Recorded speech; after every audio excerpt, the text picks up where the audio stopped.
Sorry if it's echoey, but basically I have also reskimmed this and just sanded that, so they need paint before we do anything. But I guess that's kind of the next step. We wait for this to dry, wait for that to dry, paint both.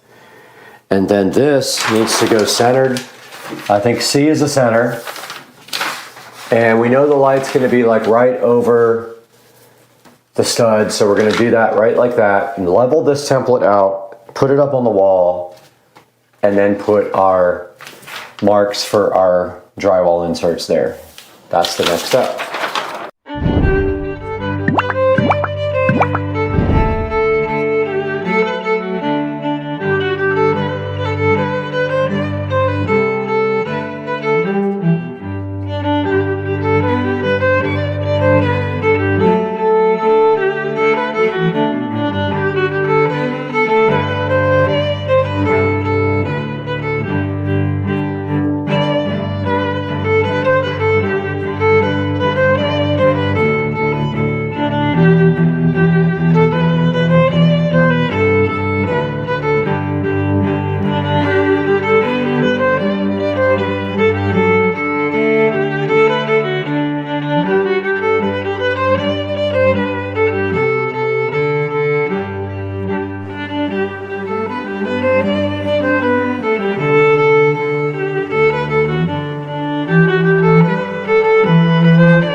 All right guys, we're back and we have the light here, and the goal right now is to just install this light.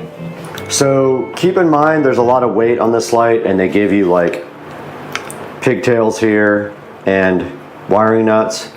And so when you do this, you're gonna wanna make sure that the weight is not so much that it's gonna pull the light out when it's connected. So just keep that in mind when you install this light.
All right, so it's kind of the same color as the top lights.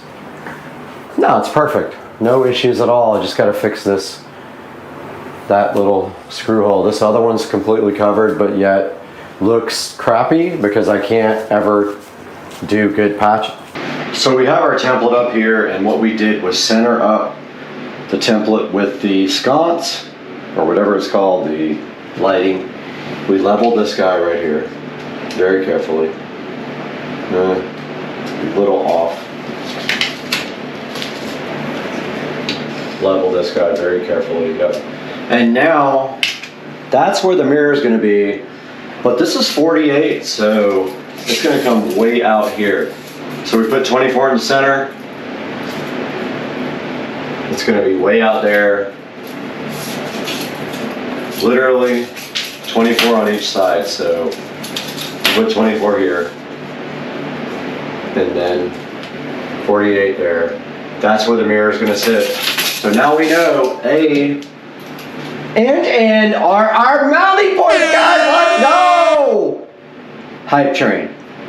Guys, welcome back, and we have the template up here, the center marked out like right between the lights. So 24 is right between the center of 48. This is 48 by 24 this way. The bottom of the mirror will hang here, which is great. We're going to put our marks right here and go ahead and put our drywall inserts in there so we can hang our mirror. But after we do this, we'll test that, then mount our electrical box somewhere in here. Let's go. We got our Hillman toggles and we just have to put a hole right here.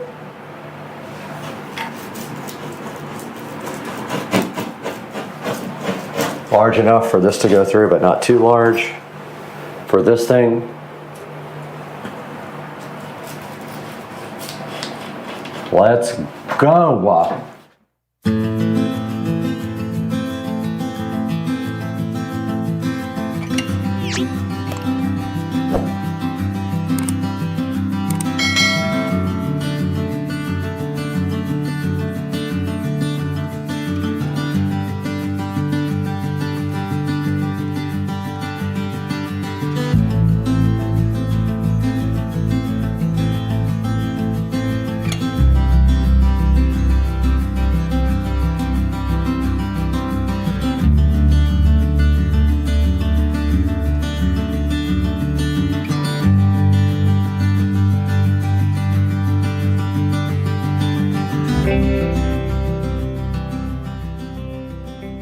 Guys, we're all prepped for our mirror.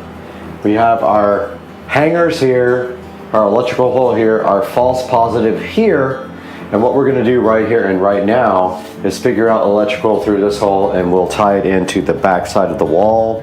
But I need to figure that out now, so I gotta make a little extension cord to go through to the wall and make a electrical box, guys. Let's go.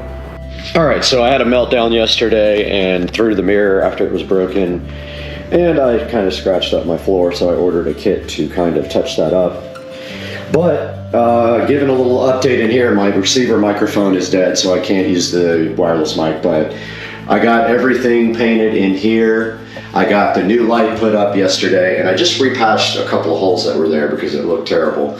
So I'm gonna try to do that better. That was my worst thing ever. I got the show mounted in the wall. And now I'm going to put these plates back on and work on this light here. All right, this is the new puck light to replace the one that is there. This one just literally will come right out probably. Yeah, I don't even remember how I got that thing in there, but this is the new one. It runs on 110 volts and it's LED, and this old one is incandescent. So this will be a upgrade for it, and here is the actual new puck light that is going right in its place, and it has a little, oh, that's interesting, it has an in and an out, I guess. I don't really know, I guess so you can chain them. And then it's got on the bottom it has a adjustable color temperature. Very cool.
Hey guys, welcome back to the channel, and today we're going to be taking a look at this Sane Logic mini chainsaw. That's right, it's not the Insane Logic, it's the Sane Logic mini chainsaw we have right here. And this is actually a gift for Mr. Dukes of Duval.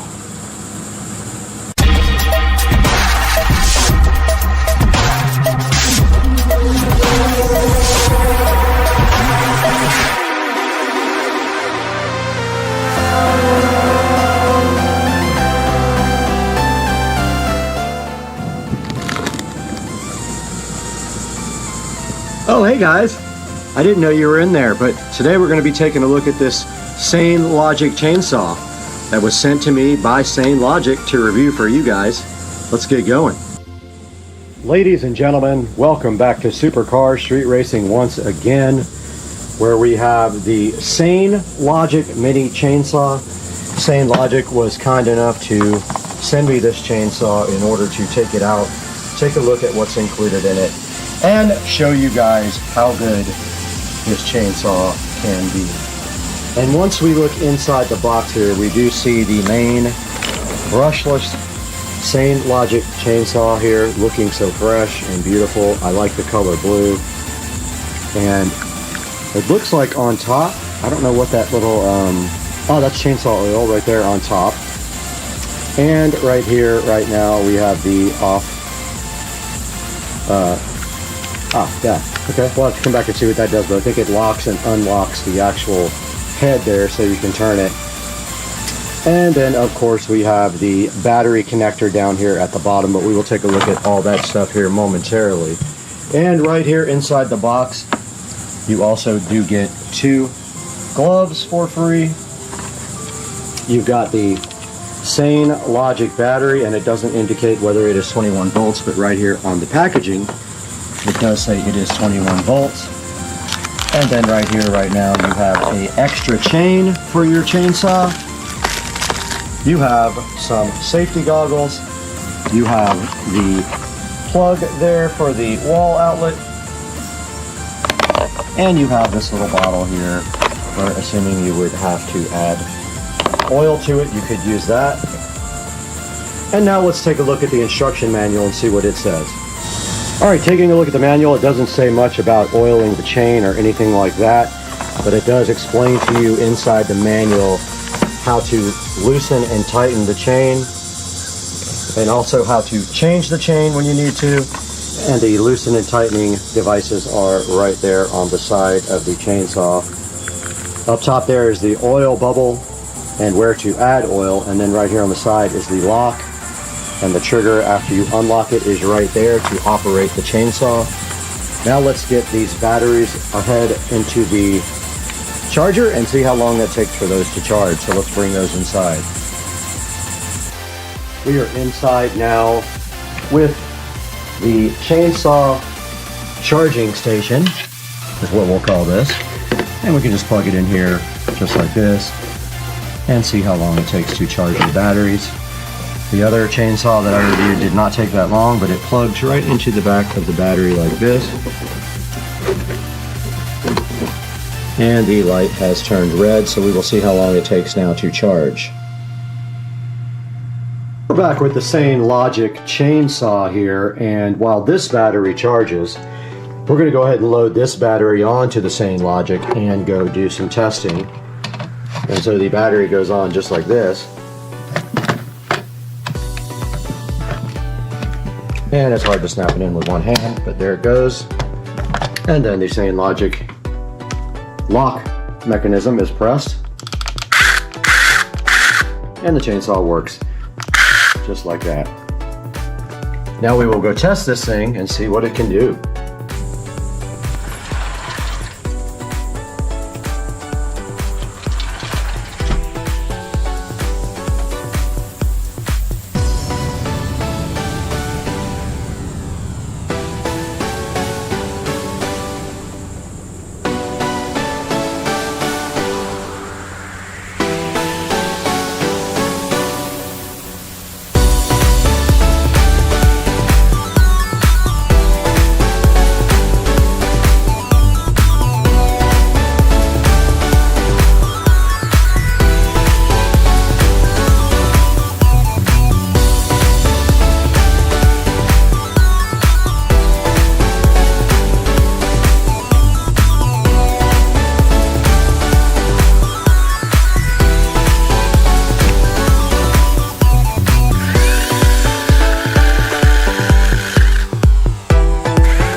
All right, we have finished with the Sane Logic chainsaw usage, and we placed it right back in its container right there. And now we are just waiting for both the batteries to charge. Actually, we'll put this battery inside with the other one. Sorry, today is an airplane day for whatever reason. And we have one battery on the charger now, and this one waiting to be charged. We'll let you guys know when that is finished and how long it took. Guys, welcome back to Supercar Street Racing and the beautiful 4K production studio you can see all around you right here. And we do have the Sane Logic mini chainsaw, cordless electric 6-inch handheld chainsaw, electric chainsaw for gardening. Great name right in front of you here. And it is the Sane Logic, not the Insane Logic, so don't get that twisted up.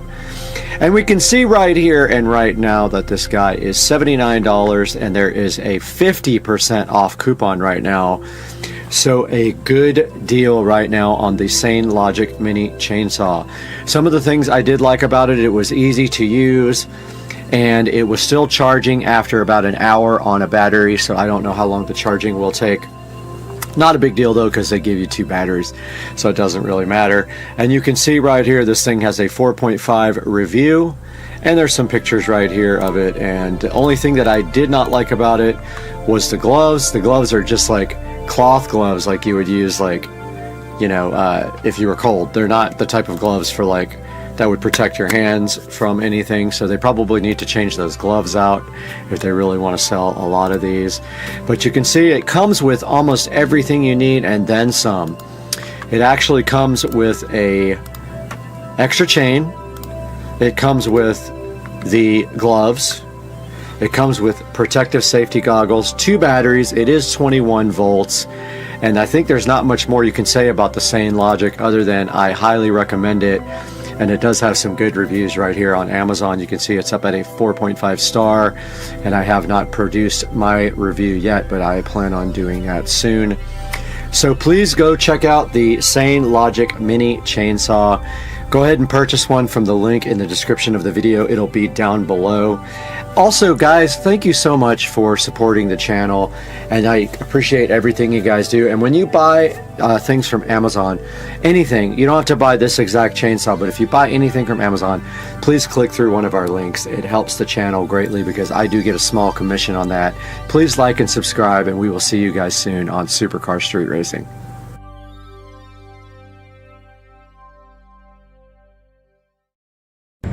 Guys, welcome back to Supercar Street Racing, and we have a huge update for you on the Supercar Street Racing studio, which we are currently in. And today was a day of pain, frustration, hard work, and now this is where we are. We are still live streaming. We've been live streaming since this morning, and let me tell you what we got done today. All right, where do we start? What a day, man. 14-hour, 16-hour day, something like that. But check out the studio, guys. So hype train. Today I got this whole wall finished with acoustic tile. That entire wall finished with acoustic tile. Got it cut in all around the AC and the plugs. You can see it turned out so good. So hyped. I got the Govee 6-inch recessed lighting done. Look at it, guys. It's going to sync to the TV lighting too. Check it out. We got 6 of them, and they are programmed and doing a awesome job. Those are also Govee. This one's turned off, but the actual bulbs are Govee there as well. And we got all the speakers mounted, guys. There's the center channel. There's the side surround, side surround. All we have now to put up are the Harbinger that are going to be flying. Oh, also got the hooks and the chains up for the Harbingers. They're going to hang off of these. These guys right here are flying. Guys, the studio is coming along so good. And I am sleeping in here tonight, so I got all my stuff out. And the AC is set to 68. And we're live streaming at the same time. But yeah, we got all our lights on. And we're just having a good time. Went out on the golf cart with Joe. Had some liquid refreshments, and now I'm gonna upload this video for the daily update. And I'm crashing right there, get up early and start work tomorrow. Guys, tell me what you think about the Supercar Street Racing Studio. It's coming right along. A lot of hard work has gone into this. All we have left to do is this front wall, and that is going to be an insane amount of work. I have to, first of all, put the walls up, and then I have to do all the electrical and audio and video. We got 1, 2, 3, 4 electrical boxes to put in. All the HDMI, all the network, everything's got to go. The switch has got to go up there. The Harbinger's got to go up. It's another week's worth of work, easy. And then, after all that's done, I still have to tile the ceiling with the acoustic tiles. That is a good, probably 5 hours worth of work, because I have to cut in around all the speakers and the lights.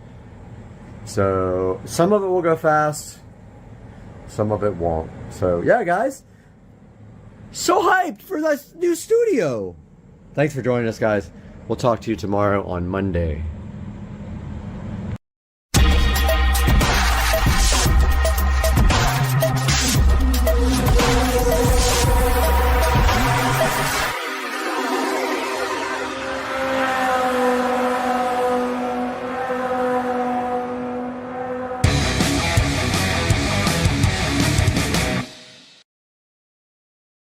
All right, so we got Joe here on the channel again. He's in every video. Oh, look at this. They're definitely turning. No. Okay. All right. So we're gonna roll. There's a truck in this lane, by the way. So whoever gets out first has got to go that way. Yep. All right. So we're gonna go. Speed code 4 versus high test motor versus your controller. Okay. Right? Whatever controller. Yep. All right. So we're gonna do 3. Yep. We'll go on the third honk. Ready? Oh, my horn.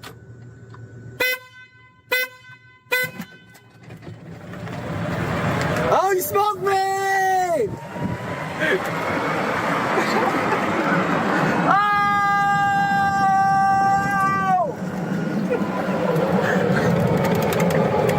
All right, so that was a stock-ish, I think, golf cart. Maybe with a speed program, but Joe's gonna get his golf cart.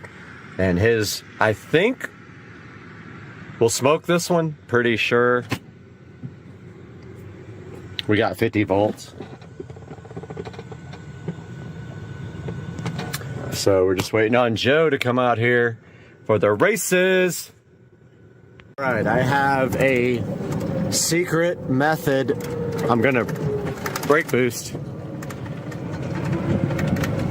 on him. He doesn't even know it.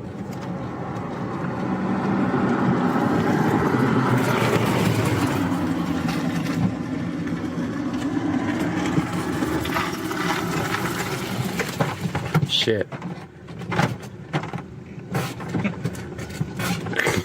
Stage. Ready? Yep.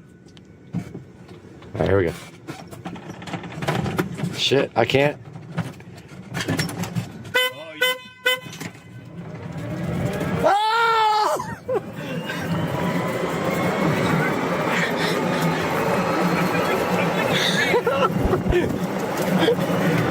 I got a car right there. I had a car. I was gonna get smoked. These things are like almost identical. Dude, these things are really close. Same wheel, same tire. This road sucks because that thing's in the way.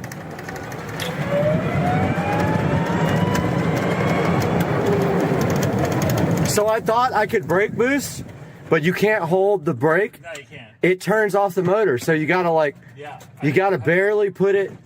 Just Say when you're ready. All right. 1, 2, 3, go. Oh! Yes! Smoke! They're literally exactly the same. They're literally, it's all about the launch. Well, so the way I have mine set up is that it's so jerky when you have it set up to like the highest. You have to tune it down. This one feels, yeah. This one feels tuned. It just hit you so hard, you know? I want that to, but I want the hit. Like, you can't hold it to the floor and, okay, that time it worked, but if you do it for too long, it just turns off the switch. Yeah. But this isn't long enough to even do anything.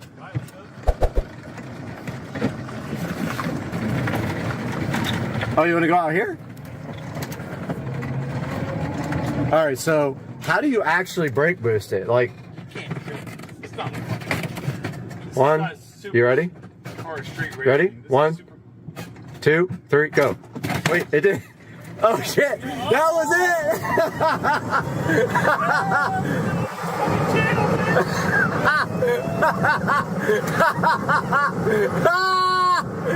Yes! I'm coming up on you! I'm catching you! I'm catching you!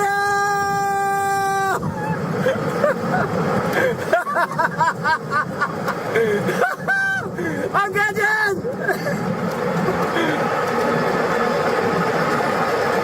These things are like the same, man.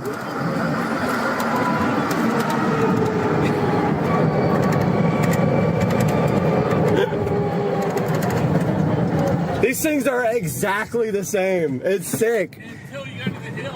Like, Until you get up. dude, the only thing that would make a difference is lithium. Lithium would 300 pounds. Listen, up the hill, I was gonna smoke you, man.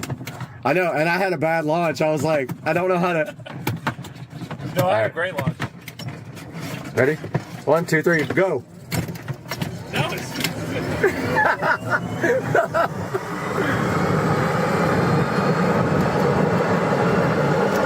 Oh, I'm coming! I'm coming! I'm coming!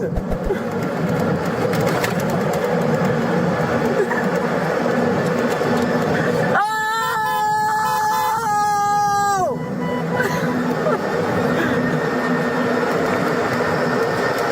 Oh, I'm passing you!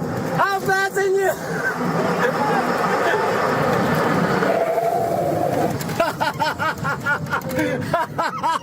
Oh!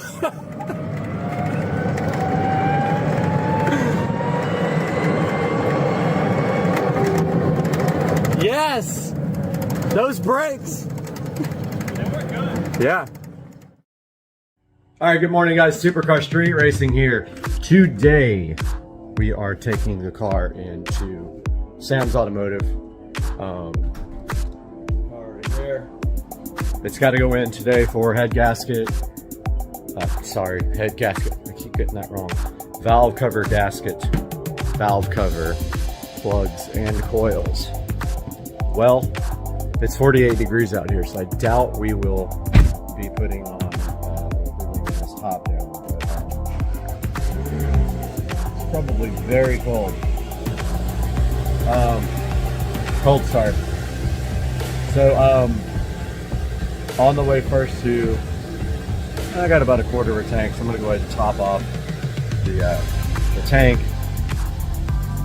Little bit of E85 mix. But first, let's put the top up. So there goes the top. I don't know if you guys, if you don't have the hardtop convertible, that's freaks people out that are sitting in the car when you do that. Yeah, we're headed to Sam's Automotive. He is a local BMW expert, and he is going to take care of the valve cover gasket, the valve cover, and plugs and coils. And there goes the tent. And we are on the road again. And then we are Ubering back home. Let's get on the road, guys.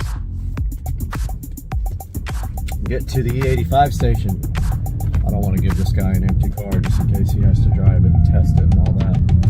I love this new phone with this wide angle camera. Okay, this is great. This dude is completely blocking the E85 pumps right there. So I'm gonna have to zip around like this and get to this E85 pump right here. So last time I filled up the car, it was a little E85 light, so I'm gonna go 50-50. Looks like we got about a quarter of a tank.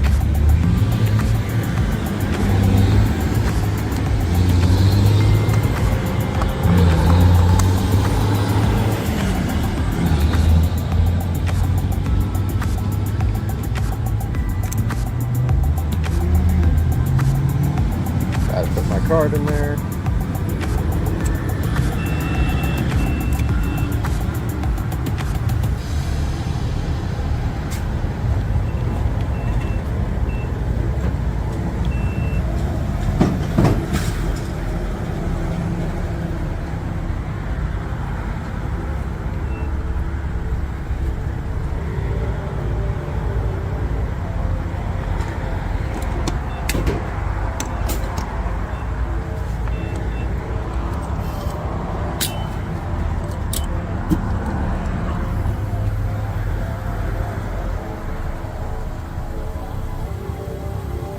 Gonna do about 6 gallons of ethanol, the rest 93. See if that fills the car up. At about, I'll probably do about, yeah, about 6.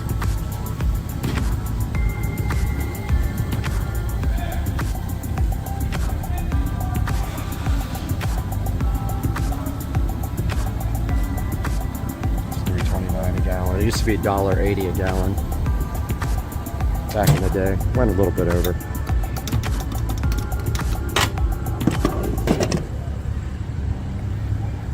Do this again now with 93. Hopefully I didn't show my credit card earlier. I don't have to blur it out. Alright, so put my card back in for 93. I got to do this every time I get gas.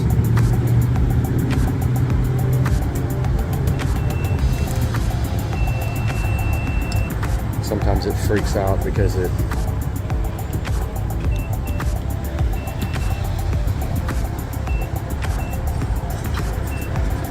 it's 2 transactions in a row, but hopefully it's good.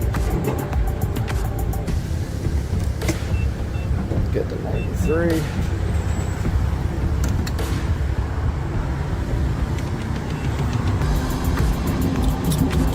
Let's see how many gallons we get with this. It's kind of a guessing game due to the fact that we weren't almost completely empty.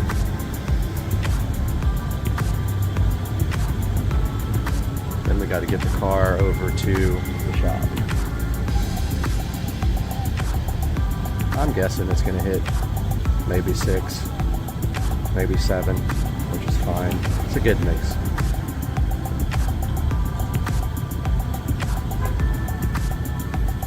Like I said, last time we weren't E85 heavy, we were light on E85. So we were probably at like a 40% ratio, so this might bring it up. No, we're going to still be a little bit light on E85. That's fine. 7.2 gallons, guys, that's what we got.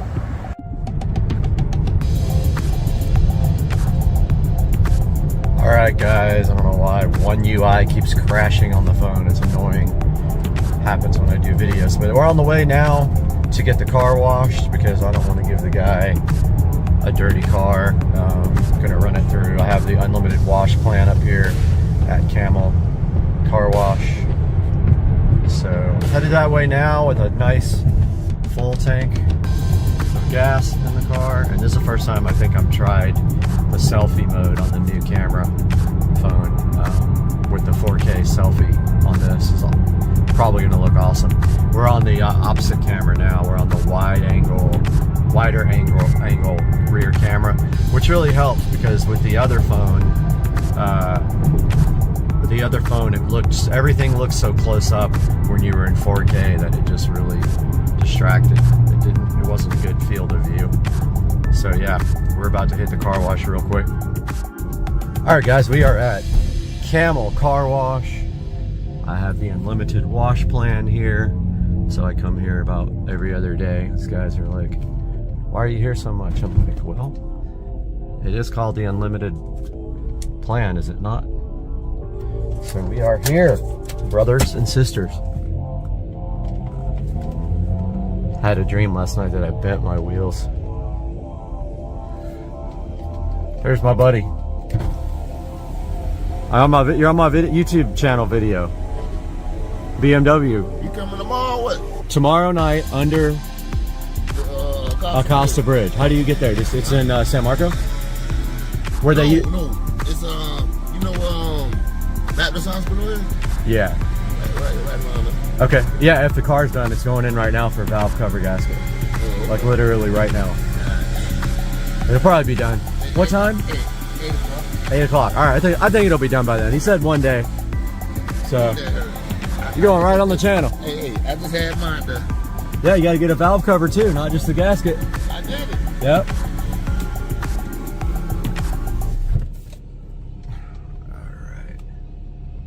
That's my buddy with the 328 or 325. And he's a cool dude. He wants me to come out with the BMWs to the club tomorrow night. I might go out there. You never know. These are good guys though. They manually wash this front and back, and then you go through the automatic, and man, it's so loud with the convertible top. So loud. Yeah, so maybe tomorrow night I'll go out to the meet and how do you get Baptist Hospital is what he said. I think that's in Riverside. I'll have to look that up. Uh-oh. Stopped. What the heck is happening? Car wash stopped.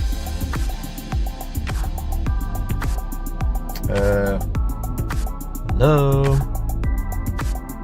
Well, we're sitting here stopped. I don't know what's going on. I'm gonna pause this until we go again. Alright, we started moving again. I don't know what the deal was with that. We stopped for a second. I don't know, that was strange. Right up here where the water sprays on. Oh man, it's so loud.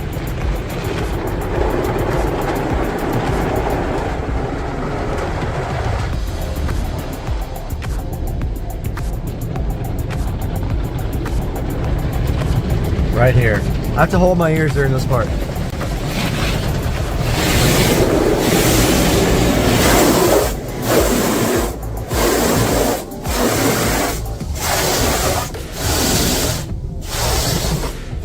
Music, but you know, you'll get copyright strikes if you put music on. Yeah, it looks like we're doing good on time. It's about 20 minutes from here. It's about 8:35 right now. Comes to satisfying whatever the heck that is going on there.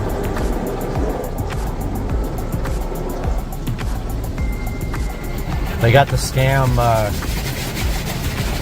ceramic shield that they want to charge you like $10 a month extra for, but I don't go for that stuff.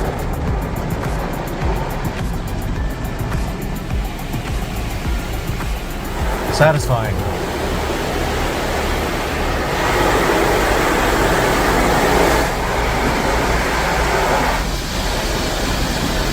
And then I love the part where it gets your car almost dry. Does a pretty good job. There's some water always on the back here, like around the sides on the back that you have to wipe down if you want it completely dry.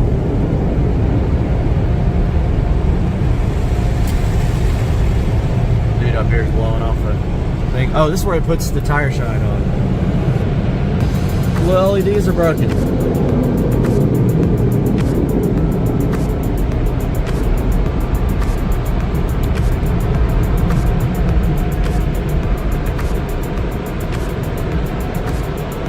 guys, let's get going here to Sam's Automotive.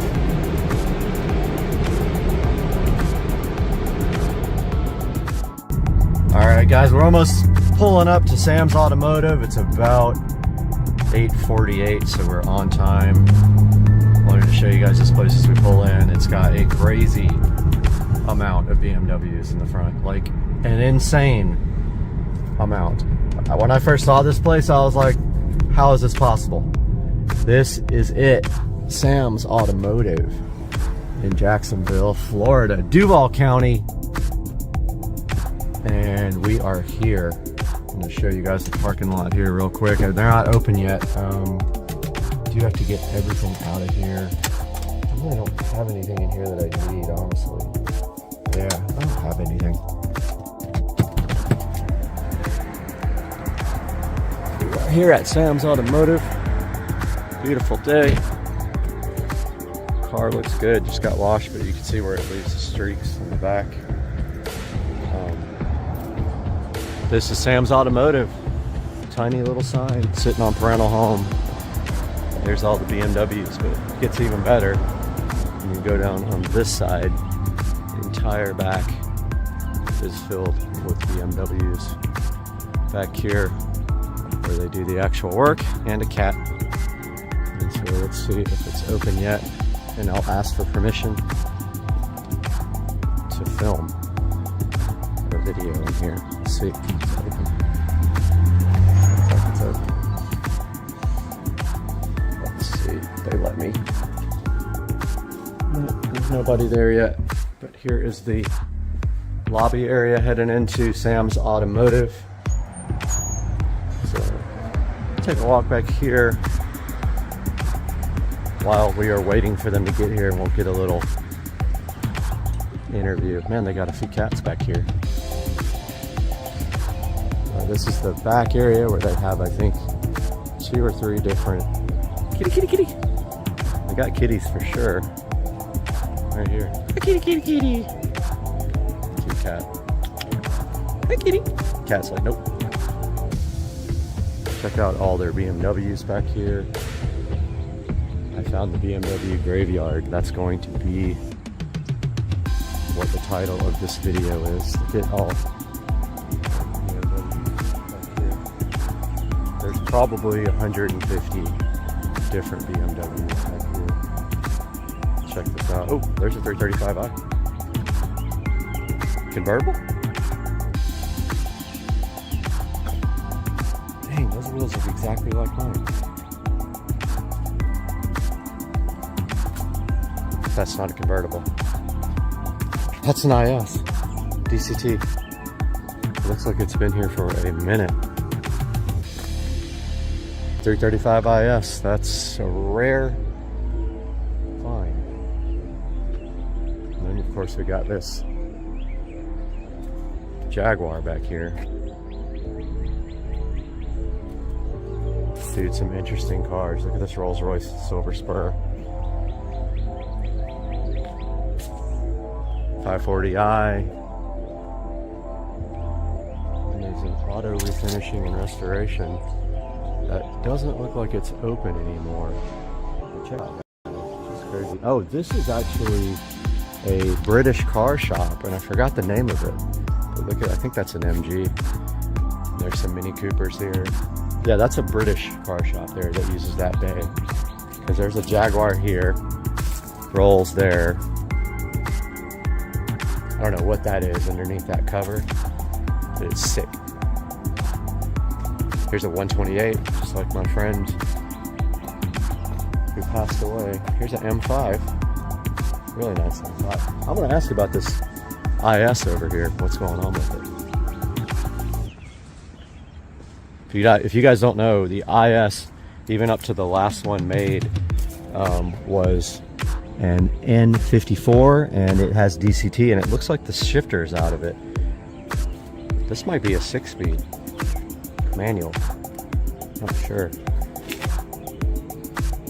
Look, there's a bunch of wrecked cars back here too. Full Z4, I think it is.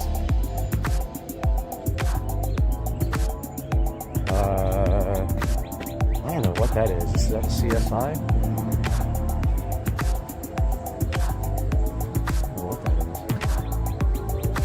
says L6 on the back. Weird. Old E30.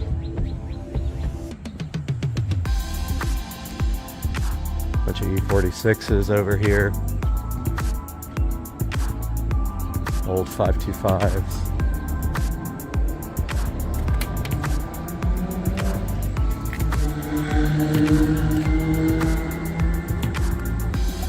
Another cat. Seem to be everywhere.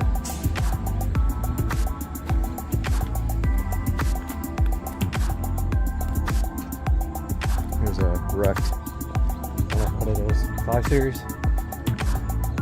535i. Some more. Kitty cat right here. Lots of kitty cats. There's cats everywhere. Cats and BMWs. Old 320i over there. Cat. Mini Cooper. 528. Here's an old 325 IS. Old E30 325, I guess. There's like a newer model X3. There's a E46 3 Series convertible. Don't know which one. There's a cool wagon X-Drive. It's a 328i X-Drive. By far the most interesting thing in the parking lot is this IS, but it's a manual, and I would not buy one with a manual. I would get the DCT all day long. It's such a perfect transmission. M5's kind of sick. I like the color. Pretty cool. Got some kind of weird something.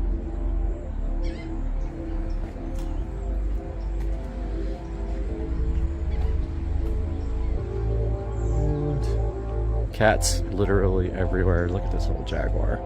Oh, there's a Bentley. There's a few guys back here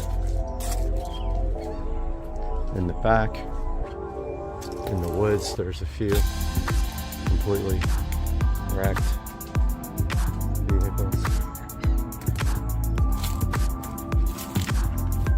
Yeah, I wonder what Finish Line auto refinishing and restoration used to be, because it was always closed when I came last time.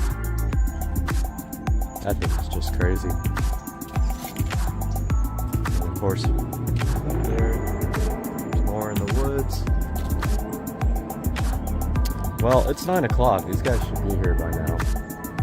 I gotta remind them. Boy, those wheels look just like my wheels. Those might be my wheels. Those look the same, and he's got the same carbon fiber center caps. Good grief.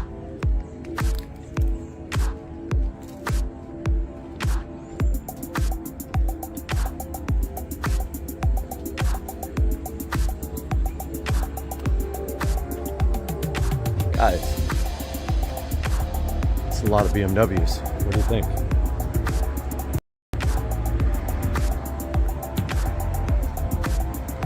I found the BMW graveyard and the cat graveyard. Kitty, kitty, kitty, kitty, kitty. Cat's not gonna let me anywhere near it. All right, let's head back up and see if they are here. All right, they are not here yet, so show you guys what's in the front. Here, we got quite a few up here too. Here's a 740, or like I call it, a 74 oil. Probably burns a ton. So 325 CI, which I think there was one in the back as well. And here we got a old 540i that looks like it has not moved. Another, I think that's a CI as well. And then an X5 maybe. But yeah, that car looks like it hasn't moved in a while. Some of these are permanent homes. It's a nice 328i with good. Looks like the paint's in good shape, it's just dirty. Here's a 325 Ci again. And a little look at the front of all these. Now these are in the front. I don't know if they are getting repaired or if they're, look at this. There's the 335i getting suspension bushing, some kind of suspension things are worn out in the front. We're getting valve cover and valve cover gasket and plugs and coils. Sam's Automotive. Voice is okay, right? All right, this is Sam's Automotive office, and they're going to be working on the car. And I don't want to be on camera, but if you come in, you can meet her. So that's what the office looks like. All right, got the car dropped off here, waiting for my Lyft ride. They were a little nervous about me filming, but I don't think it's going to be a big deal. So I'm going to go ahead and put it in. All right, guys, just got back from Sam's Automotive, took my Lyft home.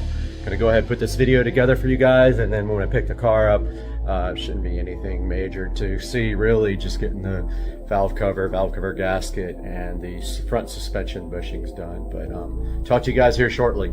Hope you have a good day. Supercar Street Racing.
Guys, welcome back to Supercar Street Racing, and we have a huge update for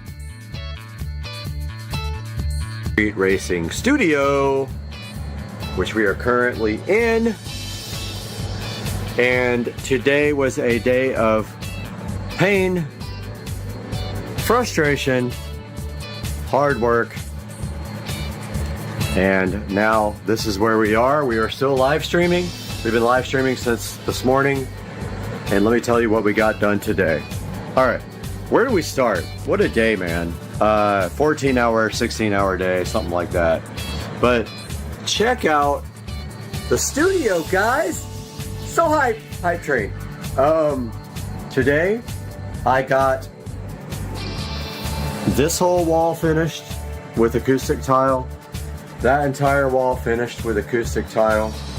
Got it cut in all around the AC and the plugs. You can see it turned out so good. So hyped.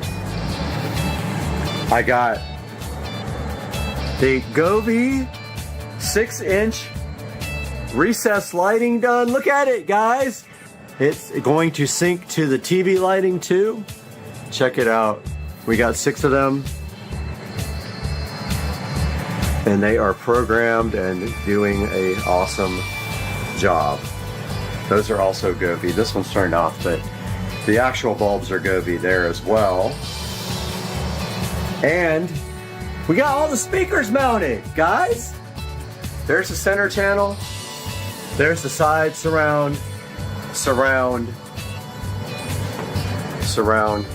surround. All we have now to put up are the Harbinger that are going to be flying. Oh, also got the hooks and the chains up for the Harbingers. They're going to hang off of these. These guys right here are flying. Guys, the studio is coming along so good. And I am sleeping in here tonight, so I got all my stuff out.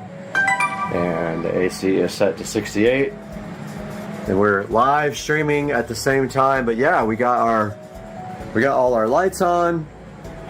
And we're just having a good time. Went out on the golf cart with Joe. Had some liquid refreshments, and now I'm gonna upload this video for the daily update. And I'm crashing right there, get up early and start work tomorrow. Guys, tell me what you think about the Supercar Street Racing Studio. It's coming right along. A lot of hard work has gone into this. All we have left to do is this front wall, and that is going to be an insane amount of work. I have to, first of all, put the walls up, and then I have to do all the electrical and audio and video. We got 1, 2, 3, 4 electrical boxes to put in. All the HDMI, all the network, everything's got to go. The switch has got to go up there. The Harbinger's got to go up. It's another week's worth of work, easy. And then, after all that's done, I still have to tile the ceiling with the acoustic tiles. That is a good, probably 5 hours worth of work, because I have to cut in around all the speakers and the lights. So, some of it will go fast, some of it won't. So, yeah, guys. So hyped for this new studio. Thanks for joining us, guys. We'll talk to you tomorrow on Monday. Welcome back to Supercar Street Racing, and we have a studio update for you today. And I have been working hard in here, but also had some other things going on outside of this. So I took most of the day yesterday to go buy a beater car, which I will put on the channel soon. But what I have done in here is I have continued the acoustic foam tile work, and I have the acoustic foam tiles laid in on the ceiling all the way as close as I could get to here. But Joe and I are going to go tonight and get the foam board so I can finish the front wall. But I got the acoustic foam tile done literally to past halfway through the room, and then I ran out, so I ordered some now. I need about, I think, 80 more to do the rest of this. And what else did we get? That's pretty much it. I've been working on foam tile for days. It's very time consuming to put these in, and I have to cut around these lights as well, so I've been doing that, and cut around the in-ceiling speakers. And I ordered the amplifier. I ordered the receiver for the front, for not the front, for the whole room. It is a Marantz 7.2 Slimline TX no, NR1711, I think. Just NR1711. It'll be here tomorrow, so we'll be able to test out this surround sound here. So that is a little update. The studio is looking awesome. AC is kicking. And the tiles are going in, and all that is really left to do is this front wall, which is going to take me a while. I have a lot of electrical and wiring to do in this front wall. The actual cutting of the foam will be easy. It's the actual putting the boxes in and planning all that, because there's 2 boxes up here, there's several boxes here, there's 3 or 4 down here, there's more boxes there and down there. So yeah, it's gonna be a big, probably an all-day thing. But yeah, wanted to get you guys caught up on the Supercar Street Racing Studio. Hey guys, welcome back to the channel. Supercar Street Racing here, and I have a studio update for you. It is insane. I want you guys to see this, the way the studio is looking. Check out the studio, guys. I am super hyped, and I want to give you guys a huge update. I have not been live streaming or updating lately because I've been super busy and I had the network down in here, but today we made some huge strides in the Supercar Street Racing Studio. And let me get started and tell you what we have done. First things first, but not the biggest, the Harbinger's powered studio monitors are mounted, and they are flying from chains right there. Got that done today all by myself. I don't know how, but there is the other one. Alexa, set the office lamps to 100%. There is the other Harbinger flying from the chain and angled down at you for goodness. On top of the Harbinger. I haven't quite figured out how or what I'm going to do with this, but this is my 20 something whatever port. I don't forget how many ports it has. Netgear switch, and you can see the Ethernet connections all labeled and going into the wall, and up there we have a Wi-Fi extender hotspot thingy, and that is connected to Ethernet, and then it has a Supercar Street Racing Wi-Fi signal. So I gotta still figure out what I'm going to do up in this corner, how I'm going to organize it, if I'm going to do a little shelf or what I'm going to do. Not that important right now. The biggest thing is I got the Ethernet connected. Secondly, huge. I got the 4K Fire TVs mounted, and literally luck that they can swing out and touch each other like that. It is absolutely perfect.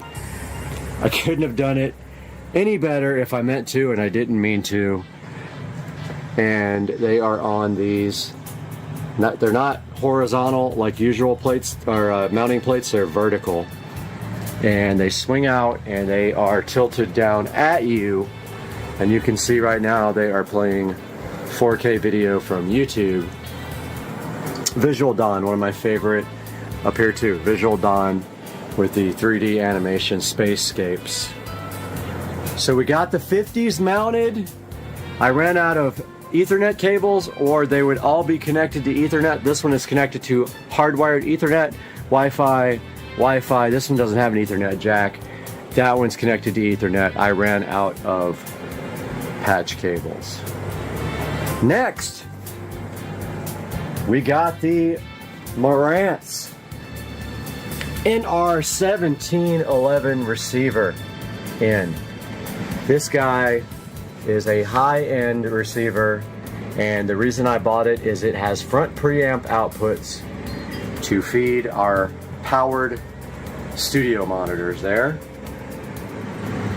and our 1711 chilling. We got our wall plates all done mostly. I've got 2 more to put in here. One of them is for the front speakers, where it'll be RCA. The other one is a dual Ethernet jack, one for this and one for the PC. So there is the home theater wall plate, and that little thing coming out of the corner is the USB.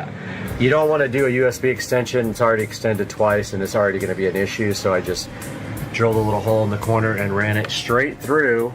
We got all the other wall plates done. They're not exactly on the same level, but they'll all be under the desk.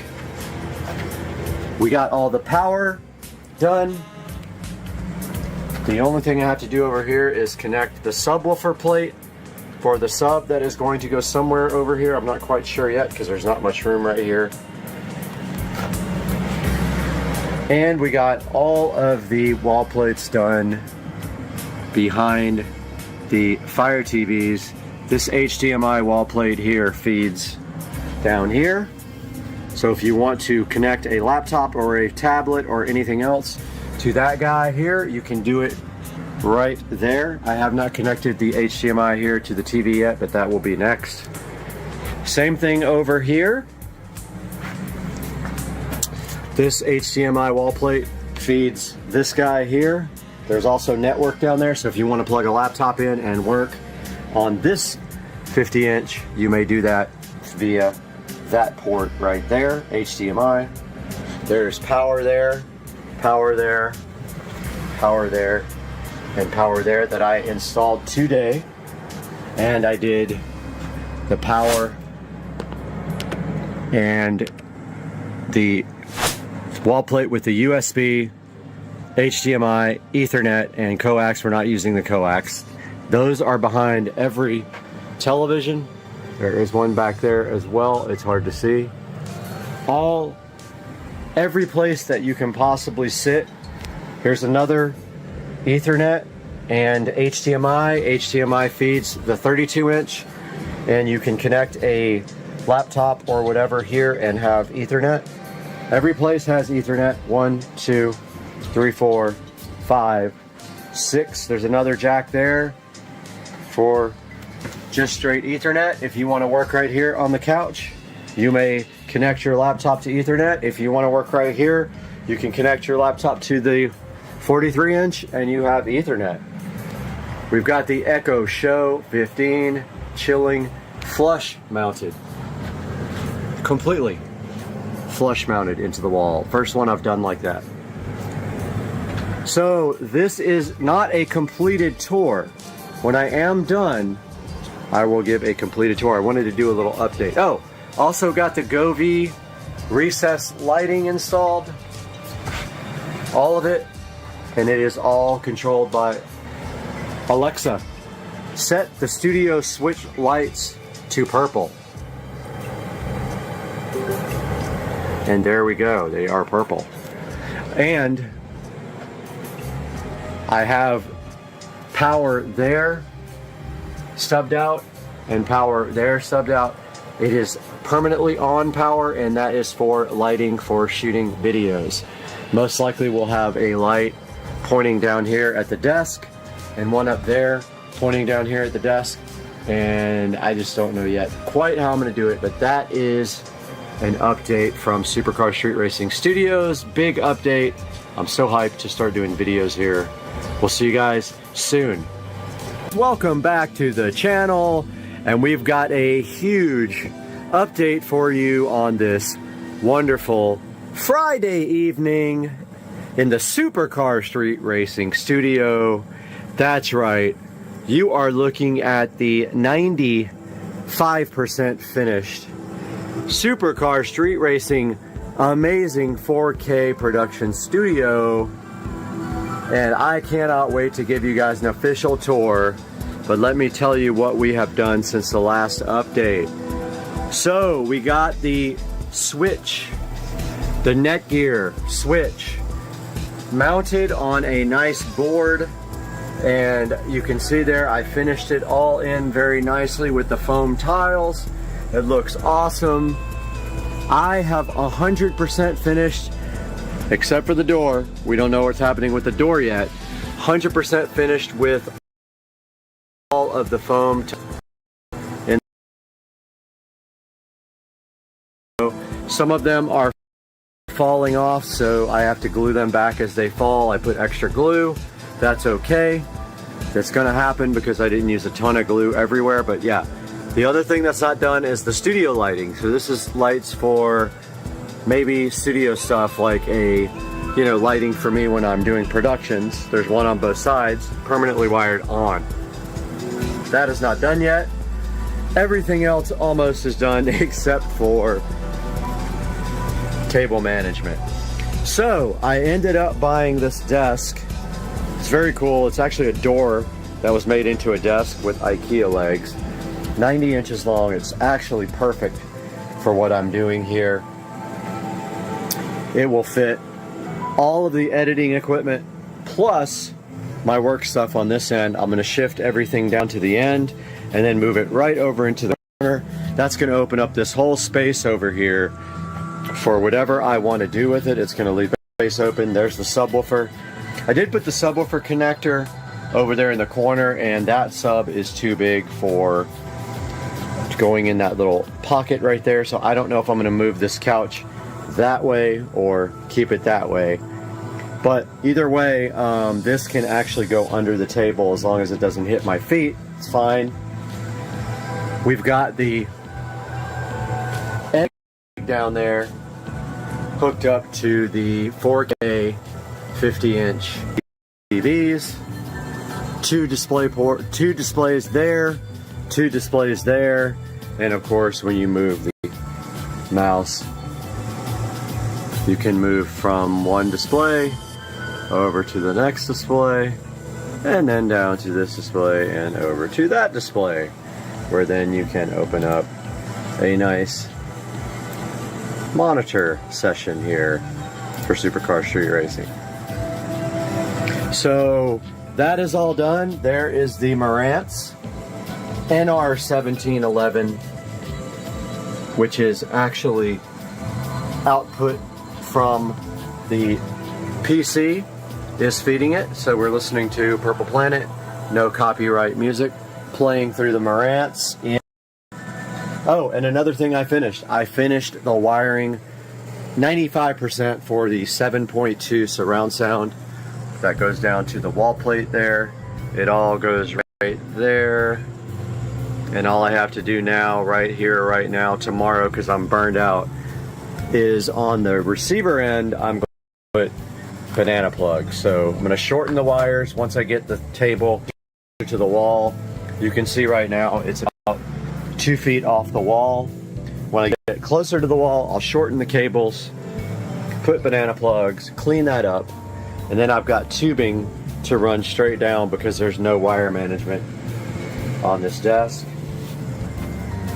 What else did I get done? I got all the wall plates installed, all the foam tile done, all the speakers are on and running, and they have been set up with Odyssey, so they have been calibrated. That is probably not my final subwoofer. It might be, I'm not sure yet. I'm still looking for one. People think I'm a scammer on Facebook because I don't have a picture. Well, that's fine. I won't buy your stuff. Yeah, so we got Supercar Street Racing going on this monitor, some Visual Dawn up here, some 4K scapage, and that is going to wrap up this update until we do the full tour when I am finished. But guys, it's looking fabulous in the Supercar Street Racing studio. I hope you guys love it, and we will see you tomorrow with another update.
All right, we're over here across the street in the Rich Street Racing shed, and the flow switch I think is bad on this Pentair because it no longer shows salt levels. So we ordered this new flow switch off of Amazon right here, and today we're gonna go ahead and install this for the Spivey team.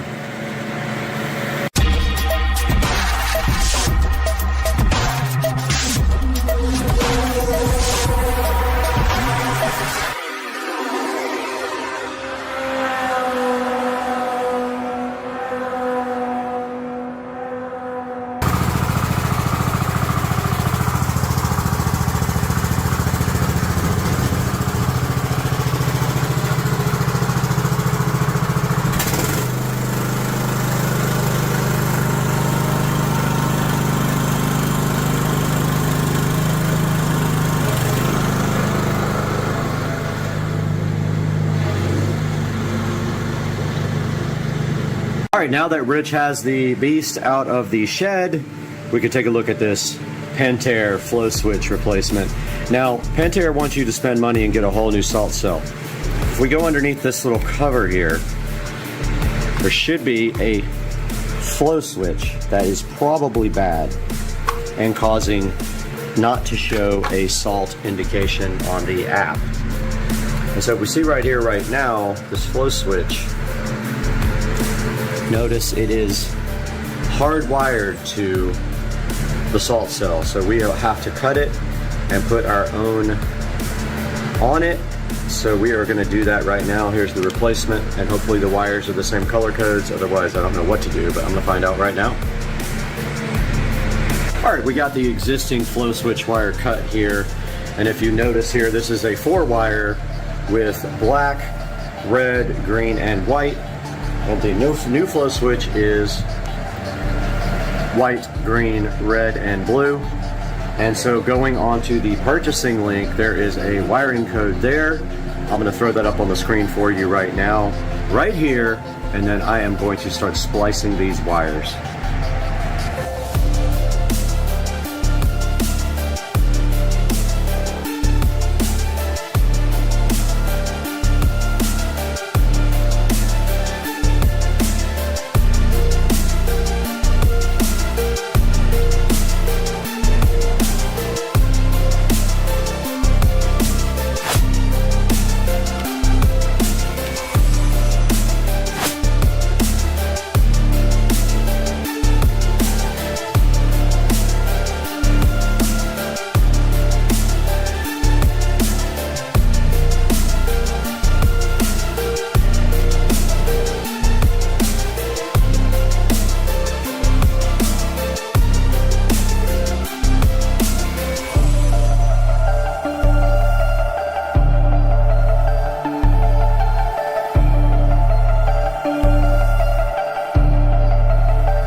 Okay, we got the wires redone, and now we are turning the switch on. You can see here, the only difference in wiring was that blue goes to black. Other than that, it kind of lines up. White goes to gold. I think gold was meant to be white, but yeah, we got the thing on now, and we're just trying to see if it is going to work or not. And if not, I'm out of ideas. All right, we got the replacement flow switch in. These lights for low salt flashed for about a minute, and now we have solid greens. Now Rich has to go on his app and see if it actually indicates that he has salt or not, and we'll let you guys know if this was a successful replacement or not. We have reading 3200. Salt is perfect. So is that what they said at Pinch a Penny, that you had 3200? 3200 is perfect. Okay, but what did they say? I have to look at the sheet. I don't know. I can't remember. I'm curious how accurate. I'll check it out inside. All right, guys. So that is how. Yeah, that's how you replace a flow switch on a Pentair. Like I said, blue goes to black. So the new blue goes to the old black, and the new gold goes to the old white. And other than that, it's red and green match up directly, and that will save you about $350 to $400 on a new one of these salt generators, because they won't let you just unplug the flow switch. They make it difficult. Hopefully that saves you guys some money.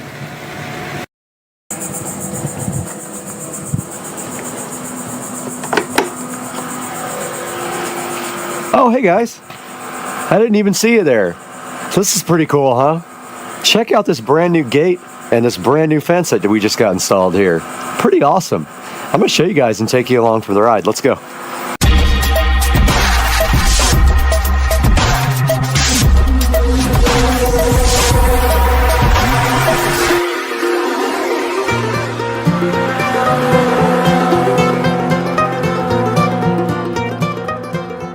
Guys, welcome back to Supercar Street Racing on a beautiful Monday morning, and we were saved from that big hurricane. It is not going to get us, and we have something new outside, which you guys probably already saw, and this is for that, and we are going to be looking at this and unboxing this product today on the channel. Stick with us, man. I hope you guys are having a great day. You previously saw outside that beautiful new addition to the Supercar Street Racing compound in the backyard. And what is in this box today is a controversial product. You get a lot of different opinions about this online, and it's really hard to figure out which reviews are good, which are not. And at this time, I was not ready to do wired lighting to the top of the fence post caps. So what I did right here and right now is we bought these Dynaming LED post lights that have decent reviews.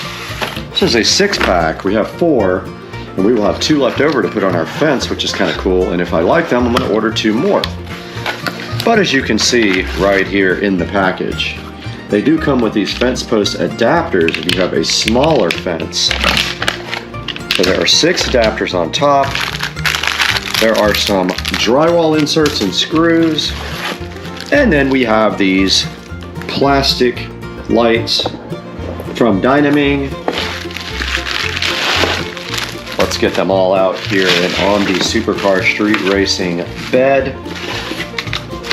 There should be 6 in here. And basically, we're going to look at the instructions, but you should just be able to pull off the battery. It's like a removal tab, and then that's it. They are 3000K, which is leaning towards the warmer spectrum. 2700 would be your typical incandescent warm white bulb. And it says right here, it just charges all day and then lights up all night. So basically, you can replace the batteries. It has AA rechargeable battery. So basically, you remove the tab at the bottom to turn the light on for the first time.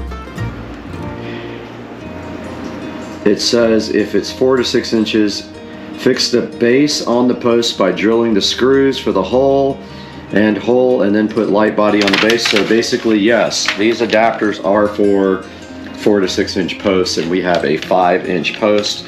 So it will probably not sit all the way around flush, but we're gonna find out when we move outside and take a look at these Hdmi LED post lights in just a minute.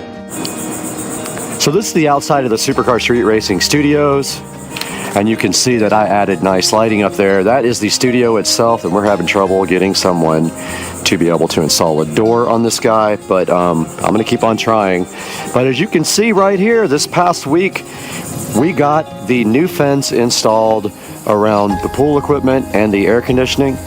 And it's very exciting for a couple of reasons. One, it actually covers up the ugly pool equipment and it covers up the ugly AC system, but also it knocks the sound down quite a bit, and I can already tell a difference with the pool pump being on because you can barely hear it from outside here. Also gave me a nice place to put the grill. The grill just sits right up against the side of it right there.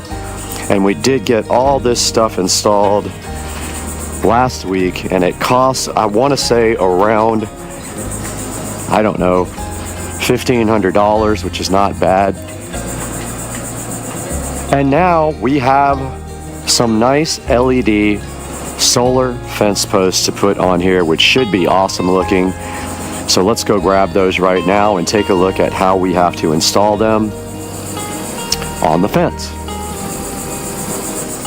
And if you take a look at any kind of fence like this, basically they come in different fence post sizes, and you just remove the cap right here. And the new LED fence post caps just go right in place of those. They started to glue these on, and I was like, do not glue them. And they said, oh, they'll come right off. But as you can see, it doesn't come right off. So we'll have to pry that one off. We only have 4.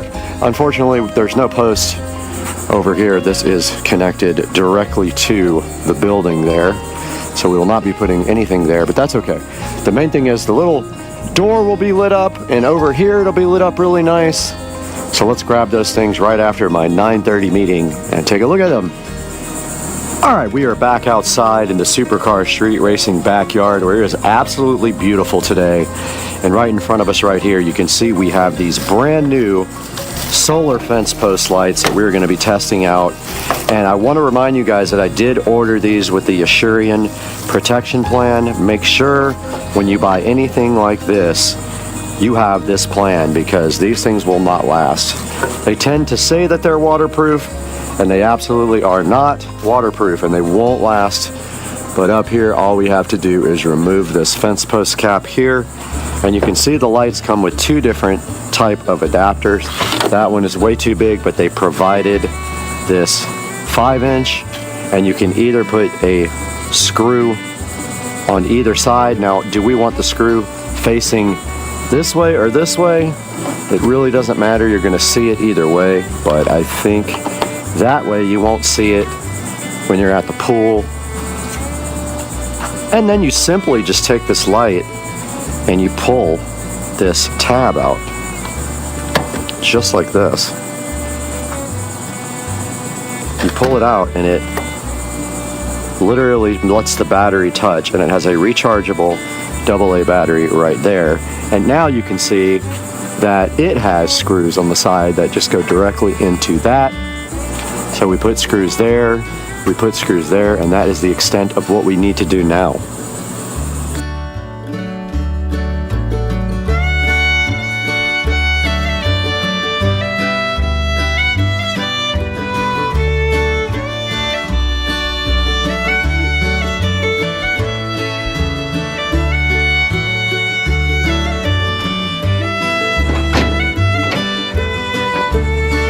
Okay, we are back up on the ladder here at the Supercar Street Racing compound.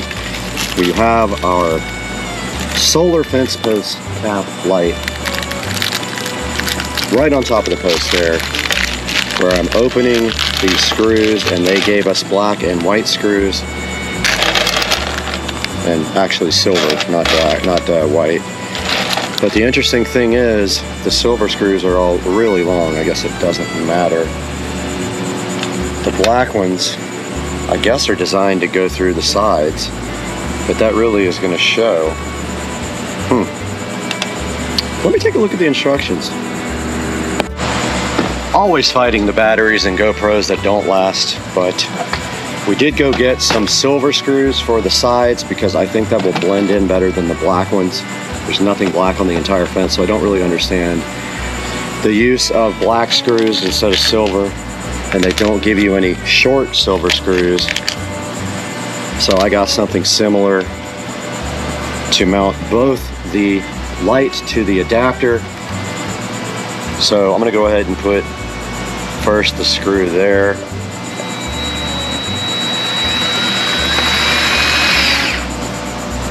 I don't know if we need two, but I think one on each is fine. They're not going anywhere.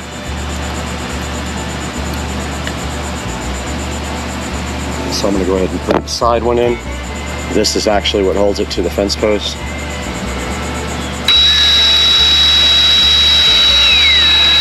That is the only negative, is that you have to put a hole in your fence post.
Ouch.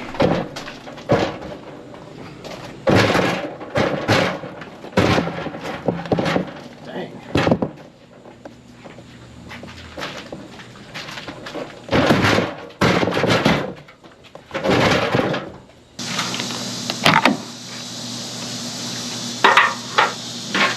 Okay, these posts don't have the, damn it. Well, I dropped the light. Maybe don't work anymore. But this is going to be very difficult to get in. I may not be able to get this.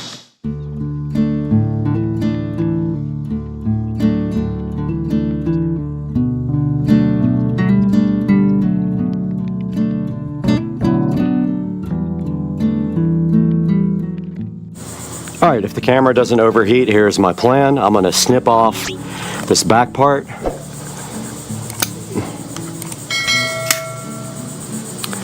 If I can, without breaking everything. Of course I broke it. I broke that part, so that's going to have to go to the back now. It keeps cracking. I don't know if this is going to work.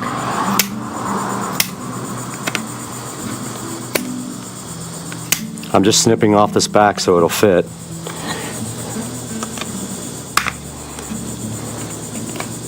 I don't know how long this is going to last. The camera keeps overheating, but I put some white silicone sealer there.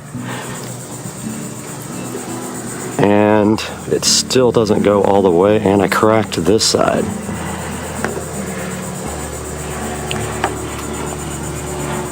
It still doesn't go down all the way. Oh, I guess I didn't cut enough. Alright, whatever GoPros are almost unusual, they overheat no matter what. I did take that to the grinder and got it knocked down. And now I'm going to put a screw in it. But my camera's going to overheat again, just FYI, so you guys are probably not going to see any of this by the time I get the screw in. That's for the base, and of course. Alright, I got the camera in the shade. I'm just trying to record. I don't know if it's actually going to work or not. But we have our last one here to replace. Let's go ahead and get that done.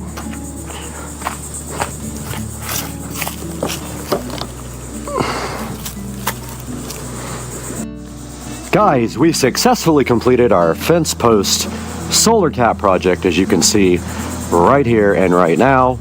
And there are the new fence post caps all installed. We got 4 installed right here, which you saw most of that. And then if we walk right down here to our other fence posts, which is the gate, we got 1 installed there and 1 installed right there. We had to do some work on this cap. We had to trim the back of it because it's right up against the house. I did seal that up with silicone sealer though. And now I am in the cleanup process, and so I will be picking up all the tools and the ladder and moving the ladder to the back for a different project.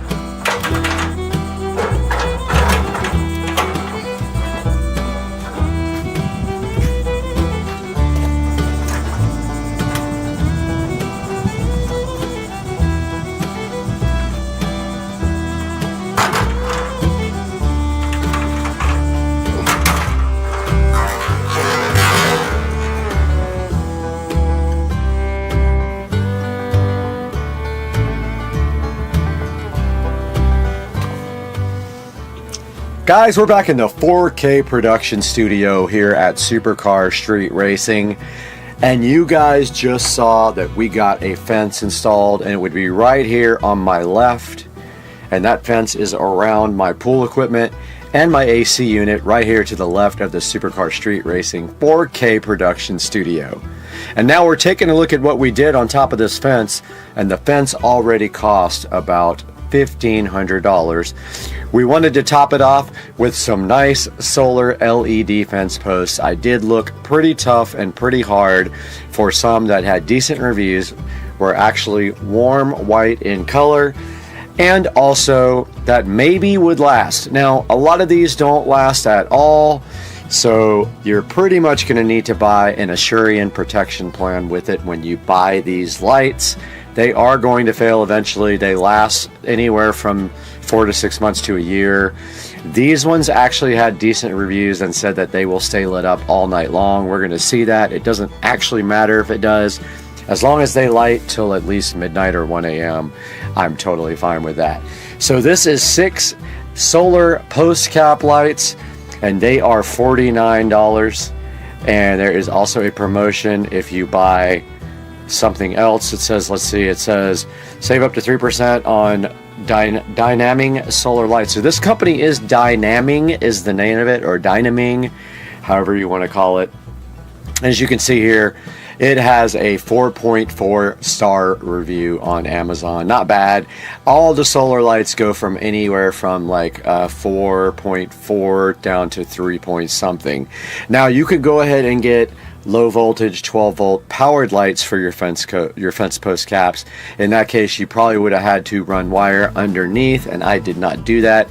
You might still be able to add it and hide the wire, but at this point I'm gonna go ahead and go with the solar because I've got a bunch of wired lights in the backyard already. So that is a look at the Hdmi 6-pack of solar fence post lights. And after this, when it gets dark outside, we're going to go take a look at these in the dark and see how it came out, and we'll let you guys know that in just a second.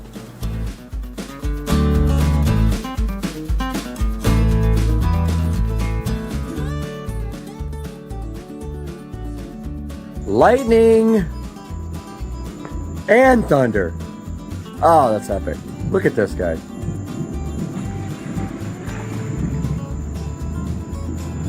And tonight we are checking out the fence post lighting on the supercar street racing fence, and look at this. This is so perfect. I love these. Now I kind of want them on all of my fence posts, if not every other one. These are freaking great. So here you go, guys. This is the conclusion of our fence post project, and they came out so awesome. And we put 2 over here on the other side, right there. Check that out, guys. If nothing else, we're gonna get these on every other fence post in the supercar street racing compound. And we are just having the best night in Florida with the lightning and thunder. And as always, we appreciate you guys hanging out with us on the channel. Check that out. So epic. And we'll see you guys next time. Thank you for joining us on Supercar Street Racing. We love you. Cheers. I'm gonna count down from 5. All right, ready? 5, 4, 3.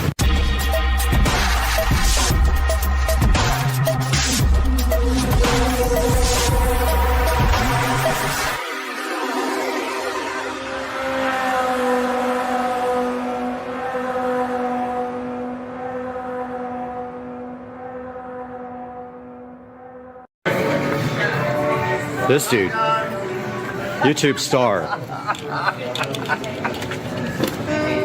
We gotta wait for Rich. These guys are going straight on my YouTube channel. We got Sam here, flexing, Carbon Black. Shout out Carbon Black sponsors. Shout out C Black. We gotta get Rich.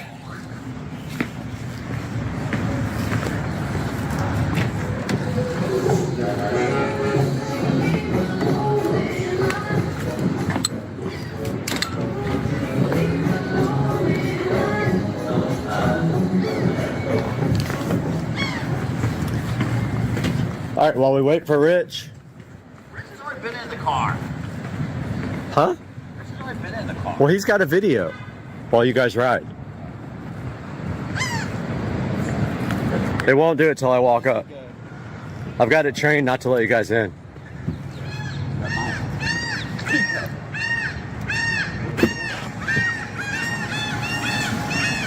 Wait, what? There's a screen back here? Fucking what? Record this for me. It's on. It's running. Another screen. Why is there a screen down here? That's for the rear passengers. That's so extra. Is this brand new? Right now. 2023? 2023. Dude, that steering wheel looks crazy. It's a yoke. Yep. All right, so you just slide it forward to drive. All right. Yep. So it's ready to go.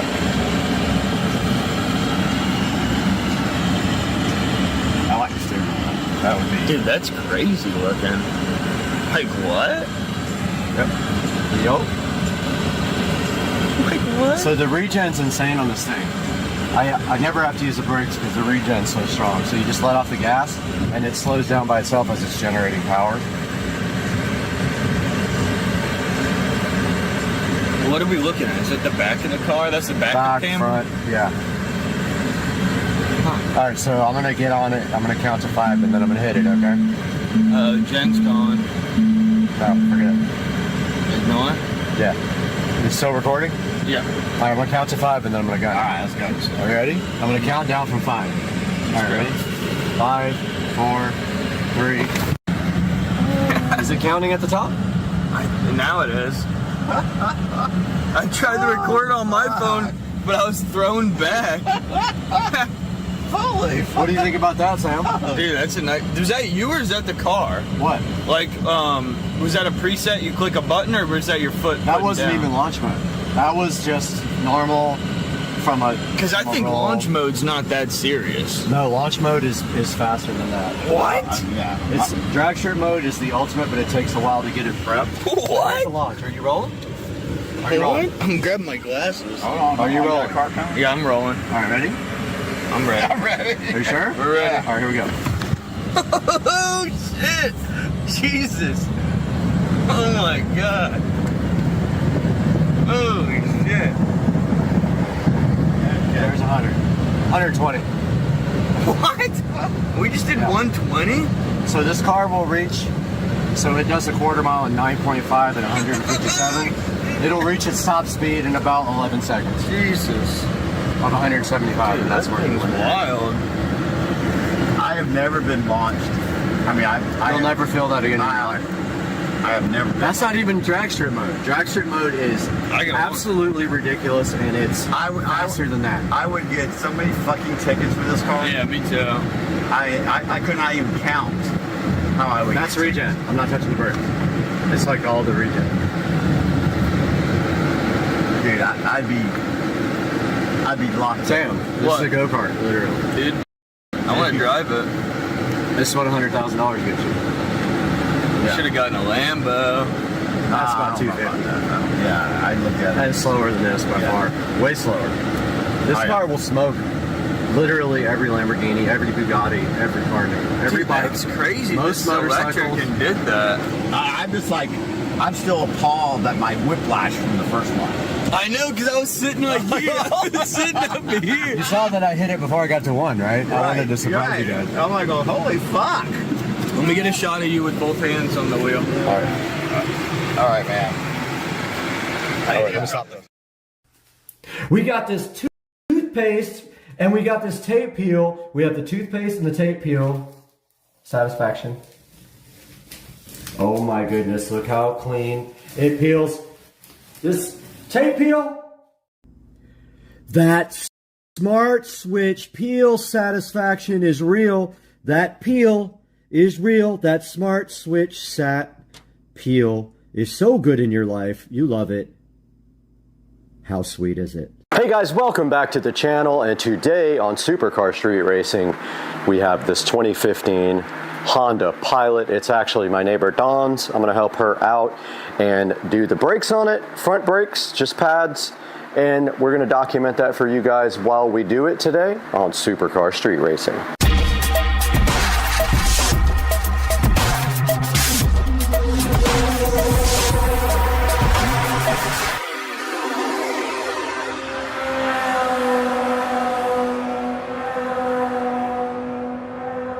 Alright, welcome back guys to Supercar Street Racing, and the first thing we need to do is get this thing up in the air after we loosen the lug nuts. I'm going to see if I have a socket for this and use my socket wrench for it, my socket, automatic socket gun, whatever it's called.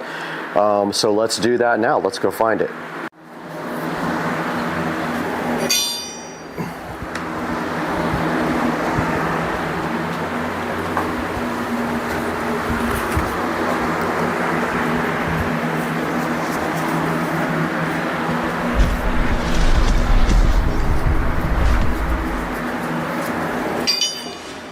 Oh, wheel locks.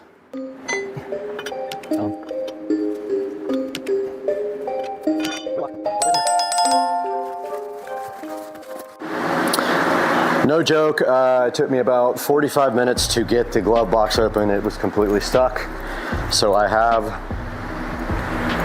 the wheel lock now, and we can work.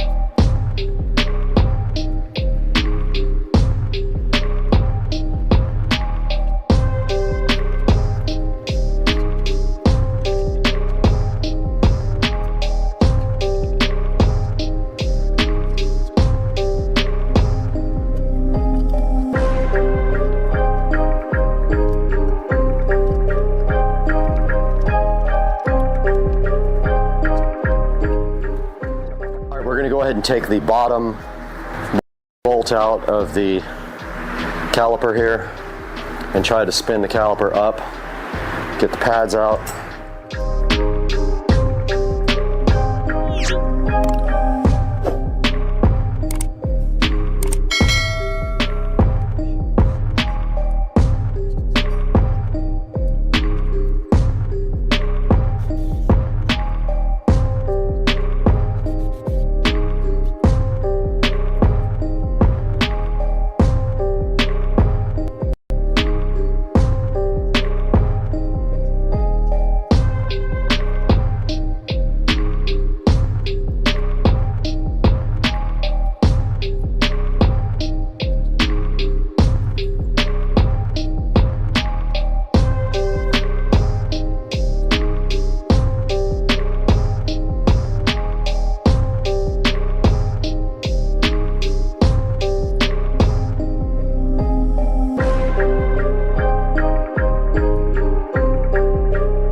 So we got the brake pads in, and now we need to compress the caliper. So we'll just use this C-clamp to do that.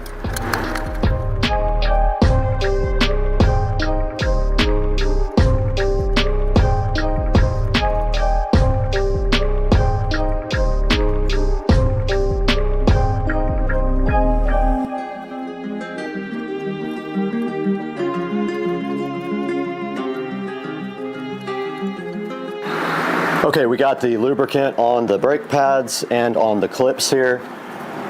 So I removed them to get that done. And then they go right back in. Hopefully this is compressed enough. This should slide right back over.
I got the caliper bolts back on, and that side is done. We're moving on to the other side.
right, guys, we are inside the 2015 Pilot.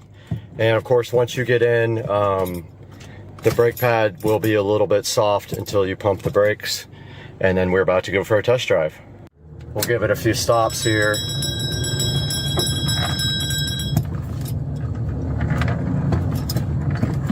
Made one clicking sound the first time I put the brakes on, but it feels fine.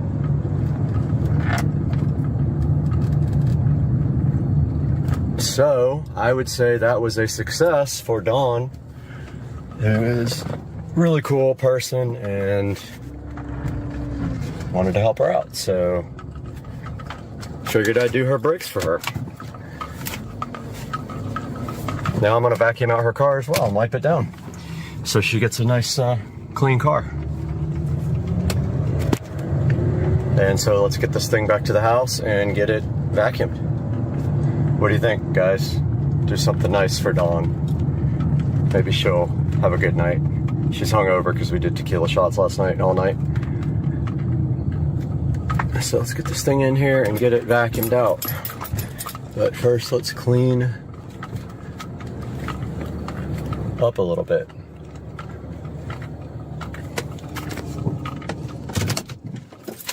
AC feels good. Guys, welcome back to the channel. Get hyped, because today we are going to finally work on this mini bike again and get it running, because last night I pulled it over with some starter fluid and it pulled over fine. I need to get this carburetor straightened out. The gasket is shot. When I pulled it off last time, we're going to make a gasket. The O-ring was shot. We might have to use some gasket maker. I don't have another O-ring. Let's do that today. Get hyped.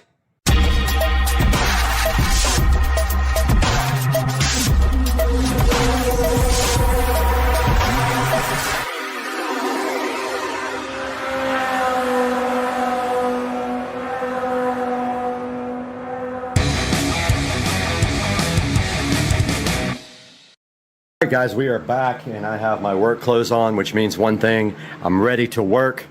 And today, the first thing we have to do is make a shorter Allen wrench, because the carburetor has the stupidest design, and these are Allen head with no hex, and so this will not fit between the carburetor and the nut without it rubbing. So we're going to shrink this.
Okay, two things we need to do here.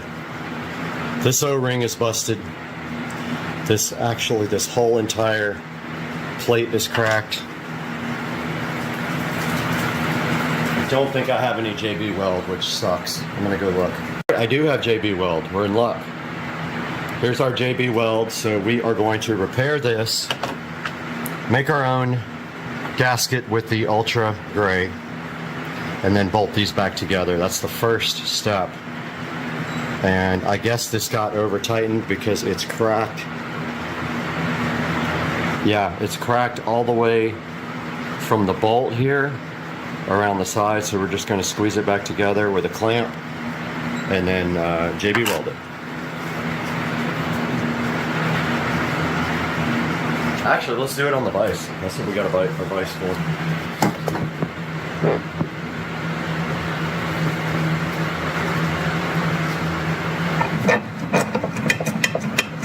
So we'll just squeeze this together. Just enough, like that.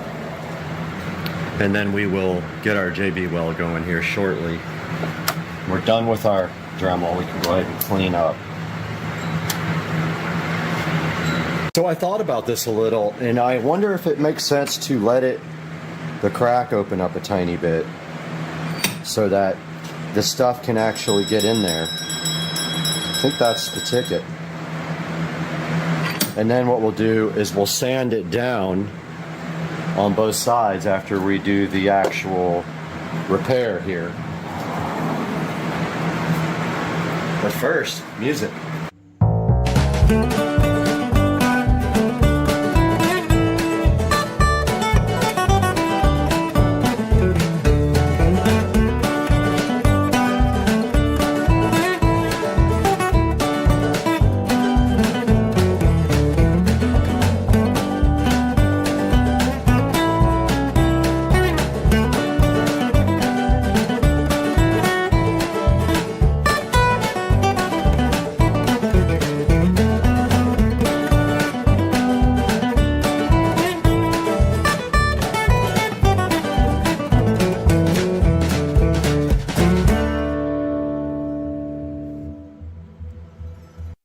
This is JB welded together. You can actually see it there in the crack where we repaired it, and the JB weld is coming out of the crack there. Good sign. That's going to sit for about 10 minutes and be completely hard and ready to be sanded down to get a flat surface. Okay, this is where the manifold touches the engine.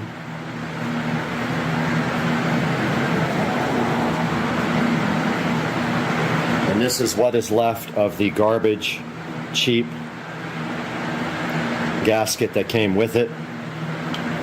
So we have Felpro,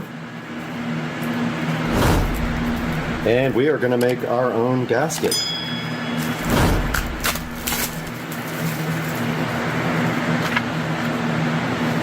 We have all this gasket material, and this is what the gasket was made of before. So all we have to do is trace this on the outside, cut it, trace it on the inside, cut it, done.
right, we got everything put back together. This time we put gasket maker in between because the O-ring was shot, as you can see here. And we made a new gasket to go from the carb to the bike, and we are ready for reassembly. And I think that we probably will take the fuel tank out and clean it out as well. I never did that, and I'm worried there might have been junk in the bottom of it. Not sure, but I already emptied it, so it doesn't hurt to rinse it out real quick with gasoline.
All right, we are wrapping up the work for today, and I'd just like to go over everything with you guys on what we got accomplished with the Garage Find mini bike.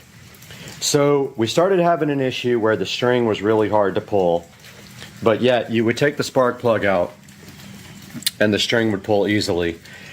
It's not gasoline inside of the chamber. I blew it out with air. There's not. So everyone thinks it's valve lash. So I come in here last night and it's super easy to pull, and I spray some starting fluid in the carburetor and it starts right up. Well, I knew that last time I took the carburetor off, this gasket was shredded. This cheap gasket that came with it. And this O-ring in the manifold was also broken. So today I took the carburetor off. We created a new gasket with gasket material. We redid that part. Instead of the O-ring, because I don't have another one, we used gasket maker on the manifold adapter here to the carburetor, and we put everything back on. I did forget to put lock nuts right here. I did put Loctite though, so I'm hoping that is enough. If that doesn't hold it, I'll pull the nuts back off and I'll put on the lock washers on this side. I just completely forgot about it. And now I am going to wait 24 hours before I put fuel in it and try to start it, because I want that gasket maker to have time to set up. If that is not enough gasket maker, we'll have to pull off this side and do it again. But I think I got it all in the hole where the O-ring was, so I think we're good there. I just don't want to take a chance on messing it up with gasoline flowing through it yet, so we'll wait 24 hours. But I hope you enjoyed the video. I'm going to run and edit this right now and get it out to you guys today, and have a great day, guys. Hey guys, welcome back to the channel, and we have a little update here on the SCSR studio. I worked in here literally all day today, so going on 12 hours now that I've been out here in this studio, and let me show you what I got done. So the insulation for any wall that's not touching the house is done. So that means anything that touches the outside is completely done. There's the ceiling. There's the wall, and look what I got done today. I got the outlets for the wall LEDs flush mounted and extended. They're good. I got the HDMI and the network cable for this TV pulled up, and it's good to go. I got the Echo Show 15 flush mounted into the wall. Look at that goodness right there. And I got the power for the lights all flushed in there. I got this wall done, and the TV for this wall is going right here. There's a stud right where the screws are, so that's where the TV mount is going to go. I got the network and HDMI that's going to connect to that TV pulled down there. I got everything seam taped off. Ceiling is done. I just have to seam tape this one right there, which I forgot, which I will do that tomorrow morning. And then I will start painting all this stuff black. I got the air conditioner fully enclosed, and the power cable is inside the wall, which will be a nightmare if it ever has to be replaced, but I've had my other one for 5 years, so fingers crossed we have no issues. So the next big challenge is this wall, which is a lot.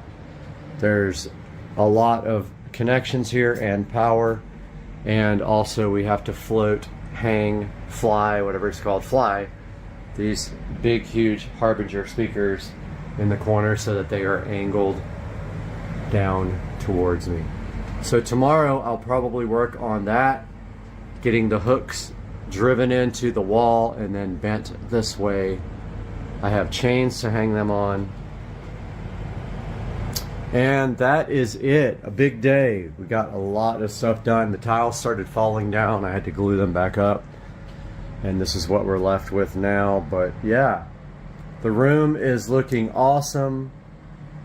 Don't forget to watch my live streams. Everything is on the live stream, so please tune into that every day. I am live streaming, and this wall will be up, but I ran out of foam, so I think I need 4 at least more foam pieces to get this wall done, and then I will be doing the nightmare of wiring this wall, which is going to be cray. There's power all along here, there's network there, and HDMI. All the speaker wires come to there. Hopefully I marked this correctly for the side surround. If I didn't, we have issues. Yeah, it's gonna be a crazy day if I get this done tomorrow. I have been in here for probably 70 hours this week. But it is looking nice and the AC is kicking. Now that the insulation is keeping all the heat out. Oh, I also have to seam seal that top right there, which I have not done. I will do that tomorrow. And yeah, alright guys, please watch the live stream. It's going right there. I have to fix our live camera, which is hanging down, but yeah. We will see you guys tomorrow.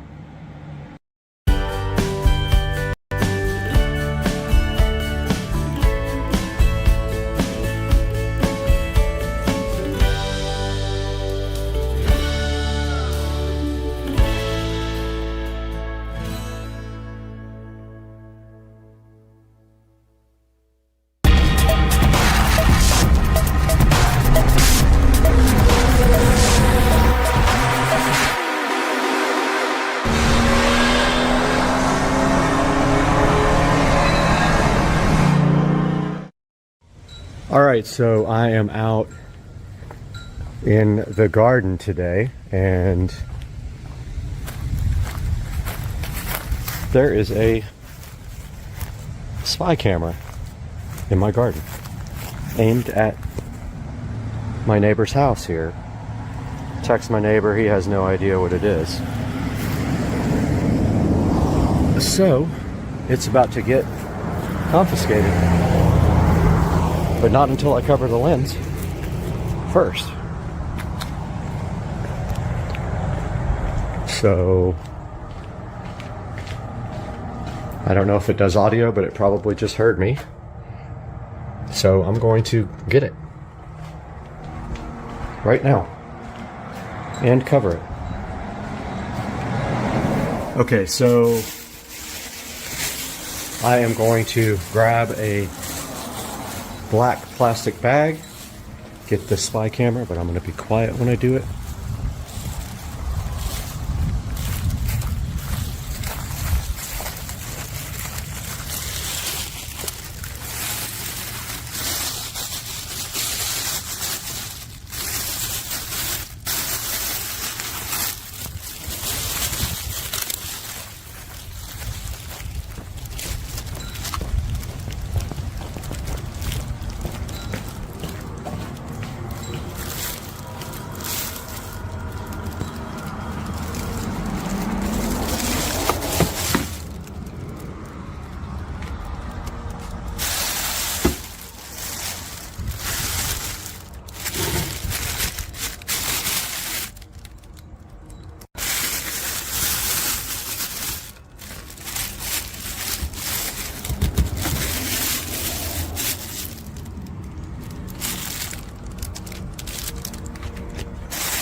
Okay, I got the batteries out of this thing, so it probably recorded the last few minutes of what just happened. I have no idea whose this is. I've been texting my neighbor, trying to find out if this is his or his wife's.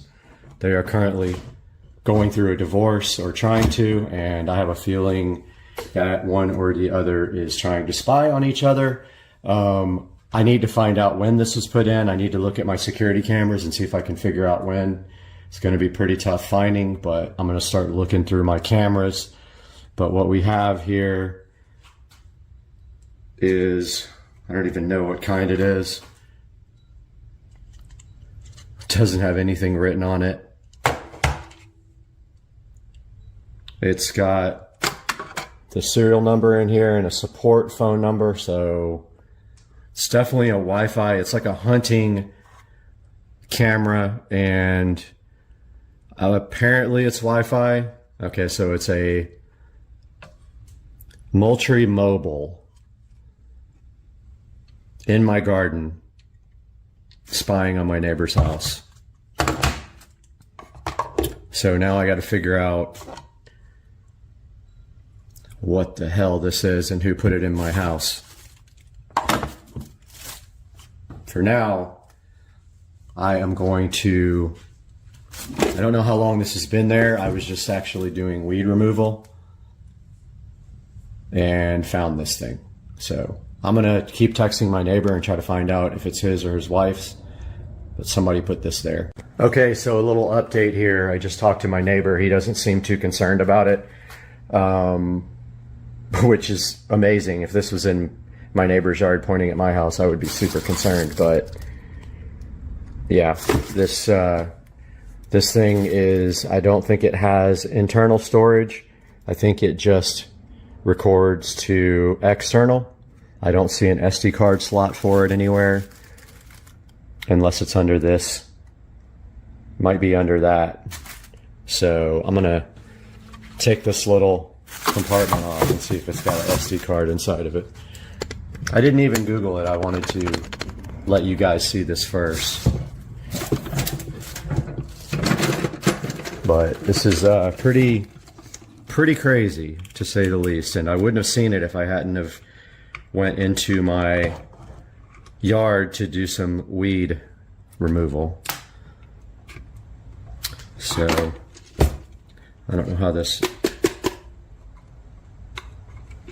compartment comes off here, but I think it does.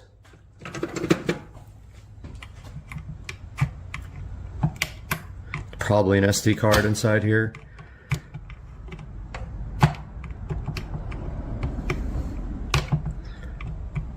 But I'm not sure.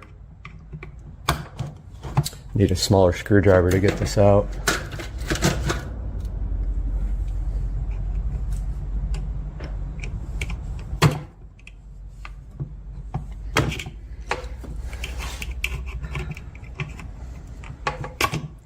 I don't know how this compartment comes out, but I would bet there's an SD card inside here.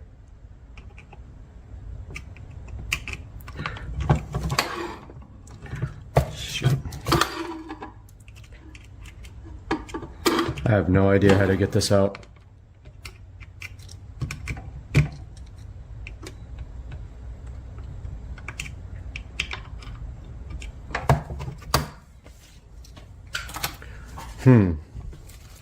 Got a small screwdriver here.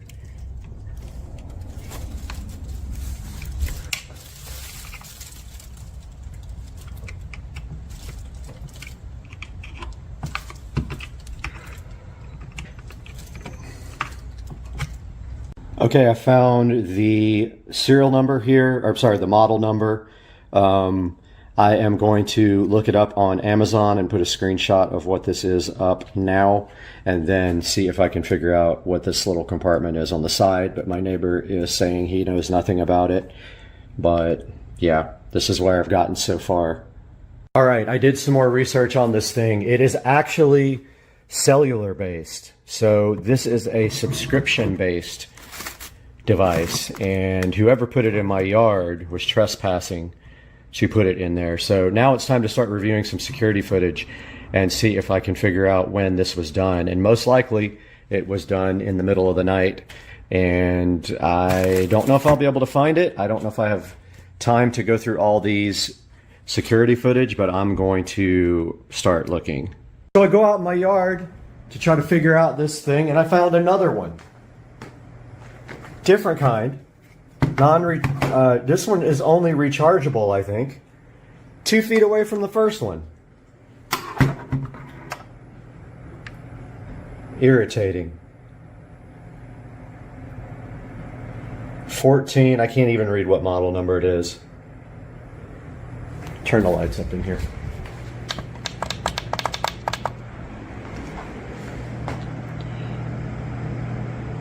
$14,076. Well, that would be the one with the rechargeable battery, but I don't see how this battery comes out. The other one came out pretty easy. This is unfreaking believable, dude. I missed this one by a foot when I went out there. This one has a battery pack too. How the hell do you get it out? Oh yeah, you just push on it. This is unreal.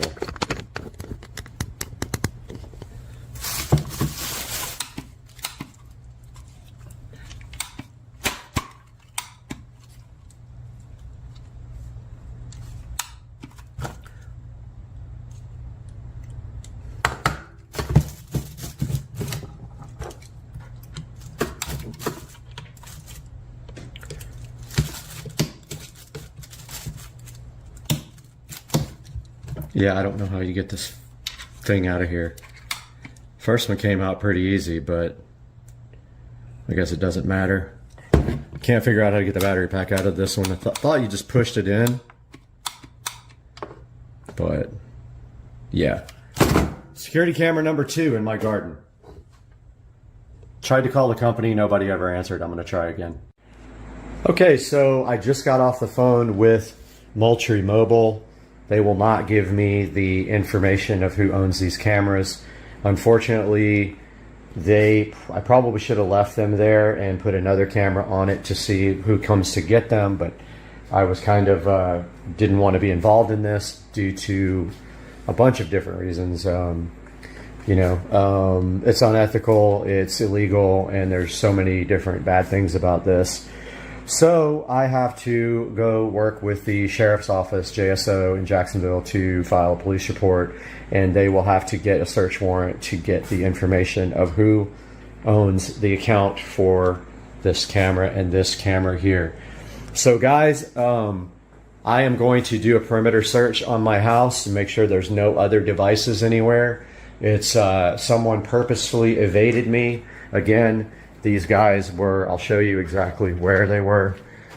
So they were actually in this garden here and placed where the camera up there, my security camera right there, could not see them. There were 2. There was one right here that I didn't see the first time, and then there was one in plain sight right here, literally in plain sight. And it's very disturbing to think that someone did that on my property, but we will keep looking on the security camera footage. But that camera was blocked, and I have no frame of reference to know when to actually look, and it's like needle in a haystack type of thing. And I looked all last night on the security camera, I didn't see anything. But yeah, so that's where we are. We are going to try to figure out what to do next and call the police, and I will do another video to update you guys then. Guys, today we have gotten rid of the furniture on the porch, and we have this whole entire load of IKEA furniture to put together today, right out here in the beautiful Florida sunshine. I'm so happy to have you guys with us today, but we got a lot of work to do, so let's get busy and stop talking on Supercar Straight Racing. Let's go.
All right, 4 hours later, and we have finished assembling the furniture. I tried to do this in a pair, so I did both of them at the same time. One step, yapper, and this is how it came out.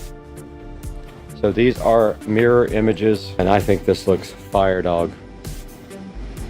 I'm just gonna move everything over like an inch or two to fit on the carpet here. That.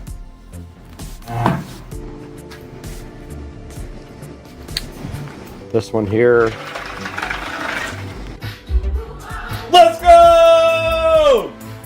I had a mouthful of food. Let's go! Second part of the equation of the outdoor furniture switch over and refresh is this lounge chair and table set here. We got to get this out and get it put together. One of them is a table and chair. The other one is just a chair, and it is from Hdmi Outdoor Living with very good reviews. Let's get these outside, get them unboxed, and have probably the most fun ever by building more furniture that only took 4 hours to do the other set, guys.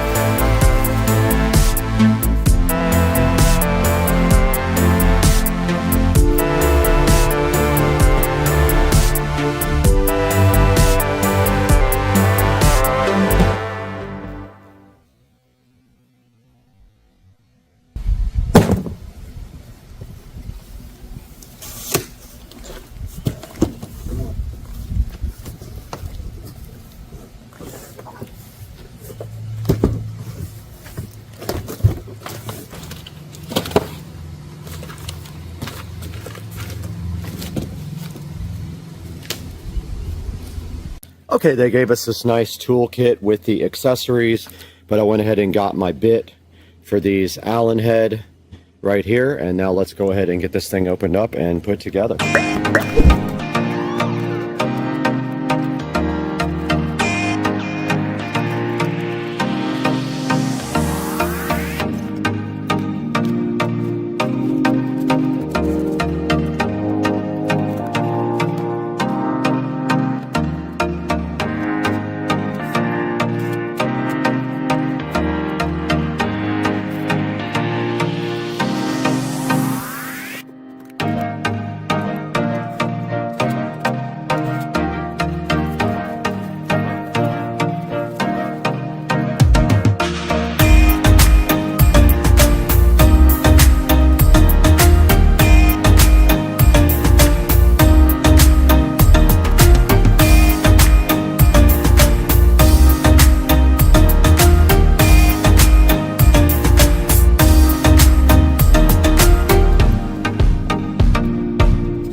All right, we got both the chairs built now and the table. They definitely feel cheap, way cheaper than these guys over here did, and they're just not that much cheaper.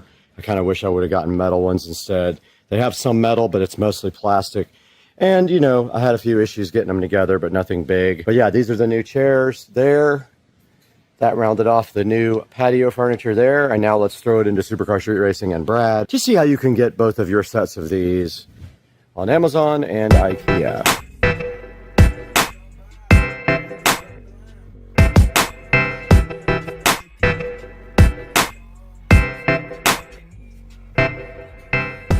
We're back at the 4K production studio today. My name is Brad, and if you haven't been to our channel, welcome.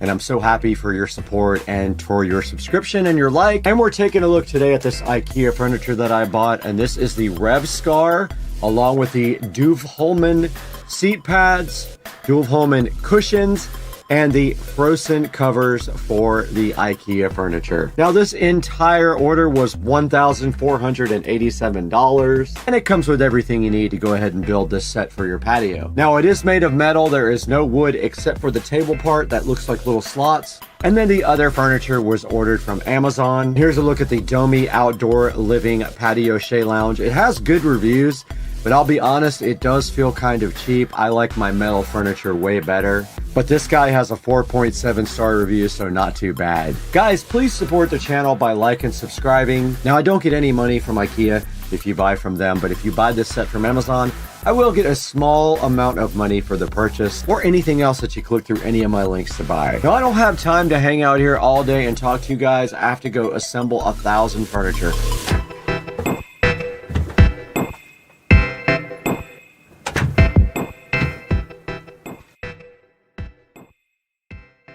Hey everybody, welcome back to the channel, and today we got Dukes of Duval here, and we have his 2013 Chevrolet Silverado truck sitting right here behind us. We have one mission today, and what are we going to be doing? Change the spark plugs.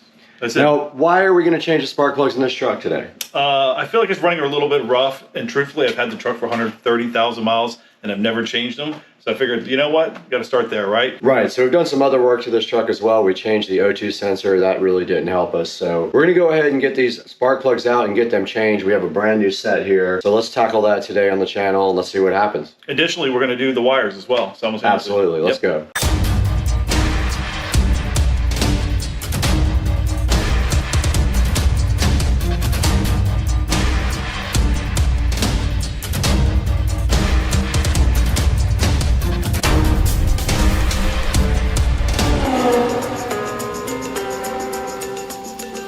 All right, we're back again with Dukes of Duval here in his 2013 Chevrolet Silverado truck. Having some issues with rough running, so today we're going to try to tackle that by replacing the spark plugs and the spark plug wires as a first step. And actually, we've already done some other work to it that didn't really help. So what do we need to do first? We already went online, we looked at what we needed, and we got the tools ready for the job. What's the first step after you have these plugs out of the box?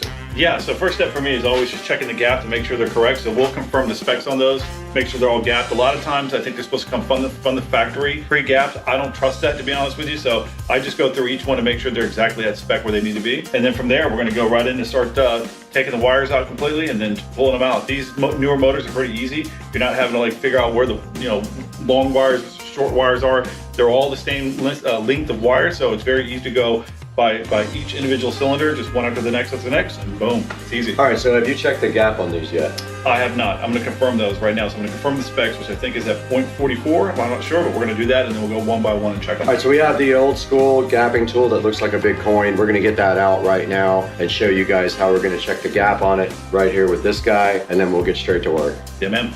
All right, we're back with Dukes of Duval here, and we did some research online, and apparently the correct gap is what is it, 0.040, and these are about 0.45. So what we're going to do is just tap that head a little bit, right? So it we'll tap it down a little bit to reduce it. Hopefully it's pretty easy, a couple taps. And it moves pretty simply with just a tiny tap. You don't have to do a whole lot. It's more than that. Or you could tap it on the ground, either way. All right, so we got this one gapped pretty close to 0.040. And they were all off. They were all around 0.045, so we're going to go and do all of them.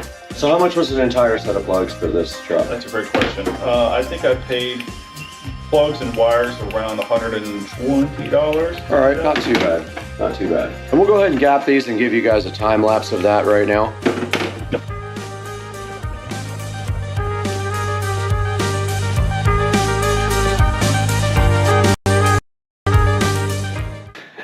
All right, we're back and we just gapped these spark plugs at 0.040 using the hammer. Yep. And I got a little bit too aggressive with them, and all he had to do was bend the tip up just a little bit to get those back on track. And now what's the next step? What are we gonna do next? Yeah, so it's easy enough. We're just gonna go in here. It's pretty simple. We'll get our lights moved around so we got a good vision of what we're doing. And we're just gonna go individually, each one by one, and we're gonna go start by pulling the wires off of each one and then going in there and removing it. So for the socket size, it's a 5/8 is what it is.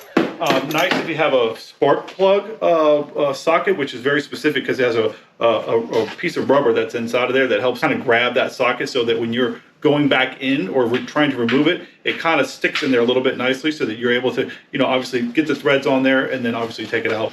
All right, so first things first is, you know, we're just going to make things a little bit easier to get in here.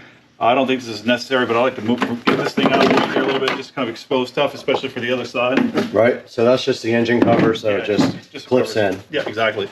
So as you can see, we got each individual cylinder here down the way. I don't know what number cylinders they are. It doesn't really matter. Again, this is not old school where you had to worry about what cylinder, what wire, and the length of the wire to make sure everything lined back up. Every wire is individually exactly the same. As a matter of fact, I'm going to go and pull the plug wires out, the new ones. And my recommendation as someone that's had this truck for quite some time, I will tell you personally from my experience, there are just certain things that when it comes to specific parts that using AC Delco on Silverado, I highly recommend. You pay a little bit more for it, but I've had so many issues in the past with buying certain parts that were aftermarket or made in China or whatever that were terrible, and then I just find myself having more issues. So I paid the price to get AC Delco. That's what I would recommend highly. And you can see right here, Joe is just taking a look at the new spark plug wires there. And basically what happens is there is a metal sheath that goes around the spark plugs. You take that off of the old spark plugs and you apply it to the new spark plugs.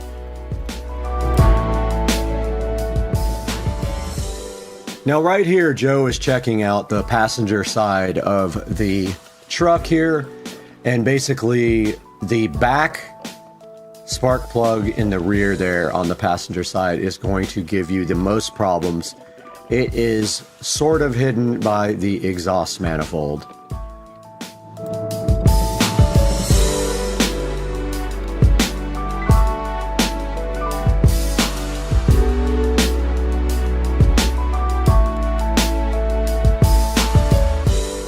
Now on this clip you can see me bent over the side of the truck here, and I basically had a very difficult time getting that rear plug out, but I eventually got it, and you can see me now here inserting the new spark plugs. And you want to go to 11 foot-pounds of torque if you're going to be using your torque wrench for this.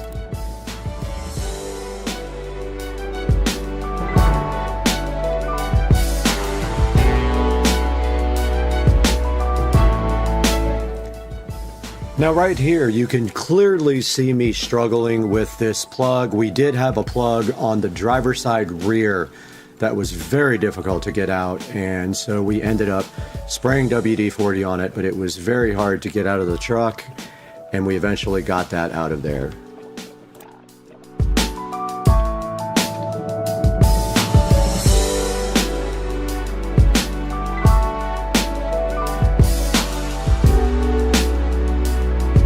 Shot of the new versus the old. Now, is the old one an AC Delco as well? Did you look into it? I see this factory. So. Also notice the difference in the tips. So this is a different design here. Those are the ones with like the really small. Or maybe it's ate away over time. I mean, these are old plugs. These are could be definitely overdue.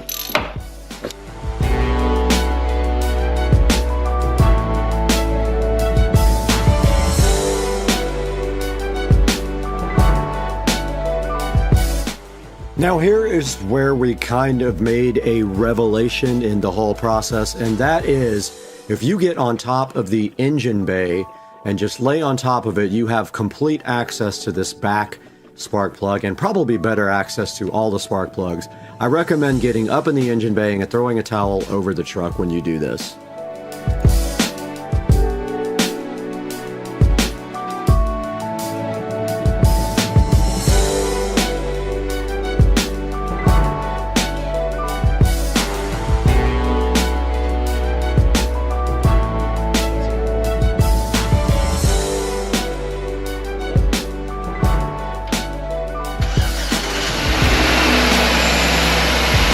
It ain't missing. It's not missing.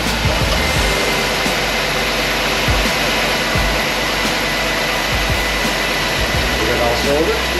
Like it's all cylinders.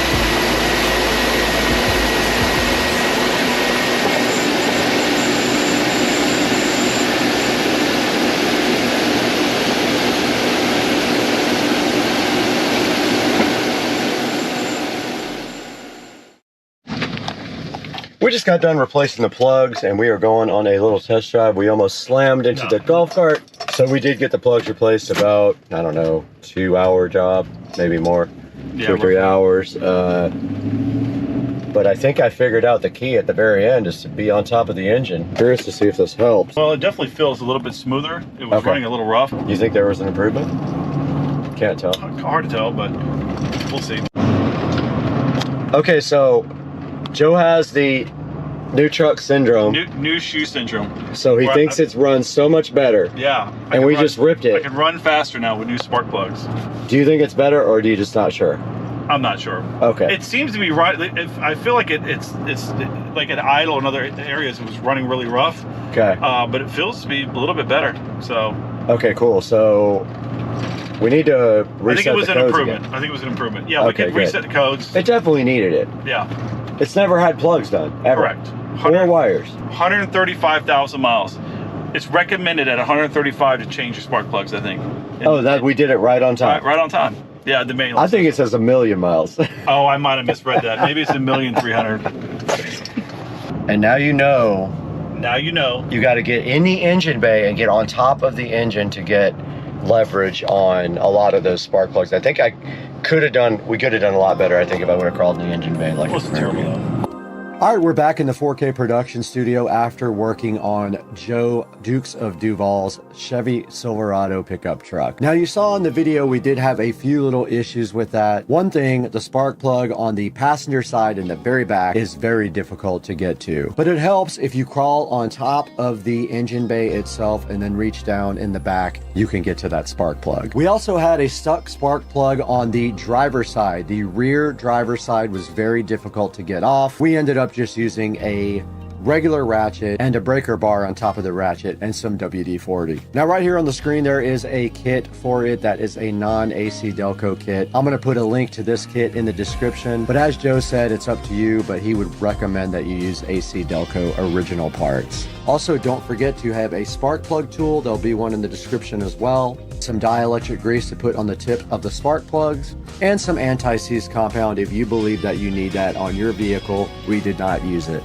Guys, thank you so much for liking and subscribing. Please support the channel by buying all of your Amazon products through my product links. It doesn't have to be this exact product. You can click any of my links and buy anything you want from Amazon. And it does help the channel greatly by giving us a few dollars, because as you know, we lose money on the channel. We do have another project coming up for the Silverado. We're going to be doing the rear brakes next, so please stay tuned for that. But I got to leave right now. I got to go open up an automotive repair shop.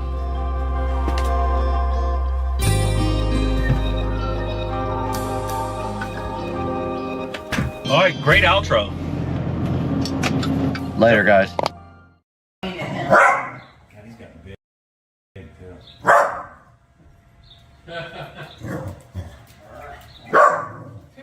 Dude, Cat TV. I thought they used to say that like cats and dogs couldn't see. Dude, Cooper. Oh, get it. That's funny. Oh, that's his favorite. Oh, that's funny. He loves Cat TV. Where'd it go? Papa, he went in the hole. Look.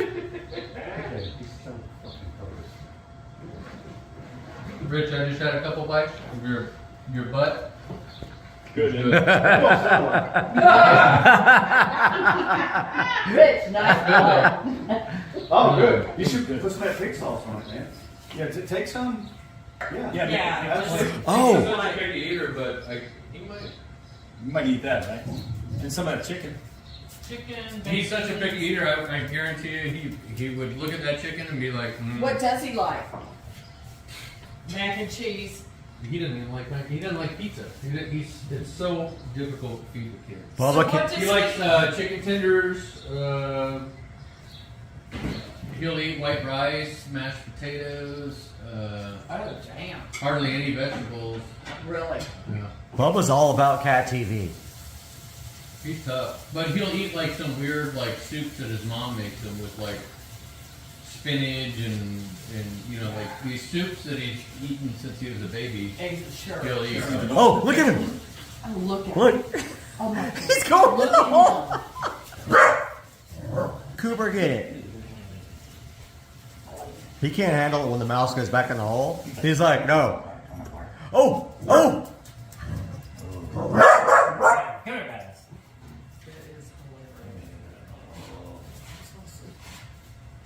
Bubba loves cat TV.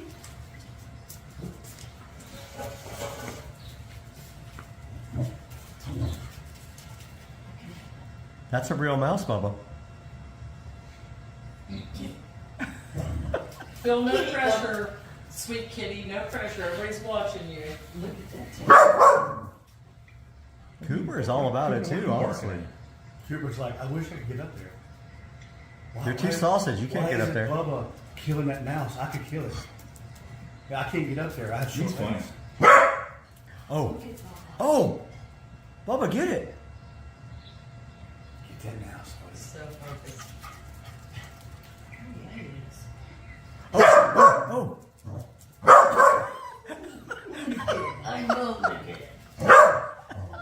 Is he sitting there after the mouse? Or is the cat gets He's worked up? well, he's super protective of Bubba, but like I don't know. I think he sees the mouse. I don't think he's protective. I think he's just going crazy because Get the mouse. Coop. Oh! Get it! Get it! I think the cat's just getting him worked up. I think so. yeah, that's what it is. That tail, he's pissed. I'm gonna kill it. I'm gonna kill Look at it. his tail. I will You kill let that mouse get out of the hole?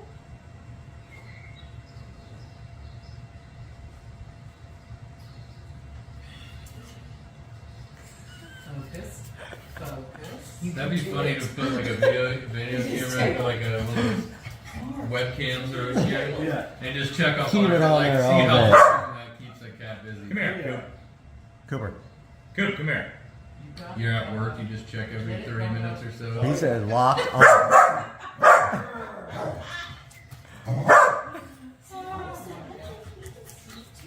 Bubba loves cat He sees TV. it, huh? But I can't tell he's watching. He sees it. Baby, you think so?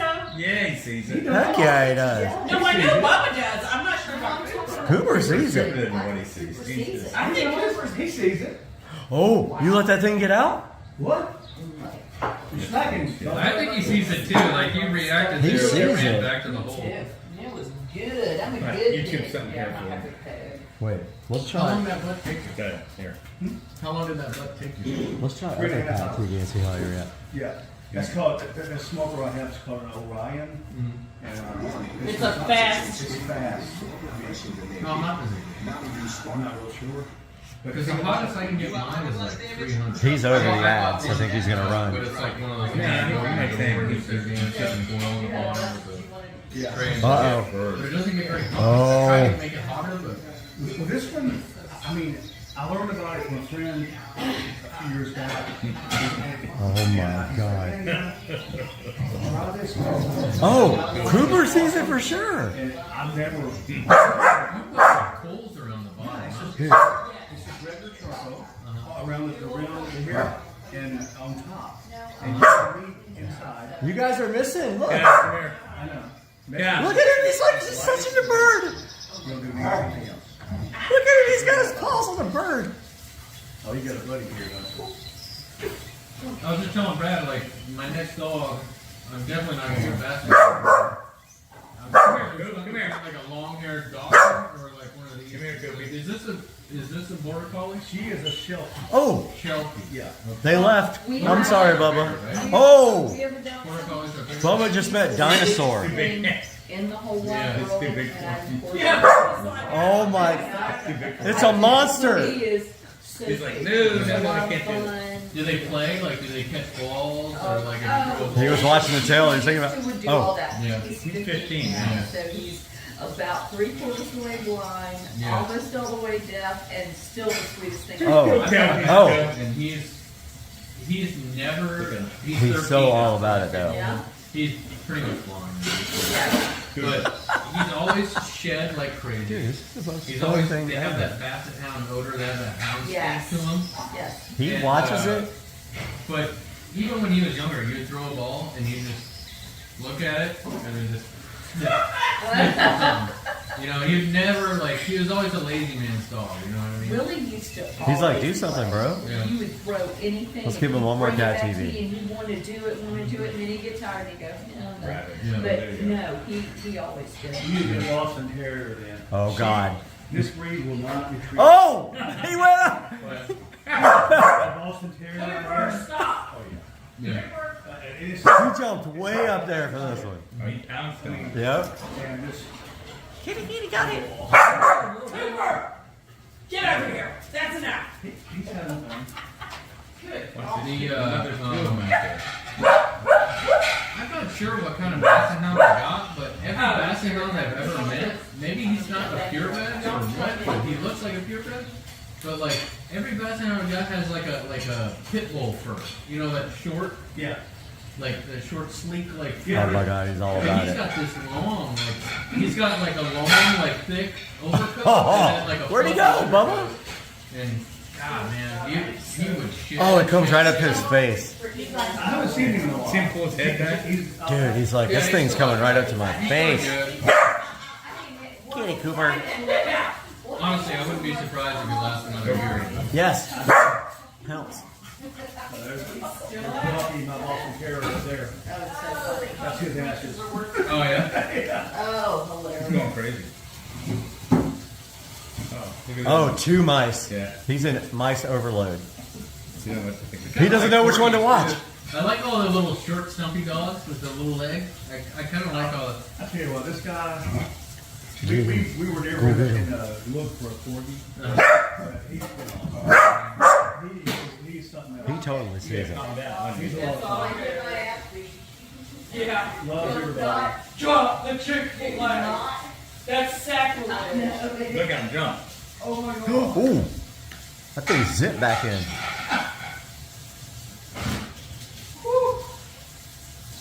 All right, Brad, I would like to see your pool. All right, let's go do it. And we do need to get home and Oh. with the animals. Yep. That, how do you just bring this up and just put up cat video? Or We put Cat TV because Mr. Binks watches it, but not like this. Yeah, Binks, Mr. Binks loses interest. He doesn't get crazy. He looks at it You for a brought minute. Mr. Binks in here? Huh? Or where did you watch it with Mr. He Binks? watches it in my theater. Yeah, he but sits on the table like Binks watch. doesn't go crazy. He doesn't go crazy? He just watched it for a few minutes, but Bubba's all about Bubba's it. like wild on it, man. You know, with as much as that cat's outside, he's probably got to see rats all the time. Oh, yeah. Yeah. He probably kills them.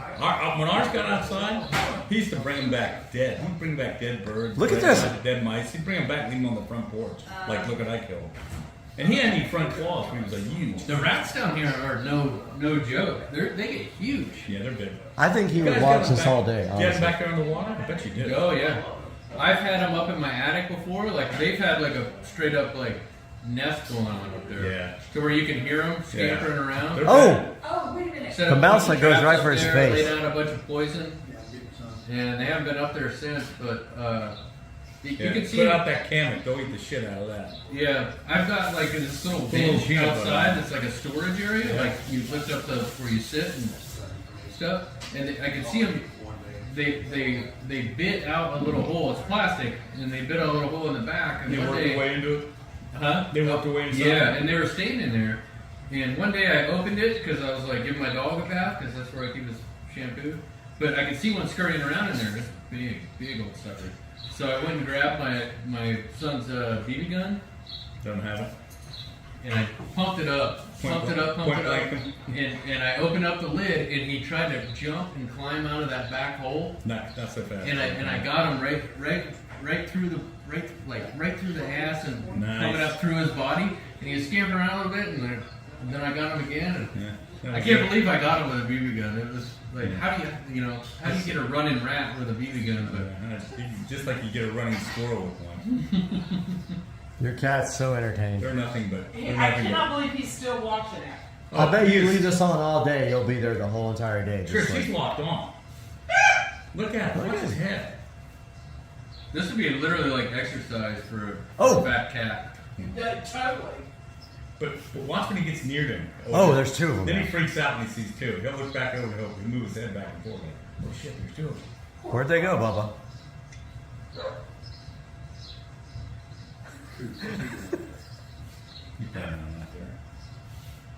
I love how they run inside and it like piques his interest.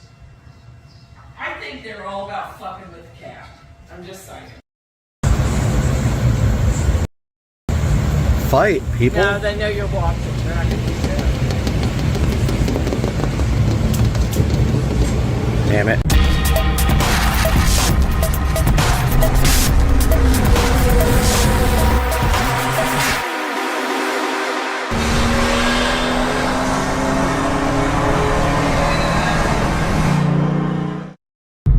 We are out here, and that behind me that you can't see because there's a big truck blocking it,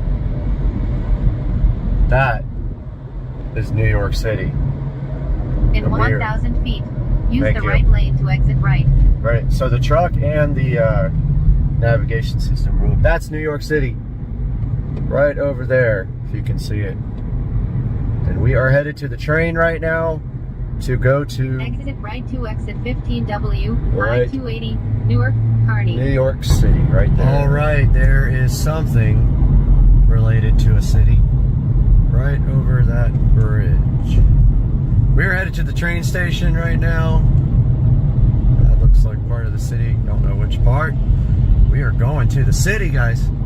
Hello, New York. All right, here we are, Secaucus train station. Getting our tickets to head on the train. And we will be on the train here shortly. Cool.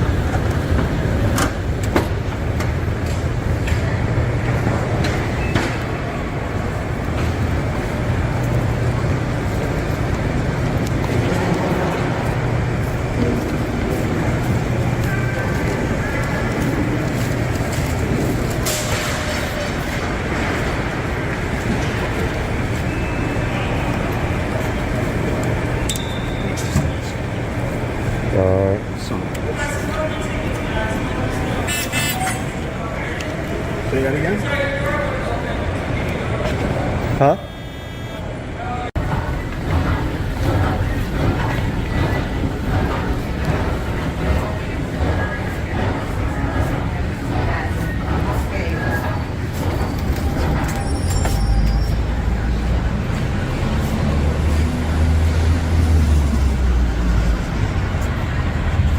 Must have just missed it.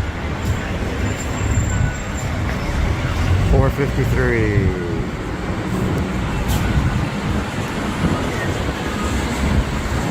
Oh, it's in 7 minutes. Oh, 9 minutes. Yeah, I'm Out here, waiting for the train.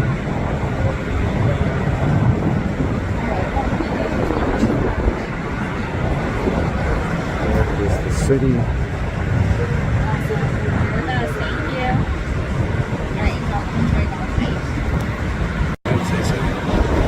World Trade Center.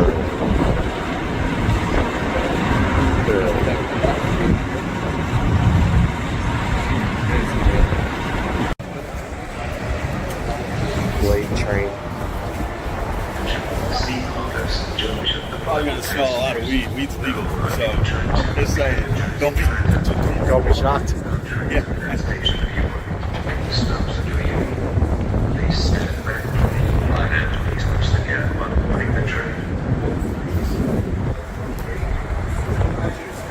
Train is late. Oh, I hear it.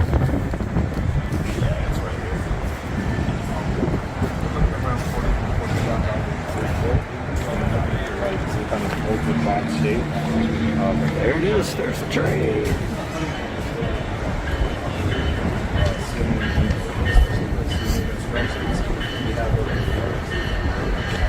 moving.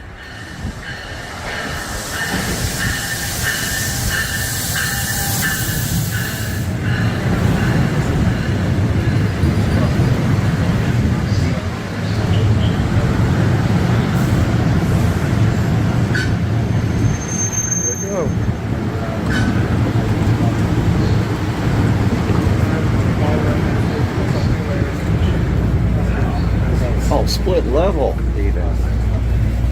You gotta love that, man. Where's the drinks now? Oh, we could have Where's the bourbon? We could have gotten beers. We should have gotten beers.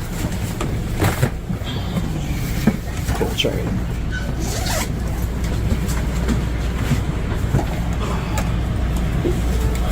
Bars. The Wayne line, like the Gladstone branch line, they get the older shore. They don't run as frequently.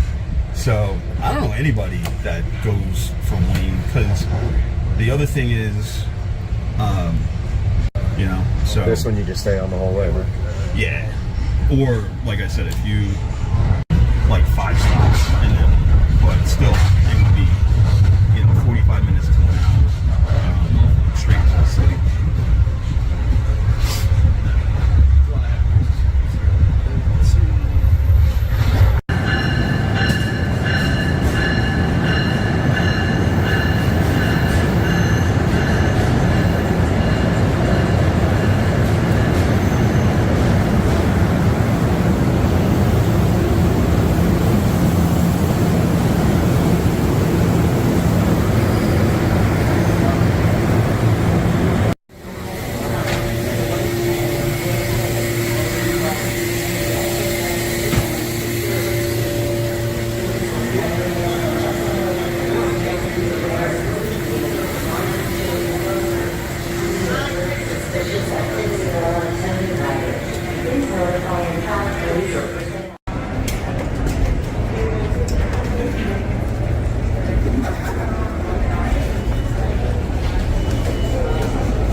Okay, we got in. We got in. Yeah, we did.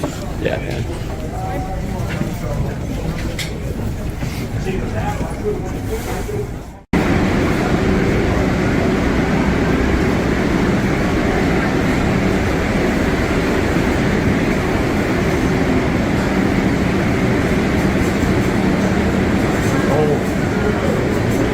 Some history down here, man.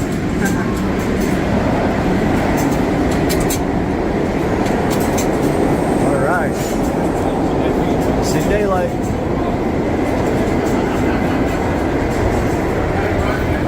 Oh, feels good.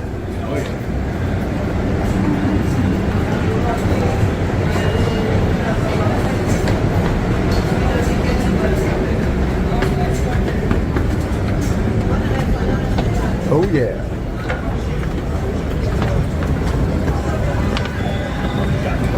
Right up to Applebee's.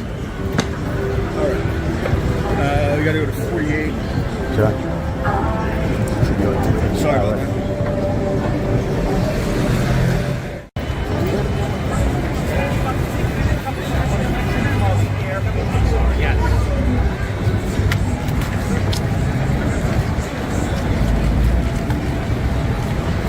Love it. Yeah, man. City's awesome. That's the cool thing, you know? It's so cool. Weather's perfect because we're walking, so you don't need it to be hot. Right.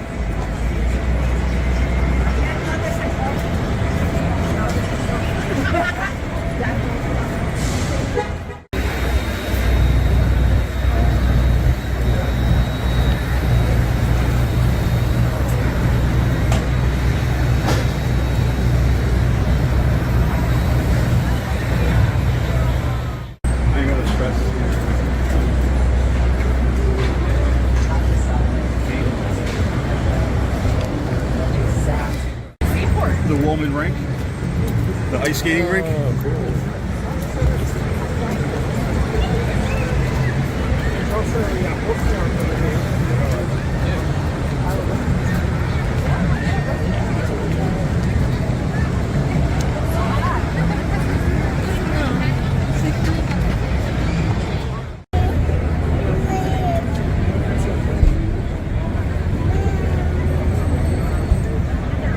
Wish it was sunny, but I don't know.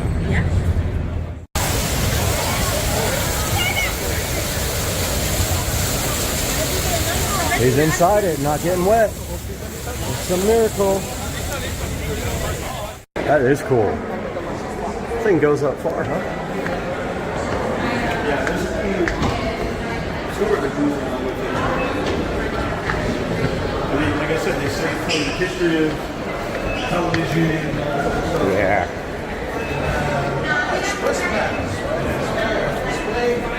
You want to take your phone so the full QR code is visible? Thank you.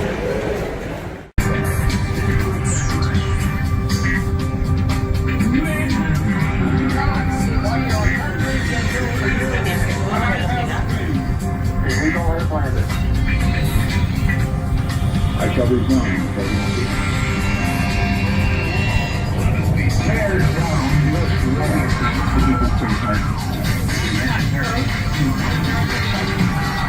Welcome to Top of the Rock.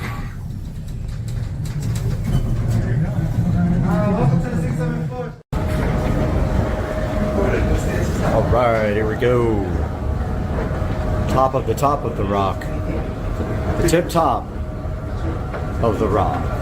Wow.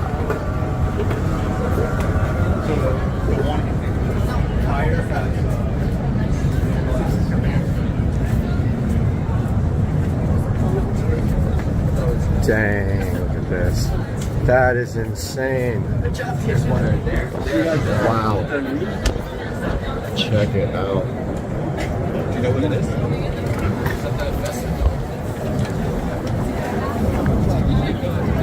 We go up again. No way.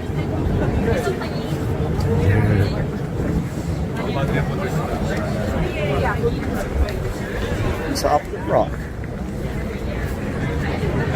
The most insane view ever.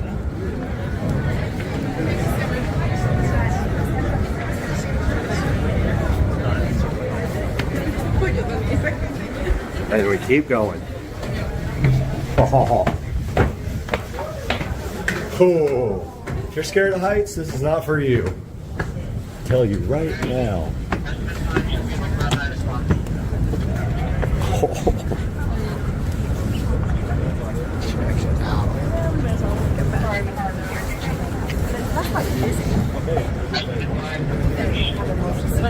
Line of the rail.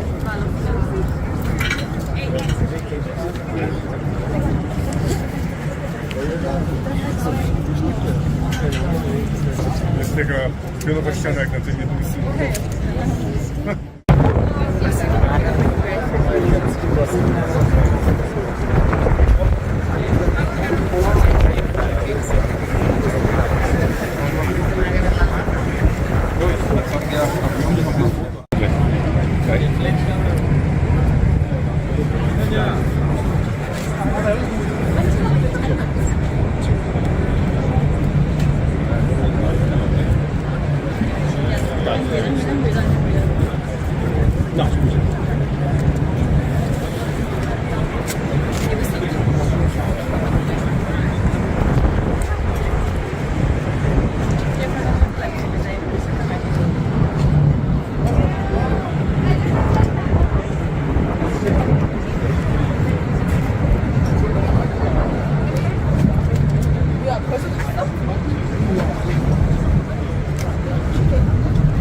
그래도 오늘 아까 거기에 툰지를 갔다 와가지고 한번 이렇게 딱 거기 여기 사이는 안 갔지만 여기만이라도 갔다 왔잖아. 중심거리만이라도.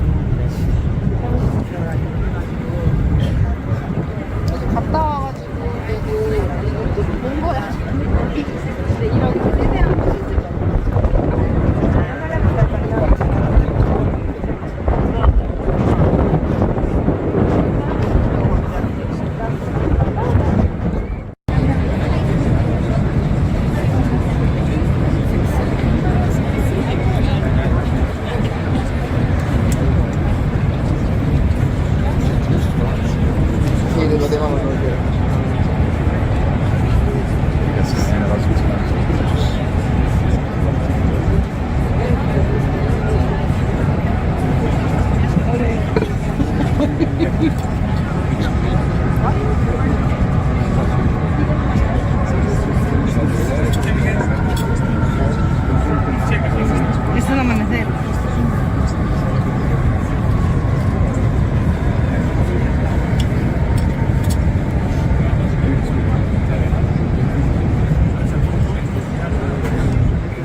They put big, they look like Christmas ornaments in the middle of it.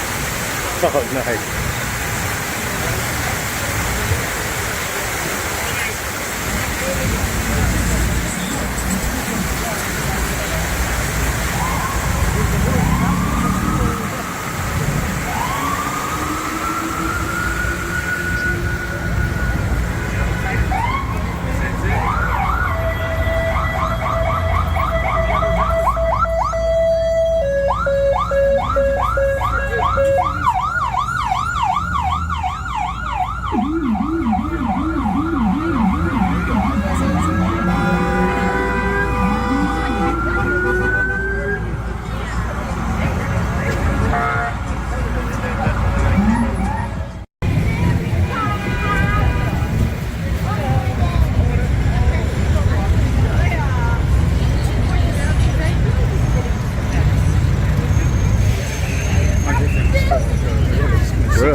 OG, man.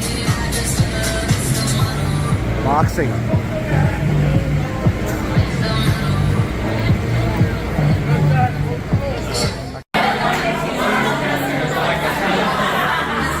Loud.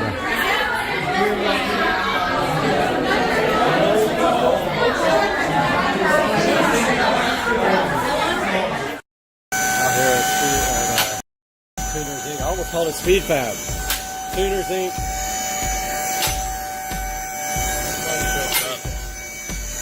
What? About to change the oil in this thing. Get up on the lift. What do you think about? About time. What about that? So we didn't even get the AC refrigerant. No, didn't need So- it. There's too much pressure. Yeah, we didn't recharge the AC. We had to drain some of the pressure out to get it working again. It was overpressured and the compressor would cut off. Now we're gonna change the oil. All good. About to get under here. Look at that wastegate. Oh, go figure. Look at that. There's the oil filter. Easy peasy. That's hard to get to. What we wanted to look at last time? I forgot. Oh, the rear end's one thing I wanted. Y38, yep. So that's the Subaru rear end right there.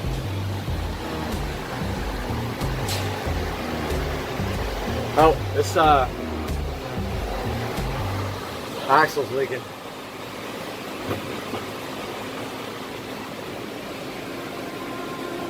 Yeah, right at the. Yep. Just that side though. Yeah, it's throwing quite a bit of grease. Yeah, right there. look at that. Oh, go figure. Look at that. Yep. Layer. Yeah. Axle's leaking right there. Yeah. Oh, go figure. Look at that.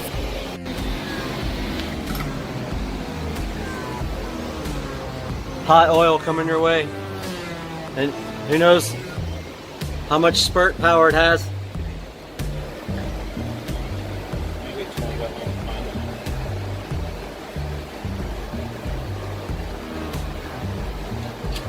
Oh, look at that. Oh, look at that. Perfection.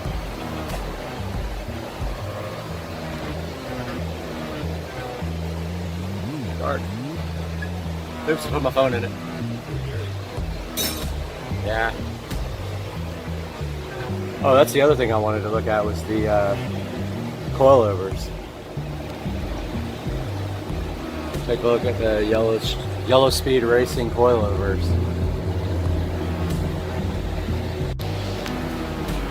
Look at the coilover.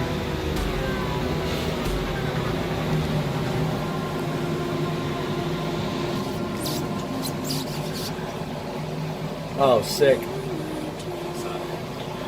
I can actually see the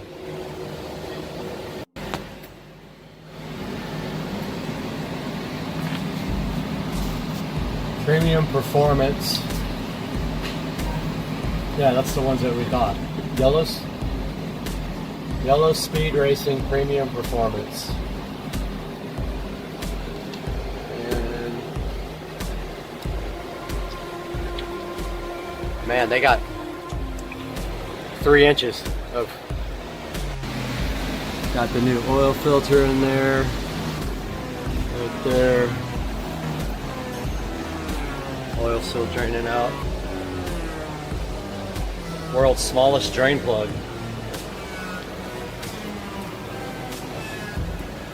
That's the tiniest hole I ever saw. That's what that girl said. I know. Went over and tried.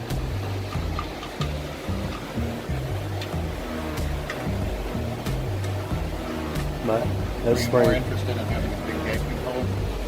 A what? Are you more interested in having a big gaping hole down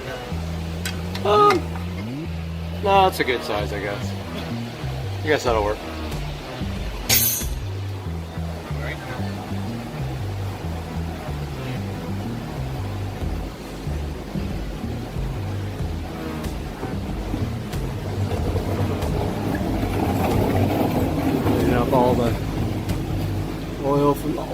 filter. Still dripping.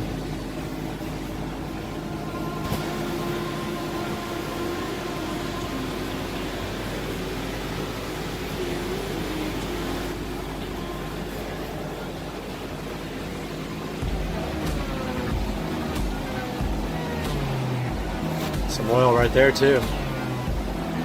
It's a tad bit. Right here? Yeah. Wonder what's going on there. Here too, so it's going for the fluid. Oh yeah, it might have just been from the engine. Yeah, yeah. Transmission's like brand new. It is brand new.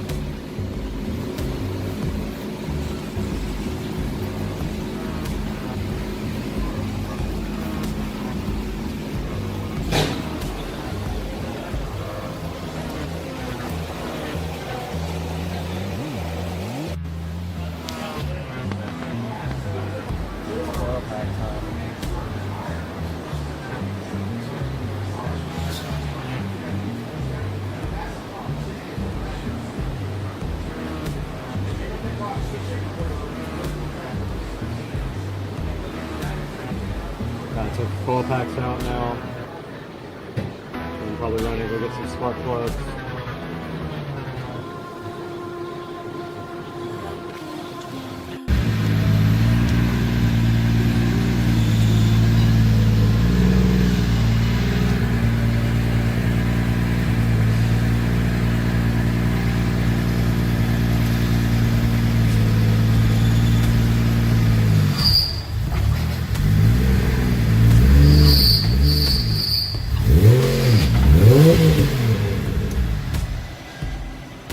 Tracy's getting the car up on the dyno.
We're not sensing boost on this.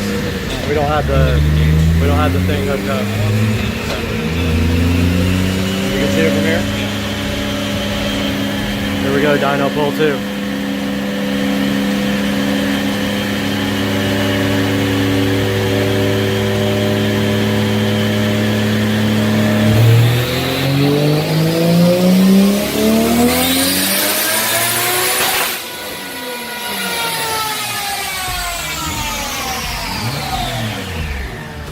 It spiked to 14, but it dropped to about 12. 15. Yeah, spiked to about 14 and then it came down. We could put the manual on there and run it up to 30 and see if we can blow it up. I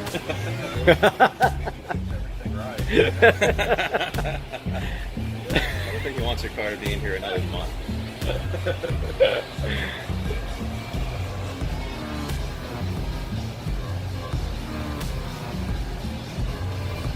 Well, Lexus. Did it? I think he did. Yeah, he did.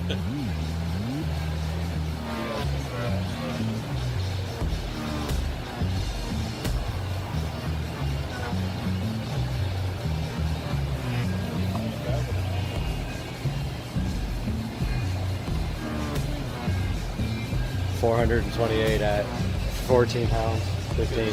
That's like pretty much exactly what I made. My first round. Yeah. Oh yeah, that's his first dyno pull. So right on. That's with no tweaking. He hasn't even touched it yet. Right. Just running on the spring.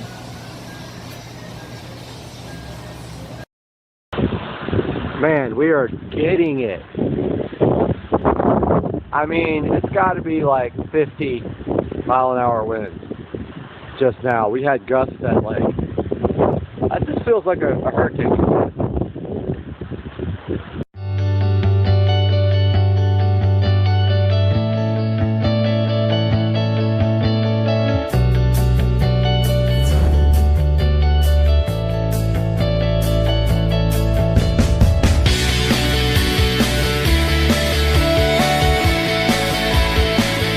Alright guys, we're taking a look at the Barebones factory, wherever that may be, and yeah, so this is just a look at how they actually produce the mirrors. So you can see people working on the mirrors here. You can see them assembling, creating a little bar that the mirrors hang on.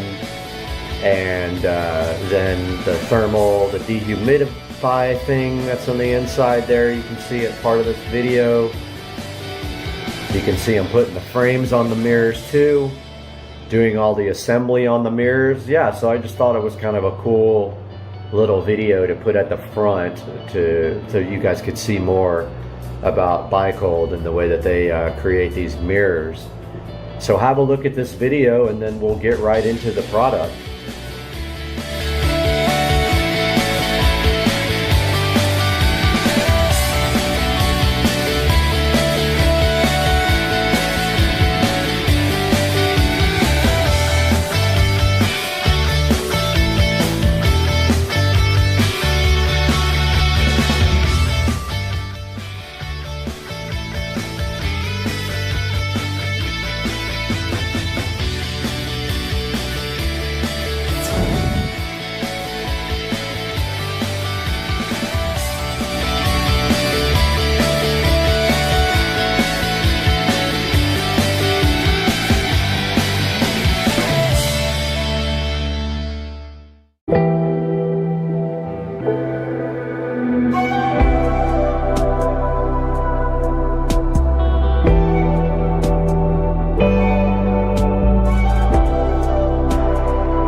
Hey guys, welcome to another video. It's Wednesday. Got an update on my instrument cluster is coming in today from back from Germany or Switzerland or wherever it is. I guess if you guys are gonna have to see me, I'm gonna have to put a hat on here so I don't look ridiculous. Hair's all messed up. Alright, so we're taking a look today at the smart LED Wi-Fi mirror. Now, I wish that I would have saved the pictures of this being installed, but I deleted them a couple of days ago. I had some really good install pictures of what I did. Now, let's take a look at this and see how you install it, some of the features, and whether or not I feel like this was worth the money. So these guys were fairly expensive. I paid, I believe, over $500 for both. There will be a link down in the description for these. There are different brands. I'm going to link the brand that I used. And yes, I know it's overkill to have these on both mirrors, but I wanted these things to match. Now, what came out of here was just a regular wooden framed mirror that I actually created myself. I actually made it. I framed it up and everything. Now, this whole entire vanity, I wish that I had done a video on the replacement. That was quite a project for me because the old vanity was floating and I really wanted a floating vanity so I could underlight it like that. However, I looked and looked and looked and I could not find anything suitable. The other issue doing this vanity was that this trim had to come out. The vanity is too wide to fit through the space with the trim on. So I removed the trim and slid the vanity in there, and this vanity came from California. Very, very heavy and very well packed, very well made, solid wood vanity with with also soft close drawers. And so really nice. I don't know why my computer's saying I have a meeting at 5 in the morning. I doubt that that's true. I'm going to show you this mirror next. We'll be right back. Alright, we're back taking a look at the smart Wi-Fi LED mirror. Now let's make one thing clear on this guy here. This does not come with these color LED strips. So this does not come with those. That is an addition that I did. And if you look back there, we might be able to see, yeah, you can kind of see what I did back there. So let's turn those off and get a look at what this looks like without my addition of the smart Govee RGB IC strips. Alexa, turn off the mirrors. Okay. Okay, so these lights are my own. So notice here, there's no light on here. So these mirrors actually come with this. Okay. Now, so that is the backlighting that is supplied with the mirror, which is actually pretty dang cool. Okay. It looks awesome. Let me turn off the regular lights here. So these guys look like this right out of the box. And that is backlit with a white LED strip. It is dimmable. You can change the color temperature. It's on warm right now because I just like the way warm looks, and it matches my warm LEDs in the ceiling and my warm smart LED bulbs there, which I don't even use the smart part of them. I just use the switch on those because I have a smart switch. So I was really wanting more out of these guys. So I added the Govee RGB IC smart LED strip to the back of each mirror. Now what I did was I hot glued that, and you're not going to be able to see it back there, I don't think, but like I said, I wish I would have taken more pictures, but I didn't. I don't have pictures of that. But I hot glued it all to the back of the mirror, the new LED strip around. You can see the current LED strip right there. This kind of faces the side. Well, the Govee strip is actually on the inside of that frame, just next to it. There's also enough room back there. It's deep enough so that the Govee controls actually fit too. Now if you look here, there is the mirror on-off switch, and that is also how you change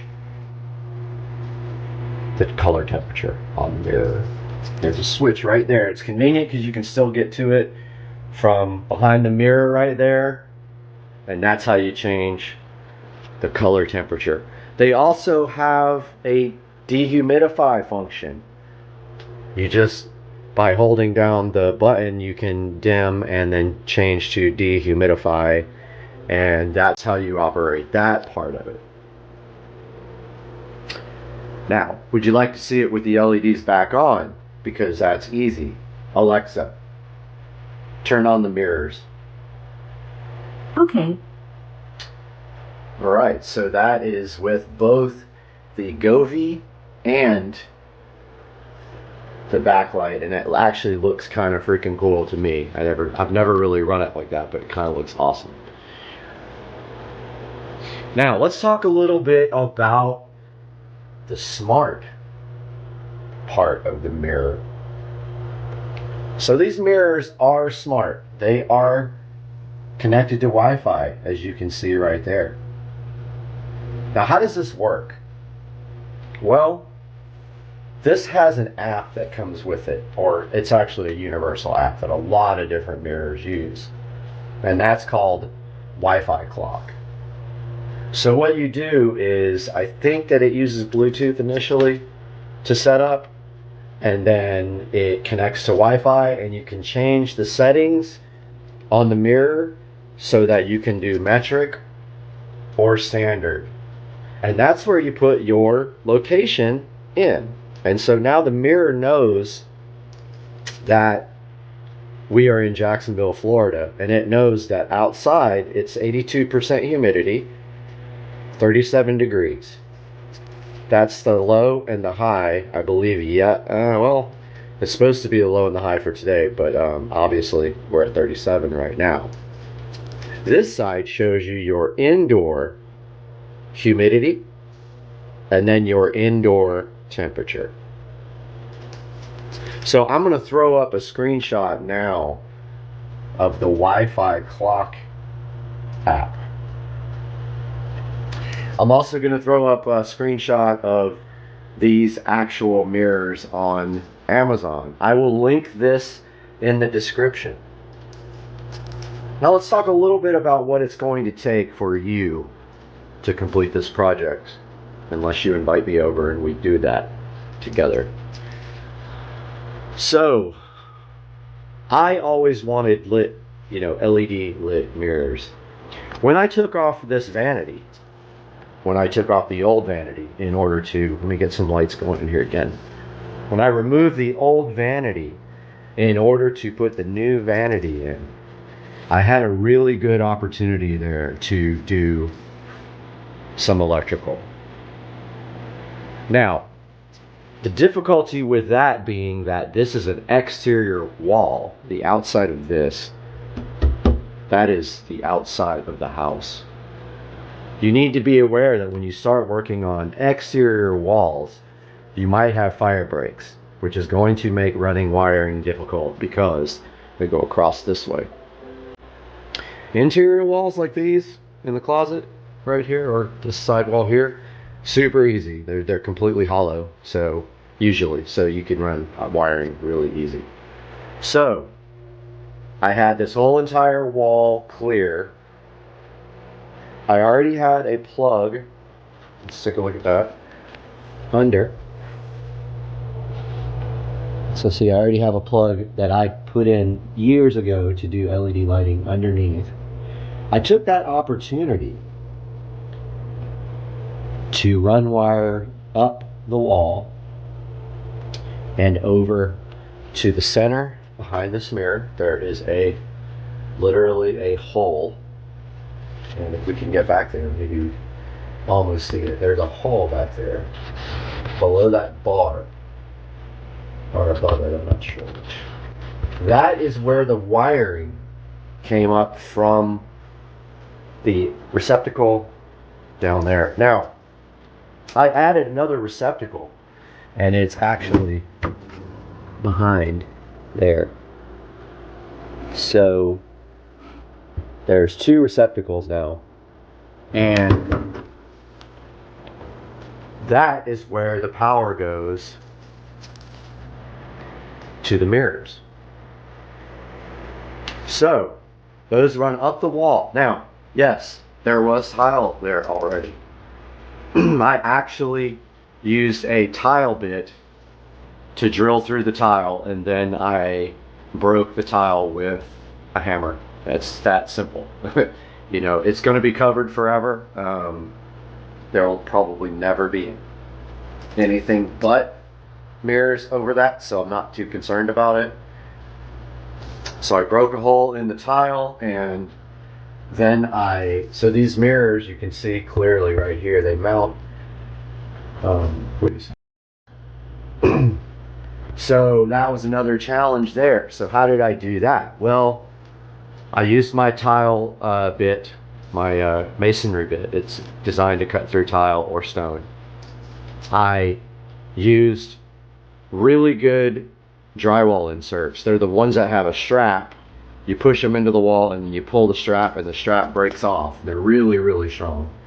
I used those with some nice big screws to hang that bar right there. I don't know if you can see it, but that's how you mount the mirrors. The difficult part of that, you're going to find very quickly, is getting the mirrors level. completely even, completely level, completely the same exact space from edge to edge, the same exact distance apart. Very hard. One mistake and you have drilled through your tile, and you have to either move up or down because you'll already have a hole and it'll be the wrong hole.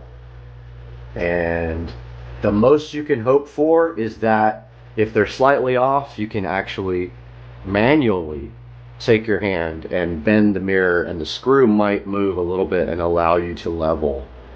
But I highly recommend a laser level for this. That's what I use. Laser levels are awesome. I'll put a link in the description to one for you.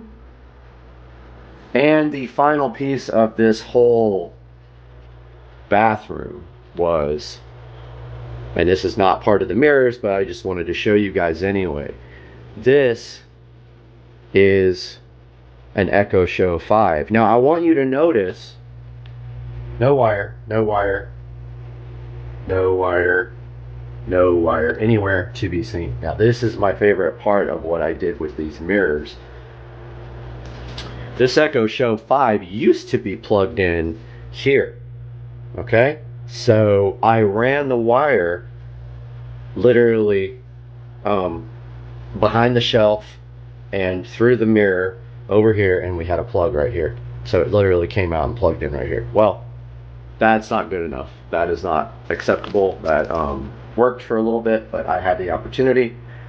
And so I made this shelf by hand. So this is just 2 pieces of wood. Those wood are then screwed to each other in the back there with flat screws. Drilled the bottom shelf out, screwed in the back part to it with a flat screw, and then I caulked this. Well, actually, let's back up a little bit. When I put that receptacle in down there, that new receptacle, I took the existing Echo Show power plug, plugged it into that receptacle, drilled a hole in the tile with my tile saw, and then I used a coat hanger to fish this wire up through the wall. That is plugged into the new receptacle along with these mirrors. Okay? That's how I did that. Then I drilled a hole in the back of this wood, which it already had actually. I pushed the power plug through the back of the wood just enough so it's protruding. Just this much. Like, it's just the power part of the plug sticking through the back of this wooden shelf. You take the Echo Show 5 and you push it onto the power plug. The power plug does not move because it's very tight. I made sure when I drilled the hole, I drilled it just enough where it would barely go through and forced the plug through the hole, so it was very tight. So that's how you plug it in. You just push the Echo Show 5 onto it. It's very clean. It's a floating shelf. I then took the shelf, hot glued it to the wall. Just hot glued it long enough so it would stay. And then, I did hot glue and caulk on the back of this to glue it to the wall. So I put a bunch of hot glue, a bunch of caulk, pushed it onto the wall, the hot glue held it up, and then once the caulk dried, this thing is not going anywhere. This is a very light device. Now if I ever want to upgrade, I can probably do an 8 in the same spot. An 8 might fit. I have one in my bedroom, so if I ever want to do that. But the 5 actually looks perfect right there. It came out really good. So yeah, so these are Wi-Fi smart mirrors. Time, temperature. They actually show you if it's sunny or raining or cloudy. And these are the brand Byecold. B-Y-E-C-O-L-D. It's kind of see it right there. Yes, I do think these come off. I haven't tried to take the sticker off, but I believe they said they come off. And yes, they have to put those on there. Amazon forces them to do that. I asked that question, why would you do that? Oh, another thing. You're probably wondering why they're both on the left side. Why not do one on the left and one on the right. Well, I tried to get them to custom make one, even though they said they could. They could not custom create one with opposing positions or both in the center, like one here and one here. So that's just the way that is.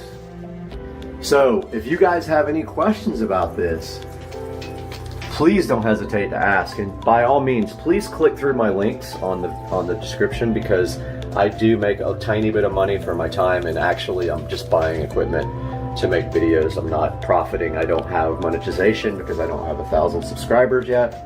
So I'm working on that hard. I want to do a bunch of content, reviews. I want to do car stuff. And later on today, we should be able to take a look at my instrument cluster reinstall. So we'll have something on that. I hope you guys have a great Wednesday. All right, guys, taking a look at the Wi-Fi clock app for the smart mirror. Just wanted to go through this real quick with you guys at the end of the video here, but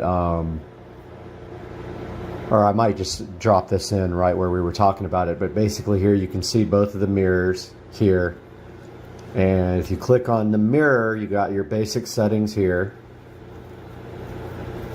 So you can change the clock format, make it beep when you press the buttons. You can change the month of day format and make the degrees Celsius or Fahrenheit. And then you can change, I guess, the brightness to full normally. Or you can let it, I guess it can come on at a different brightness. I don't have any alarm set on the mirrors. That's how you set an alarms. Here's where they set where you are. So that's how it knows the weather. Not sure what sleep mode is. Here's your firmware version. And it looks like that the devices are on the latest firmware, and then you can remove your devices here. But yeah, so you can choose between each mirror here, and you can see one of them thinks that the humidity is 24%, the other one thinks it's 25%. That has a lot to do with the position where it is in the house. And then if we go to the little menu screen, it shows you the software version and all that. So this is how you configure the smart mirrors. Hey guys, welcome back to the channel. Supercar Street Racing here. And this morning, monetization has disappeared from YouTube completely. It's not available on the actual page. As you can see right here, would show my revenue, which is abysmal, but there is some revenue coming in from my channel. I do put a lot of work into it. However, it is gone. As you can see right here, it would usually show your money there, and it has nothing there. If you check on YouTube Studio, it's also gone, which leads me to my next thing here. So YouTube does everything possible to make sure that you don't earn revenue on videos. I'll give you some examples. First of all, monetization is turned off by default on all videos, including shorts. Now, you usually take the shorts with your phone, right? So you would think that you could turn that on with YouTube Studio. It's not available anywhere in YouTube Studio. You have to either trick this app, and actually YouTube app, by logging onto a web browser, and it has to be in desktop mode in order to get to the studio part of YouTube, which is where I am right now on this page. Or, well, really, that's it. You have to be on a PC and log into the actual desktop site to turn on monetization.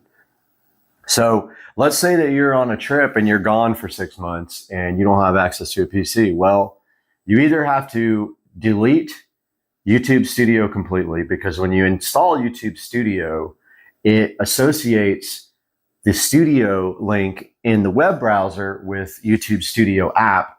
So you can't get to the desktop part of YouTube either to go in and turn on monetization. It's super annoying. You have to, every single video, you have to go set a rating. So you have to tell it if the video contains certain things that YouTube has an issue with. So they make it very difficult for you to make money. It also doesn't pay very much. In order to really earn on YouTube, you have to be making, you need hundreds of thousands of video hits. 1,000 here and there will not get you any money. You might get $1 or $2 a month. Now you can also earn money on AdSense and things like that. And also Amazon, I earn money from people clicking through my links.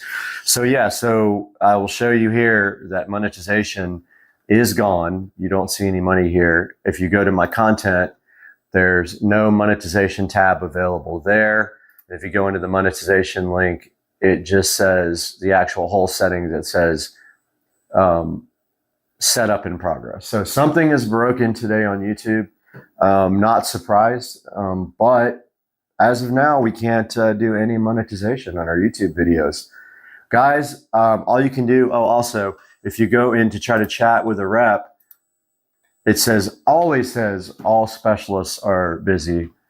Please try again later. So I will put some screenshots up during this video of the monetization stuff missing, and then hopefully they get this fixed soon. I know a lot of people are probably emailing and calling them. It's probably a bug in their code. It's not your channel, most likely. If you don't have monetization options, hopefully it'll be back soon.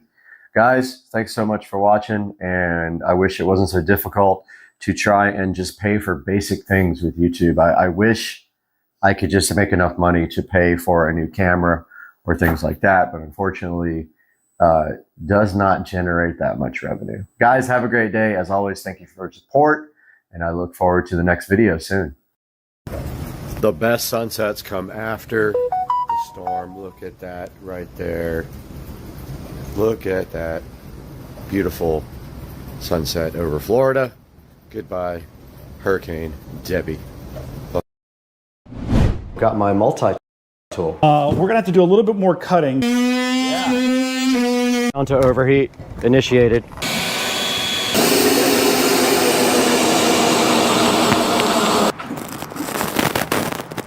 Those things are beasts.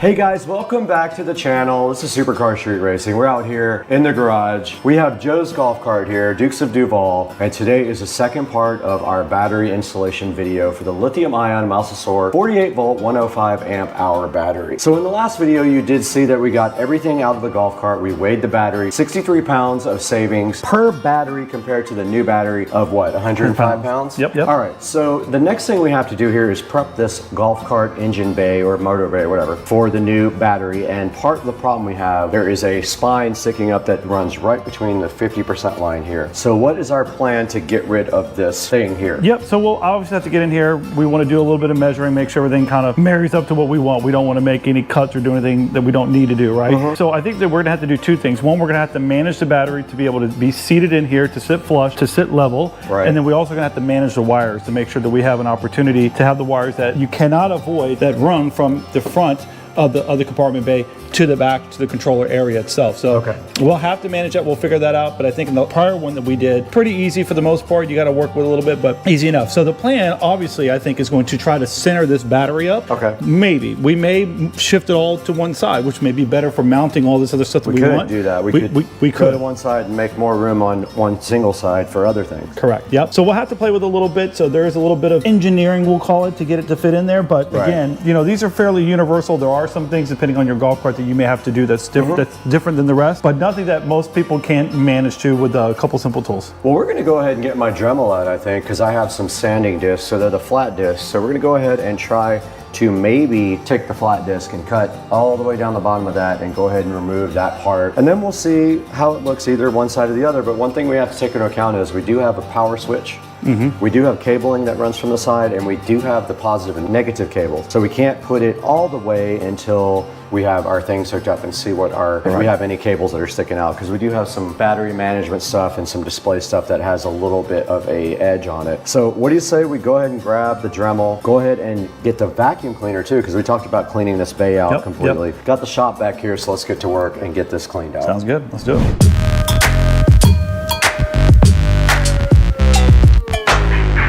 All right, so looking at this, you know, just a couple quick measurements, taking a visual of it. We're gonna have to do a little bit more cutting, but I think we got the right tool to make pretty fast work of this. So again, we have this ridge. We got a couple of little nodules that stick out here that I think are gonna have to come out. We're gonna cut it right flush to this here, so this thing sits directly on a nice flat surface all the way across, and I think we're going to be pretty good. So I have this oscillating tool right here. Should make pretty good work of it. It's not going to be perfect, but again, it's not the end of the world if you have a couple of cuts that don't look good because it'll be covered up by the battery. You're not going to lose any rigidity. It's not going to screw anything up. There's no wires that run through any of this. So if you have the same golf cart setup, you should be pretty good.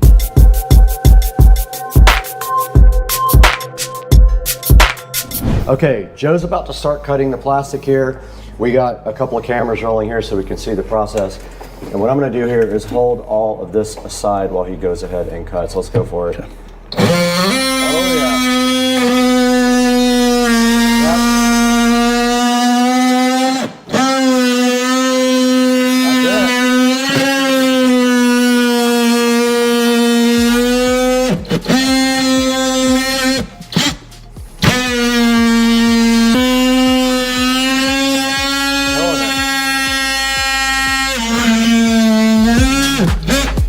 Okay, let's go ahead and do these.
Nice.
Yeah, so leave that because that's for my converter.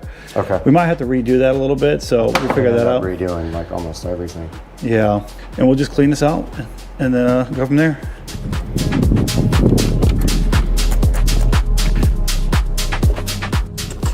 All right, we're out here at the street and we're about to kind of brush down the engine compartment, motor bay with Dawn and water and try to keep it off of the solenoid and controller while we do that.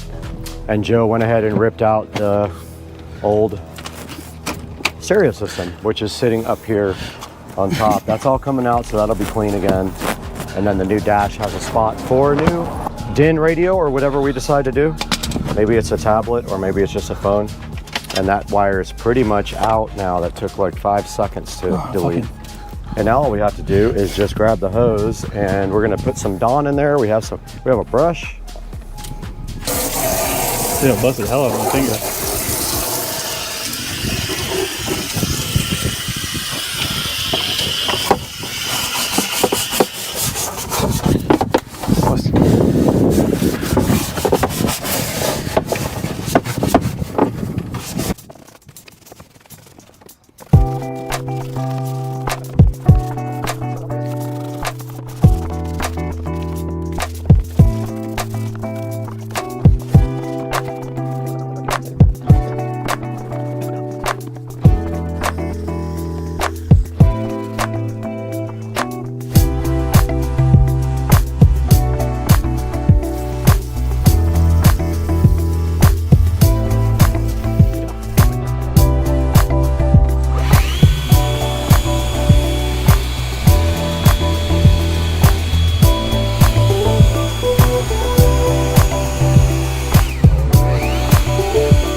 think that's a 15.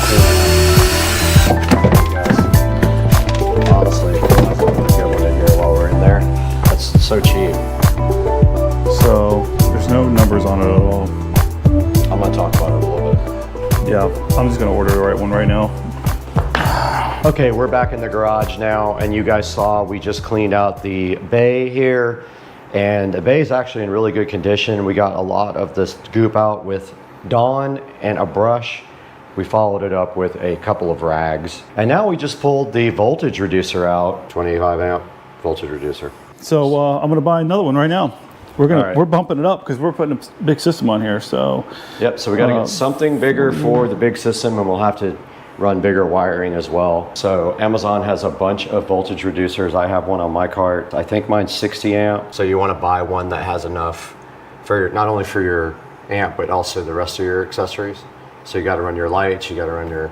So Joe's ordering a new voltage reducer to go from 48 volts down to 12 with enough current and watts to work the entire sound system, which is going to be dependent on what he orders for his amplifier. But I'm guessing we'll probably end up with a 5-channel amplifier so we can run 4 speakers and a sub.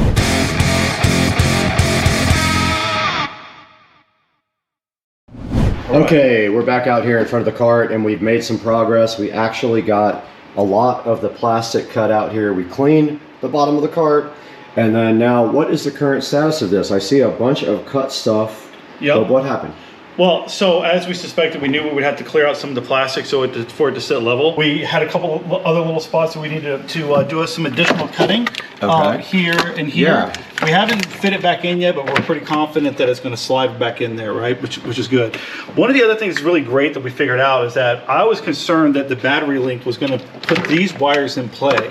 But the battery itself is going to fit in here perfectly, not leave us much room right here for us to bolt it down this side. We'll figure something out, some way to get it bolted down, even if we just put 1 or 2 bolts in there. Okay. But it looks like it's going to literally sit flush, and it's going to literally sit right here where these wires can all remain intact and just off to the side with our connectors that are going to be on this side. Like just perfectly, just fits perfectly, which is great. And the great thing is also, if we wanted to do an amplifier rack right here, we could literally have this entire side to do an amp rack. We could do like your new voltage reducer, your new fuse panel, and your new amp all over here, and it would be not cooped up here like the other one was. Yeah, and that's one of the things that we decided to do was we're putting in a new radio, so we're going to upgrade some of the things.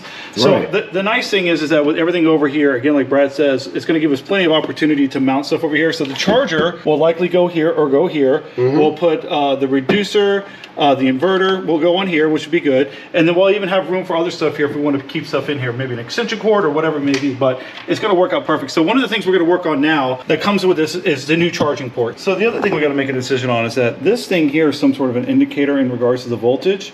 From an eye perspective, I don't think it's necessary, to be honest with you, but I do see some people are adding them in and putting them down below. But I mean, with the Bluetooth technology and then having the thing mounted up front, I'm not sure that this may be something that we use.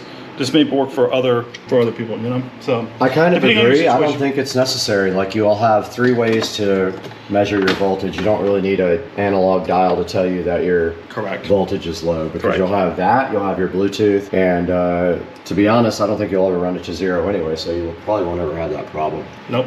Okay, what's next on the list? We got to get this. Let's get this charging port connected. All right, let's get that done.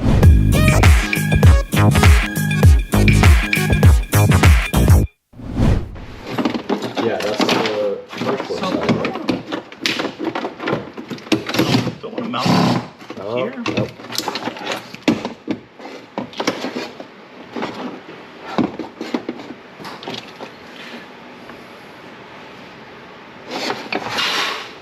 All right, I think we stick, Brad, with here, unless we think we want to put the amp here, but I think we put that right here.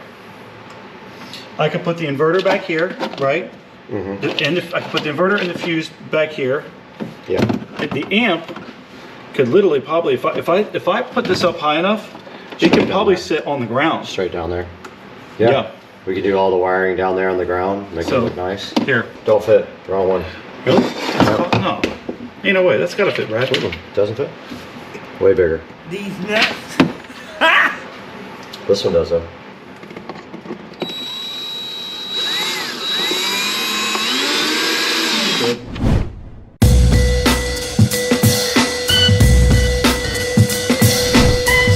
back out here with the hole saw, which Yep. is kind of tweaked a little bit to the right, but we're gonna go ahead and try to cut a hole here. All right, so let's talk about this. So what we've done is went ahead and installed the battery charger, which went in very easy, couple tap screws, nothing to it. So one of the things about this particular product is that I've seen in other instances where they supply manufacturer-specific replacements for the charging port itself. This one does not. Maybe that's something that they're going to do in the future, or maybe they offer that we didn't see. I'm not too heavily concerned with it, to be honest with you. This is very straightforward to install. So all we're going to do is find an area that makes sense, kind of keep it relative to where it was before. We're going to drill a hole with the hole saw, and this will literally just fall right in. We'll put a couple Tapcon screws, and it's ready to go, and it's plug and play. Very easy. Okay, where are we doing the hole? Yep, so center this, and I want you go right here. All right, you ready to center? Yep, go. Look at that, dang. Crawling all over the place. That is. Are you serious? These nuts. Got him. Got him.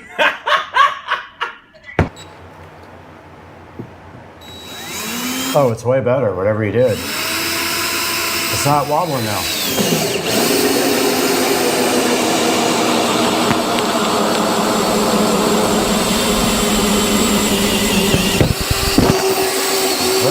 Keep going. Is it through? Yeah. All right, stop. Clear that out, and we'll go from the back side.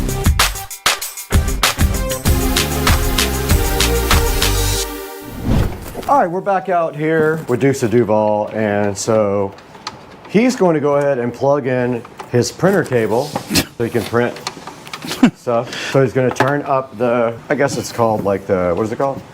Well, a couple things that we're gonna adjust. One, regen. I'm gonna just adjust the regen, and then I'm gonna adjust the. It's got like a governor on it right now, and I'm gonna open that up. Look at that blue thing, dude.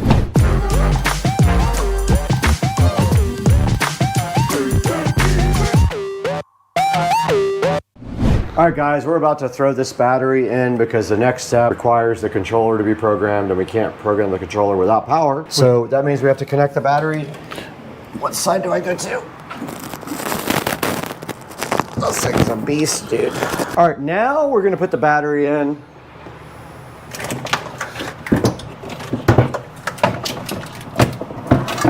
Flush. The battery, after we did a couple little cuts in the plastic, literally fits in there perfect. The control for the runoff switch is able to still be usable, which is good. Having a little bit of difficulty figuring out how we're going to bolt the side down. So we'll figure something out for that. But I went ahead and connected it just to do a dry run. Connected it right up. As soon as I turn it on, I can hear my solenoid engage, which means that that's a good sign. Yeah. Turn the key on, and we're already sitting at 52.6 volts. So in theory, right now, this golf cart will run as it sits. So did you connect the charger to the battery as well? I did not. We just quickly connected it right now, just to check. You still have to connect the charger. Still got to connect the chargers, amongst other things. So this is just kind of a dry run. Okay. So all I wanted to do was get power to see if my controller would kind of come up on my laptop. Yeah. And I'm hoping that it will. So that was kind of the biggest thing. But simultaneously, like, everything's as it is. It's supposed to be. All right. So cool. Let me see if it... Check your laptop. All right, Joe's working on the software for the controller while I clean and vacuum the rest of the place.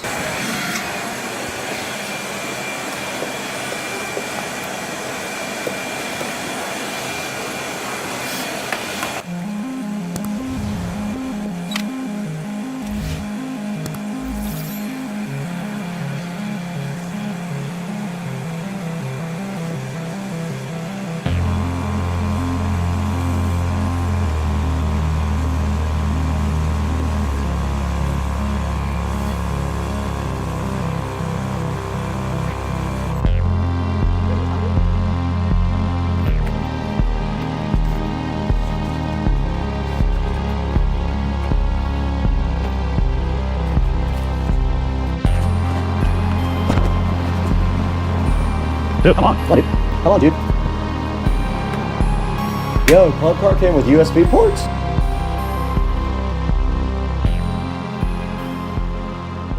All right, guys, we're back out in the garage with Dukes of Duval and his golf cart, and a lot of stuff happened since we talked to you guys last. One of the things that happened was I cleaned the entire dash. So I went in there and I got all of the dash cleaned with the Aerospace 303, which is the Denver zip code. Erica? And it looks so good. And then we also hooked up the display right there. Very easy, super easy to do. Tried to hook up the controller, but it's not responding on USB. Correct, so we're gonna have to look at that. We're gonna have to check that out later because he wants it programmed a different way.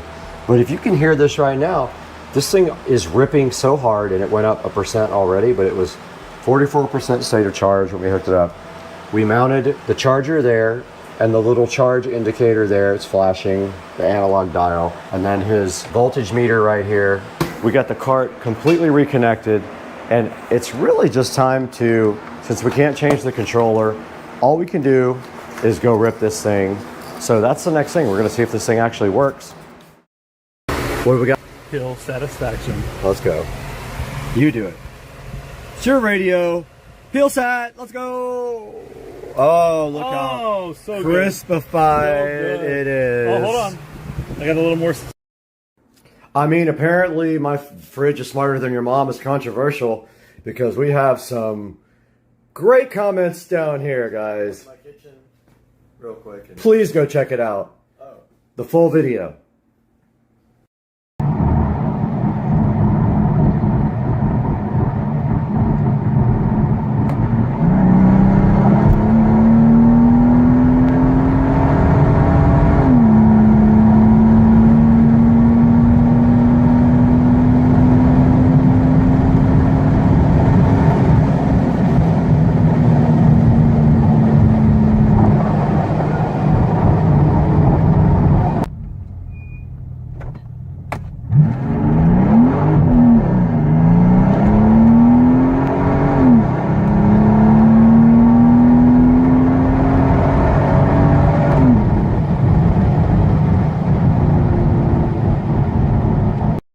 Hey everybody, welcome back to Supercar Street Racing for another fun-filled episode.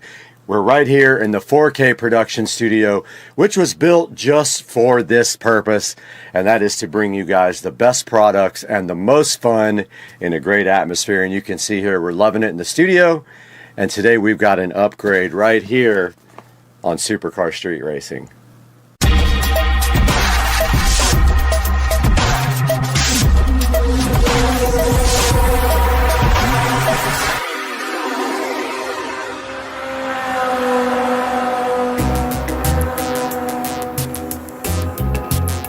Guys, we're back in the 4K production studio at Supercar Street Racing, and you've got Brad here once again.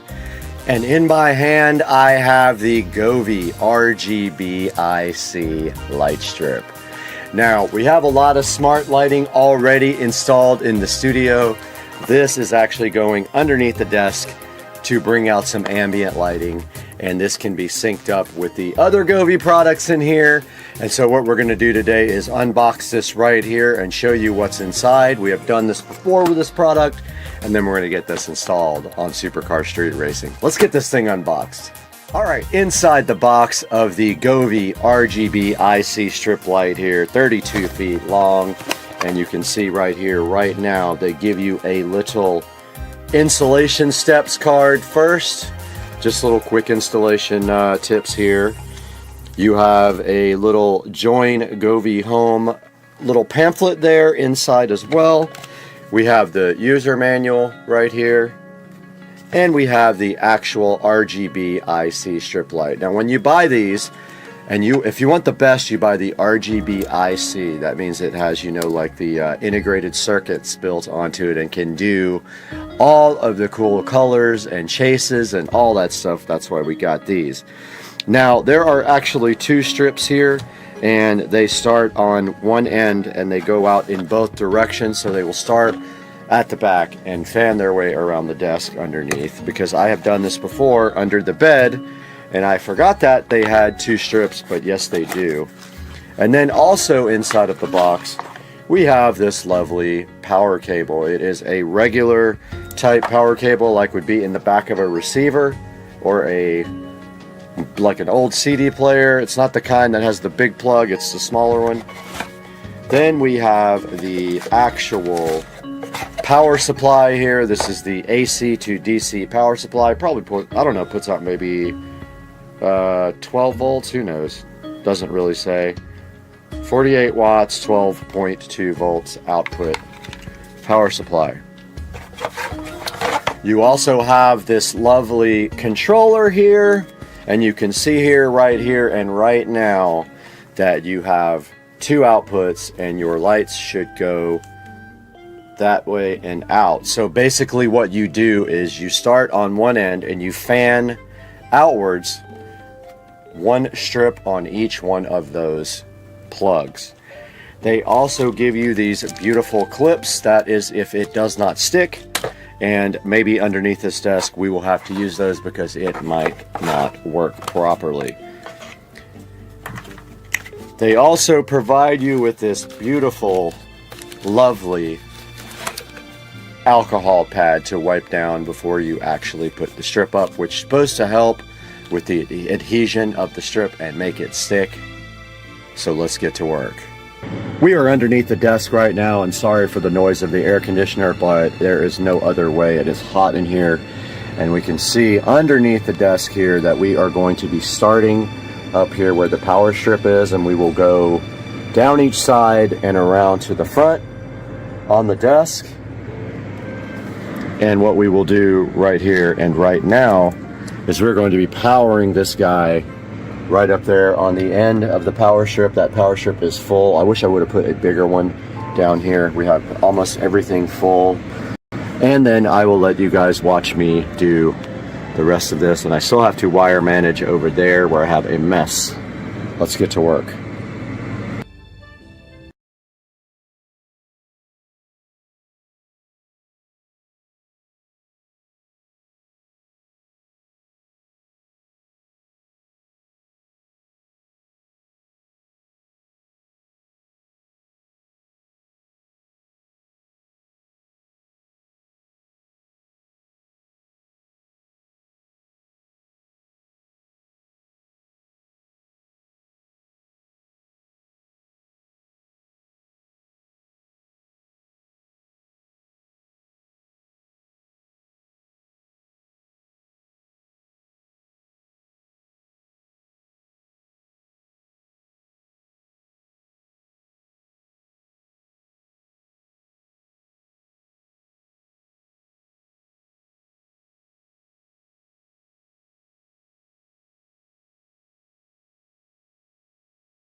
And we are back again in the Supercar Street Racing 4K production studio. And I just gave the whole entire studio a cleaning. I finally got up there and cleaned the monitors for the first time. They're a little off right here, but they're pretty easy to just move back in place like that. And they line up pretty good for guesswork because that was all luck when I put those in. But I did clean all the monitors. You can see I cleaned the desk and I vacuumed the floor. And look at our wonderful Govee RGB IC light strip looking so fresh underneath the desk. And so what I did right here and right now, oops, zip tie left.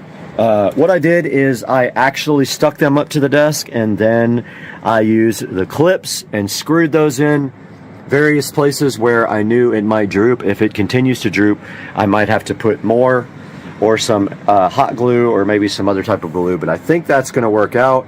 You can see the controllers in the back there where you can't see it, and everything is nice and tied up. When I was finished with the RGB IC light strip install, I then proceeded to do some cable management under here that I had not done before, including tying up the new editing PC. This is the old editing PC, that's the new one. I actually tied up the old one, which I recently added so that I can do extra live streaming from here. If I want to do live streaming from like the security cameras or anything, I have an extra computer here to do that with. And like I said, I cleaned, Windexed, and wiped down everything in the studio, and the studio looks absolutely crazy insane. As you can see, whoops, weight dropped, but yeah, check the studio out, guys. And that is how you do production at Supercar Street Racing, and that really does add a lot to the studio. I noticed also may want to do it under the futon over there, to put some light under that area as well, would look cool. Because in the dark areas, you know, it doesn't stand out very well on the webcams up there. We are broadcasting live from the Supercar Street Racing studio in two angles, one there, one up there in the corner, and one up there in that corner, and you can see so fresh on the screen there that we are live. And we hope you guys enjoyed this project. We got another special one coming up that I have to get shot and edited, and we'll see you guys next time on Supercar Street Racing.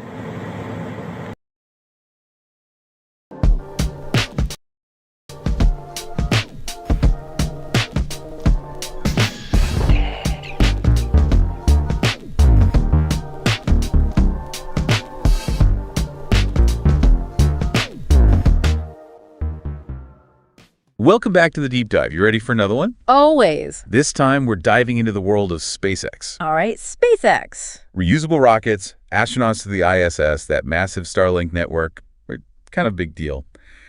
But we're going beyond the headlines with this one. Oh, yeah. What do we got? Articles, sure, but also some pretty interesting Reddit threads, even a piece about their move from California to Texas.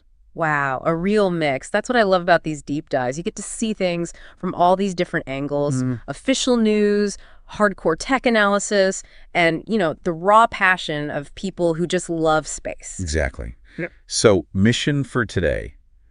Figure out what makes SpaceX tick. What's the secret sauce? What are the challenges? And what does it all mean for the future of space exploration, especially for you listening right now? Let's do it. Okay, first off, got to acknowledge that SpaceX has done some pretty amazing things. Reusable rockets like the Falcon 9 and Falcon Heavy, those have seriously slashed launch costs. Yeah, no kidding. Their Crew Dragon is basically a taxi service to the ISS now. And then there's Starlink, aiming for global internet coverage.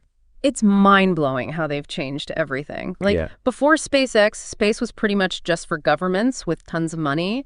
Reusability was a sci-fi dream, and launching anything cost a fortune. Right. Now it's almost routine. SpaceX really forced everyone to rethink the game. And, you know, it's crazy to think about their early days. We found some info about their early struggles. It was pretty intense.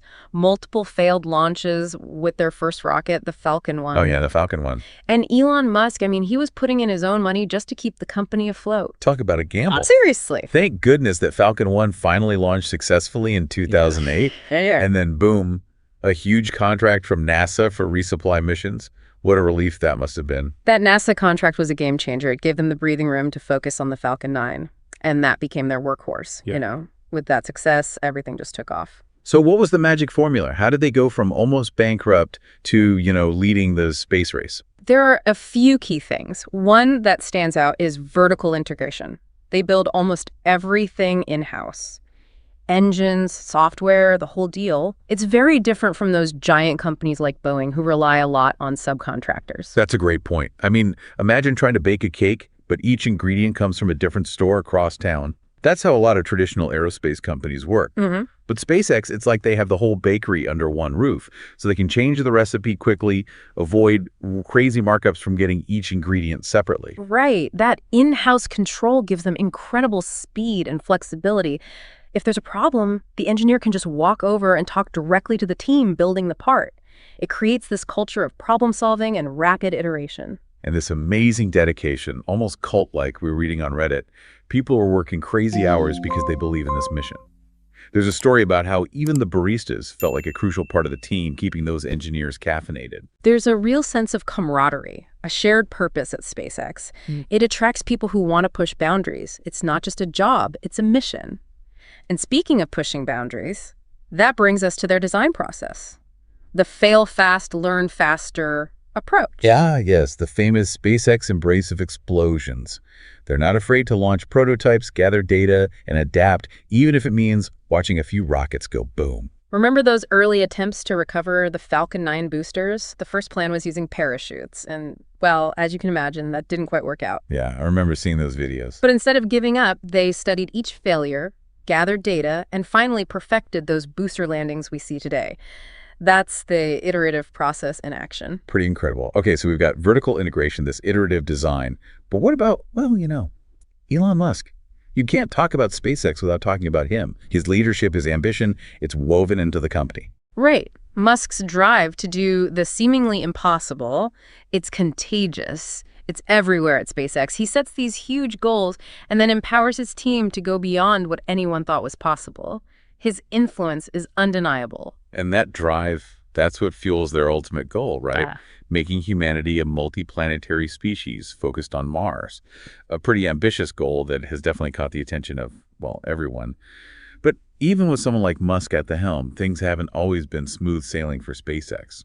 True. There's been plenty of criticism and controversy, which we should talk about. But before that, let's address something we know is on your mind. What does all this SpaceX stuff mean for you? Great question, and we'll delve into that later in this deep dive. But first, we got to talk about Starlink. This massive satellite network is aiming to provide global internet, but it's caused quite a stir, especially among astronomers. Yeah, the concern is light pollution. You've got thousands of these Starlink satellites reflecting sunlight, and that can mess with astronomical observations. It's kind of like if someone were shining a flashlight in your eyes while you were trying to look at the stars. Yikes. Not ideal. But SpaceX knows about this, right? Didn't they start adding visors to the satellites to cut down on that reflectivity? Are they doing anything else? They've been tweaking the satellites' orbits and working on software to help astronomers, avoid them. But the debate is still going strong. Some astronomers say even with all that, Starlink could still really mess up sensitive observations, especially for those deep space objects. It's a tough balance, isn't it? Expanding internet access versus protecting scientific discovery. Where do you fall on that? It's a tough one for sure. Yeah, it feels like unintended consequences things. And that actually brings up another concern, space debris. I mean, the more we launch up there, the higher the risk of collisions, right? And then we just end up with this hazardous debris field around Earth. Think of it like rush hour traffic, but in space. One wrong move and bam, you could set off this chain reaction of collisions, putting future missions at risk. We could even end up with a barrier, blocking us from even getting to space. Okay, now that is scary. It's like we're building our own space junk obstacle course. But SpaceX says their Starlink satellites have systems to avoid collisions and can deorbit when they're done. Is that enough to, ease those worries? It's a good start, but this isn't a simple problem. As more companies and countries launch stuff, we need some serious international cooperation, stricter rules to manage all that traffic up there. It's kind of like the Wild West in space right now.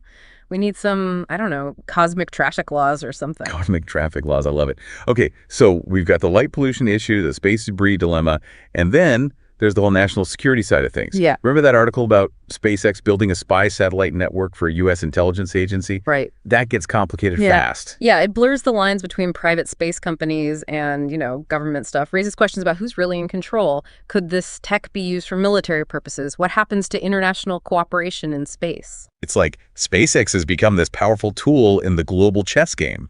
Makes you wonder how this is going to impact space exploration and our relationships with other countries out there. But let's shift gears a bit. Talk about some exciting stuff.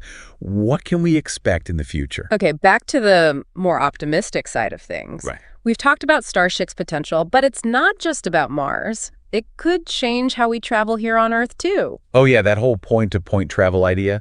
Imagine hopping on a rocket for a quick trip to, like, Tokyo. Right. Sounds like something out of a movie. SpaceX wants to make it real. Yeah. They're talking suborbital flights, New York to Tokyo in under an hour. That would revolutionize transportation. What about space tourism? We've seen some of that already, but Starship could open it up to a lot more people. Absolutely. Imagine orbital cruises, lunar vacations, honeymoons on Mars. Honeymoons on Mars, that's a new one. Okay, maybe Mars is a bit far off. But the point is, Starship could make space tourism way more affordable, way more accessible. So are we talking about a future where people are commuting to space stations for work, maybe even living in orbital habitats? It sounds wild.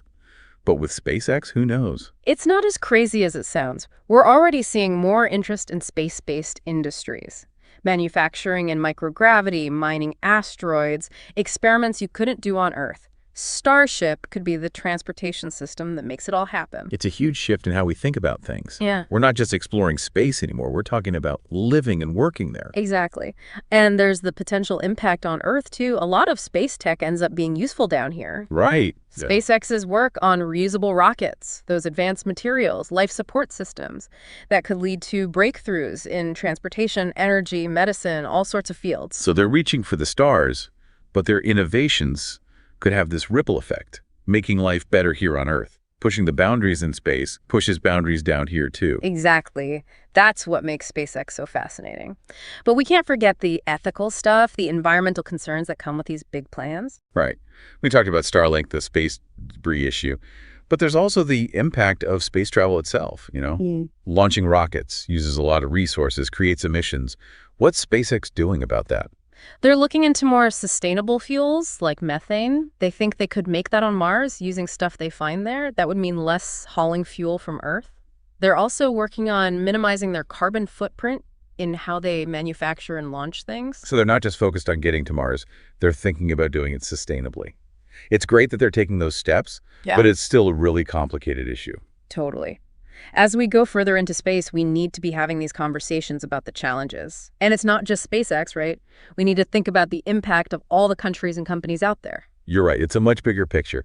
And that brings up another interesting point. The growing role of private companies in space exploration. It used to be mostly government agencies like NASA leading the way. Now you have companies like SpaceX taking charge. Do you think that's a good thing? It's both good and, well, maybe not so good. On one hand, private companies bring a lot of innovation, efficiency. They're not stuck with the same bureaucracy as government agencies, and they have different motivations. Right. It's like they've injected this entrepreneurial energy into the whole space race. That's a good way to put it. But there's the flip side. Their involvement raises questions about commercializing space. Will it just become another place for profit-driven exploitation? That's a valid concern.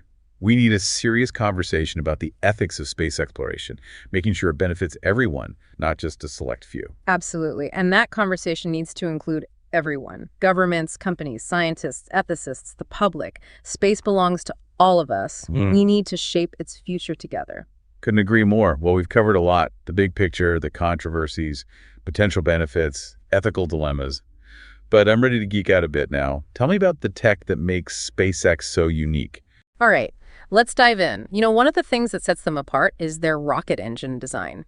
Their Merlin engine, which powers the Falcon 9 and Falcon Heavy, it's a marvel of engineering, known for its reliability and efficiency. And then there's the Raptor engine for Starship. That's a whole other beast. It's designed to run on methane, a fuel they could potentially produce on Mars itself, which is perfect for their long-term Mars colonization plans. The Raptor is a full-flow staged combustion engine, a much more efficient and complex design than traditional rocket engines. It's another example of SpaceX pushing the boundaries of what's possible, constantly iterating and refining their designs. It's like they're applying software development principles to rocket science. Always testing, iterating, improving, just like software developers update their code. That's a great analogy, and it's a huge reason for their success. That rapid iteration, combined with their vertical integration approach, means they innovate at a pace that's unheard of in aerospace. They're not afraid to experiment and learn from mistakes. Oh, and let's not forget about their autonomous landing system. Seeing those Falcon 9 boosters land back on that drone ship with such accuracy, it's mind-blowing every time. It's like a sci-fi movie come to life. It's an incredible feat of engineering. The booster has to navigate through the atmosphere, reignite its engines, and land upright on a platform that's moving at sea. It's this complex dance of software, sensors, control systems, all working together seamlessly. It's a testament to their mastery of both hardware and software. They're pushing the boundaries on multiple fronts, constantly innovating, finding new solutions to really tough challenges. What else should we add to our SpaceX tech highlight reel? Their use of 3D printing is definitely worth mentioning. They're printing entire rocket engine parts, which lets them create these complex designs that would be impossible to manufacture using traditional methods. This speeds up production, cuts costs, makes their rockets more competitive. 3D printing really is changing so many industries. It's fascinating to see how SpaceX is using it to revolutionize rocket manufacturing. What about heat shield technology? I remember reading about the challenges of protecting Starship during re-entry. Those heat shield tiles have to withstand insane temperatures. Absolutely. Re-entering the Earth's atmosphere at those speeds creates incredible heat. SpaceX has had to come up with innovative heat shield materials and designs to protect Starship. It's another area where they're pushing the limits of material science. It sounds like they're constantly pushing the envelope, innovating in so many areas, and that's what makes them so exciting to follow. They're not just building rockets, they're building the future of space exploration. And that future is full of possibilities. They're talking about a world where space travel is normal, humans are on Mars permanently, and technologies developed for space improve life here on Earth. It's an inspiring vision. There are definitely challenges and ethical things to consider, but it's thrilling to imagine what the future holds for SpaceX, for humanity's exploration of space. So where were we? Oh yeah, the tech. The tech, always my favorite part. What makes a SpaceX so special on that front? Well, for starters, their engines. They've really mastered rocket engine design. Engines, okay. Like what specifically? Take the Merlin engine, for instance. It's what powers the Falcon 9 and Falcon Heavy. Super reliable, super efficient. It's a real workhorse. I've heard of the Merlin, yeah. But what about the engine for Starship? The Raptor. Raptor, right. That's supposed to be a whole different ballgame. Oh, absolutely. The Raptor's designed to run on methane. And get this. They think they can actually produce methane on Mars using resources they find there. Whoa, wait, really? Produce it right there on Mars? That's the plan. It would mean they don't have to haul all that fuel from Earth for the return trip. Game changer for long-term Mars missions. That's incredible. Yeah. It's like they're not just planning to visit, but to actually live there. Exactly. And the Raptor is just one example. They're pushing the boundaries with all sorts of tech, like 3D printing, for instance. It's revolutionized their manufacturing process. 3D printing, yeah. I remember reading they're printing entire rocket engine parts. Is that right? That's right. Really complex components that would be way too difficult and expensive to make the old-fashioned way. 3D printing lets them build rockets faster, cheaper, all while keeping things top-notch quality. So they're ahead of the game in cost and speed because of 3D printing. Pretty smart. Okay, what about those landings? You know, those Falcon 9 boosters landing back on the drone ship. It's mind-blowing every time. How do they do that? It's pretty amazing. Think software, sensors, control systems, all working together perfectly. The booster has to fly through the atmosphere, fire up its engines again, and land perfectly on a platform that's actually moving in the ocean. It's like threading a needle while riding a roller coaster. It's hard to even wrap your head around it. Right. It really shows their mastery of hardware and software, both. Yeah. And they're not stopping there. They're always looking for new solutions, new ways to solve these really complex problems. always innovating. Okay, so we've got efficient engines, 3D printing, those incredible landings. Anything else we should add to our SpaceX tech list? Well, heat shield technology is pretty crucial. Protecting Starship during re-entry is a huge challenge. Those heat shield tiles have to handle some seriously intense heat. Yeah, it's like falling through a furnace when that spacecraft comes back into the atmosphere. Exactly. And SpaceX is coming up with innovative materials, designs, all to make sure Starship can survive those extreme temperatures, again, pushing the boundaries of material science. So they're ahead of the curve on engines, manufacturing, landings, heat shields. What's the common thread here? They're not afraid to push boundaries, to constantly innovate, and that's what makes them so exciting to watch. It's not just about building rockets, it's about building the future of space exploration. A future where space travel is more common, more affordable, open to more people. Exactly, and they're not stopping at just getting to space. They want to build a permanent human presence on Mars. It's a big, audacious goal that captures the imagination. It makes you think about all the possibilities, doesn't it? It's what we might be able to achieve out there. For sure. But it's also important to remember that this journey comes with responsibilities. We've talked about the environmental impacts, space debris, national security concerns. These are things we need to think carefully about. We have to be good stewards as we venture further into space. Yeah. Making sure what we do is sustainable benefits everyone. Right. Space exploration is this amazing testament to human ingenuity, our desire to explore. And SpaceX, with their bold vision and dedication to innovation, they've sparked something, this excitement, this sense of what's possible. It's going to fuel humanity's quest to explore the cosmos for generations to come. So as we wrap up this deep dive into SpaceX, we're left with a sense of wonder, of possibility. It's been an incredible journey exploring their work, their goals, their challenges, and who knows what the future holds.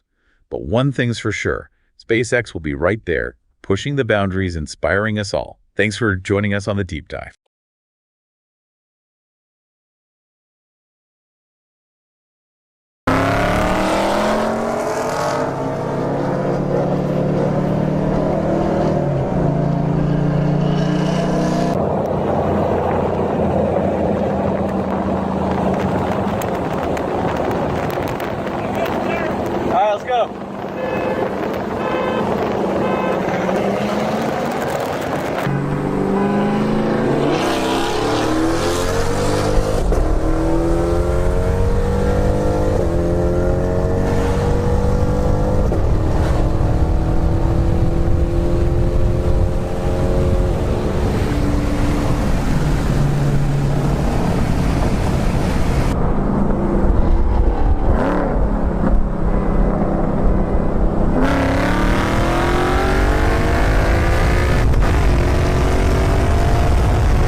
20. Yeah, and that's a long one too. Your 6 gear is pretty long, isn't it? Yeah, so I'm actually not that worried about that now. I think I can get 150 out of it. Yeah. So if that's the case, I'll keep this. Yeah. Alright, you can stop.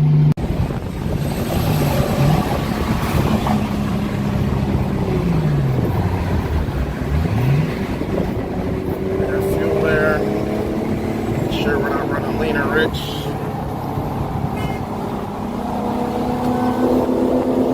One, two, three!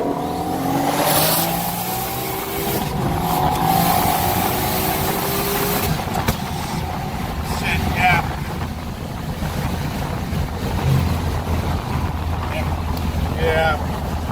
It's gearing a little. Yeah. Oh shit. Why are we dead too?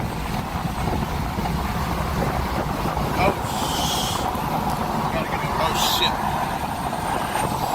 Bigger punch. Oh shit.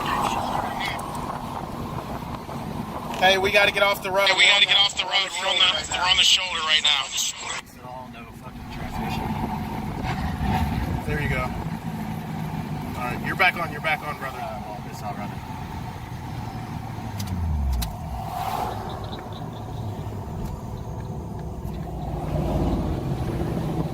Fuck, I don't know what happened, dude.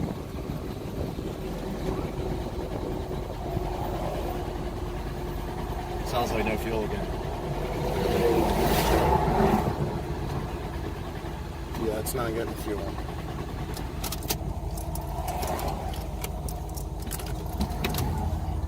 No fuel again. Hey guys, welcome back to Supercar Street Racing, and today we have the Marantz Cinema 70S, and we're going to be replacing this old, tired Pioneer VSX 1021. So hang out with us while we take a look at this flagship Marantz receiver.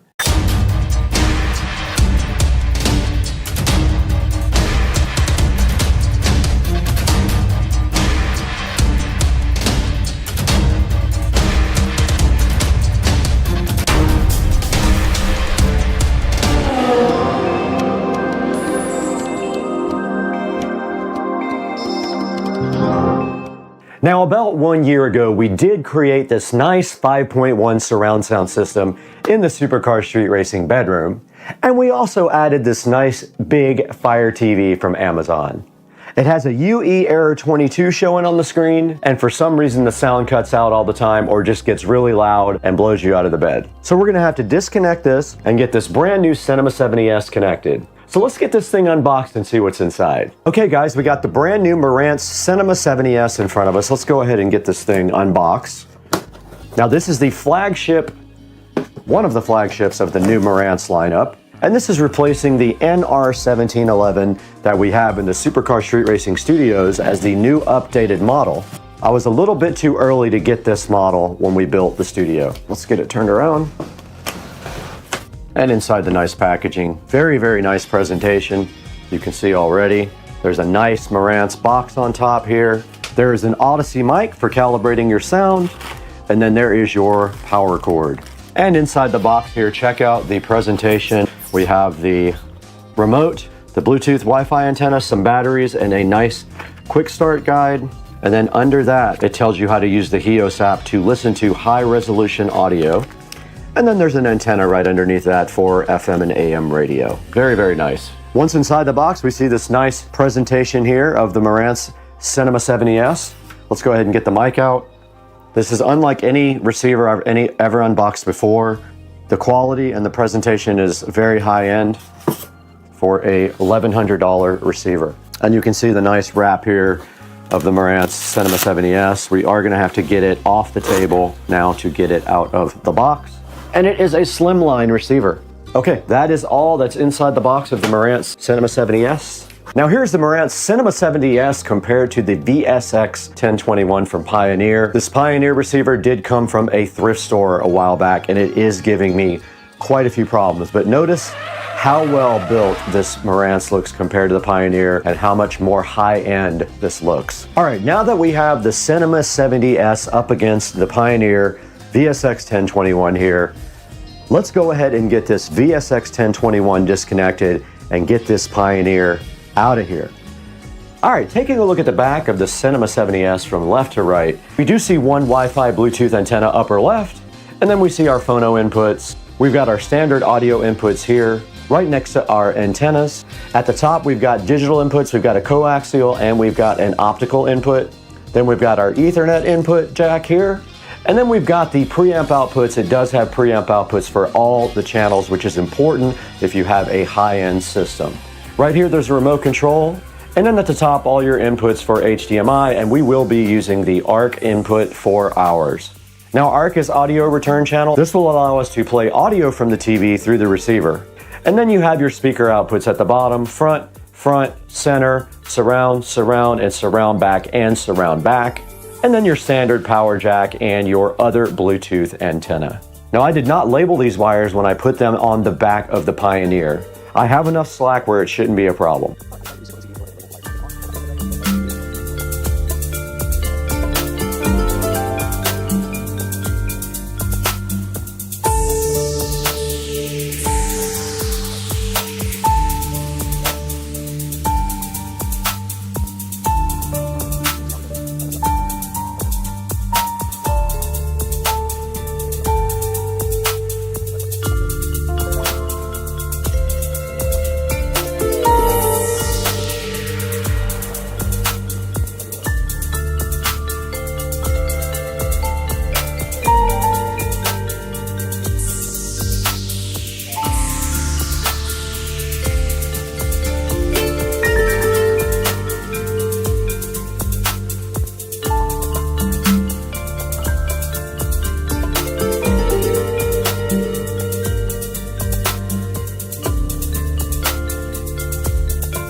All right, we got the Marantz out, we got it plugged in. We have the audio return HDMI going to the television. And so this is what it looks like here in front of me. Looks so good, so much better than the old one.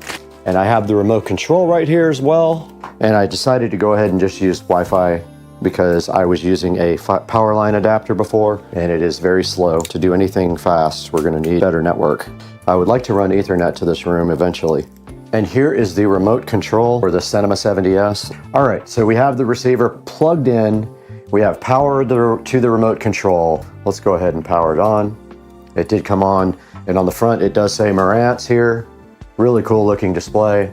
Input. We should see the setup for this. We do. Okay, we have the setup on the screen now for the receiver. All right, now you guys can see the AV receiver setup assistant here. I'm gonna go ahead and click English. I'm gonna click next. Already got all that stuff done. Okay, is this the speaker setup? Yes. Okay, no height speakers, no front, top, no that. No, I don't have Dolby Atmos. Yes, that's already connected. We're gonna play a test tone, so let's see. Set the subwoofer at 30. I do hear front left. I do hear center. I do hear front right. I do hear right surround. I do hear left surround. I do hear the sub. And we have the Odyssey calibration, and we are going to go ahead and break out the microphone for Odyssey. And there is a microphone jack on the front right here to do Odyssey setup. So go ahead and get that plugged in. Go ahead and hit next. But I'm gonna go ahead and plug in. I'm gonna plug in the Odyssey mic. It is plugged in. Connect the calibration microphone to set up. Main listening position is gonna go in the center of the bed back here. Main listening position is going to be with a pillow, just like that. And let's go back to the front. Okay, it's ready to test. Main listening position.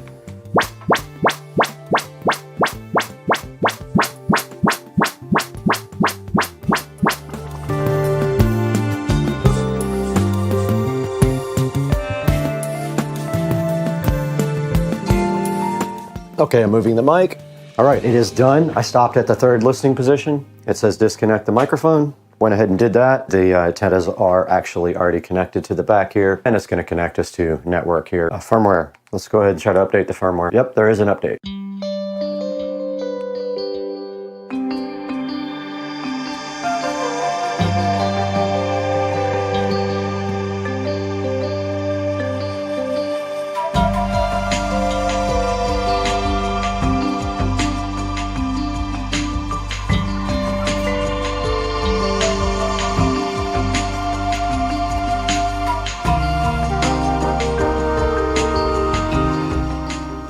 Okay, it does say 1 minute left on the update here. And you can see the TV went into screensaver because the receiver has switched off the HDMI signal.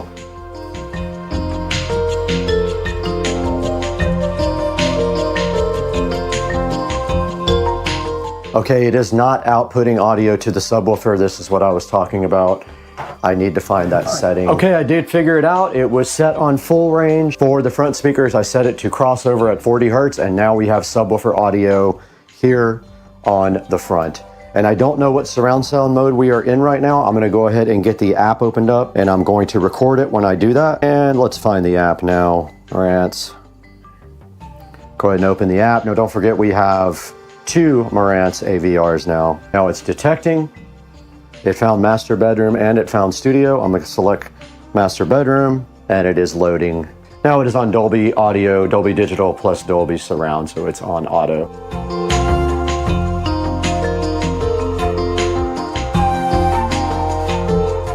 Welcome back to Supercar Street Racing. I'm Brad. You're in the 4K production studio, and we are taking a look today at the Marantz Cinema 70S, as you can see right here on your screen. And this 70S Marantz is one of the flagship Marantz models, and it is a slimline model as well.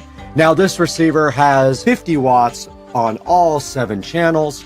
It does 4K 120 and also 8K. Now right here in the Supercar Street Racing studio, we have the old NR1711 from Marantz, which is also their slimline model. And unfortunately, I got it right before the 70S came out, so I wasn't able to pick up the new 70S. I did pick up the 70S for my bedroom, and you guys remember we did a 5.1 audio project in the bedroom about 1.5 years ago. And I did use a thrift store receiver at that time. It was a Pioneer, and I was trying to save money, so I just picked that up, and it got by for a little while. Now, the Pioneer started giving me errors like UE22, which is something to do with updates. And it is so old that it is no longer supported by Pioneer. Now, checking out the Cinema 70S right here on Amazon, you can see that if you buy it from this person, this seller, it is $11.93, but you can actually get it for right around $1,000, and I will put links in the description for both of them. When you take this link here, you can actually pay it in Amazon payments. The $1,000 version, you cannot pay it in payments. And this receiver has a 4.2 star review out of 52 ratings. Now, I will tell you on YouTube, this receiver has great reviews, and it's one of the best receivers I've ever personally used. Just the packaging and presentation was so nice on this receiver. When you open it up, you immediately see the quality there and the effort that they put in to make this a little bit of a higher quality experience for its customers. And going online here, you can see the pictures here of the receiver. And there's the front of the receiver. It has a really nice, modern looking high-end feel. Here it says elevated performance for the Cinema 70S. Soundmaster tuned using precision components ensures your listening experience is extraordinary. And right here you take a look at the back of the Cinema 70S. And we did go over all this stuff in the video, and I showed you the connections on the back there. But notice here, one of the higher quality things that it has are preamp outputs for every channel. You can see right here, that is something that a lot of manufacturers are leaving out of their receivers now. And right here to the right of that, you can see all the speaker outputs and the HDMI inputs, including the 8K monitor output there. And you can see it does 4K 120 as well. It also does have 2 subwoofer outputs. And they're just letting you know right here that it has an included microphone, so you can use their Odyssey setup to perfectly tune any room. And right here, it's showing you the style, which I think is pretty cool, honestly. And it's telling you here in this slide that it has the most modern technologies available right now. Now, this also supports HEOS, Wi-Fi, and Bluetooth, and multi-room, so it has multi-zone support. And taking a look at the reviews here, I don't necessarily agree with some of these bad reviews. There are only 52 reviews total on this ad. This one says buggy firmware. I have not had that experience. Now, I did update the firmware immediately when I got the receiver, and so maybe I had a different experience. This one says it doesn't have Odyssey multi-EQ. It does not. It has regular Odyssey. But checking out the 5-star reviews here, you can see that it says pretty happy. Best audio gear I have ever owned. Fantastic sound. Hard to beat the price. I also agree. It is pretty hard to beat the $1,000 price point on this receiver. Incredible sound reproduction. I kind of agree. It sounds amazing. I've listened to music and movies on it, and it does sound really good. Perfect addition to my home theater system. I think the plan is for me to also, in the future, get a second one to upgrade my home theater room because my Yamaha is getting old at this point. So far, everything excellent. I agree with that review. For me, everything is great so far. And this last review says it was just fantastic. So the Marantz Cinema 70S has worked out great for the supercar street racing 5.1 surround sound in the bedroom. And like I said a few minutes ago, I do plan on buying another one for my home theater room to replace the aging Yamaha. Guys, I want to thank you for supporting supercar street racing in every way possible. Please buy all your products through our Amazon links that'll be in the description, including this Marantz Cinema 70S. And you can buy anything through any of our links. It doesn't have to be the product that you're currently looking at. And we have to get out of here right now. We have to go upgrade every receiver in Jacksonville.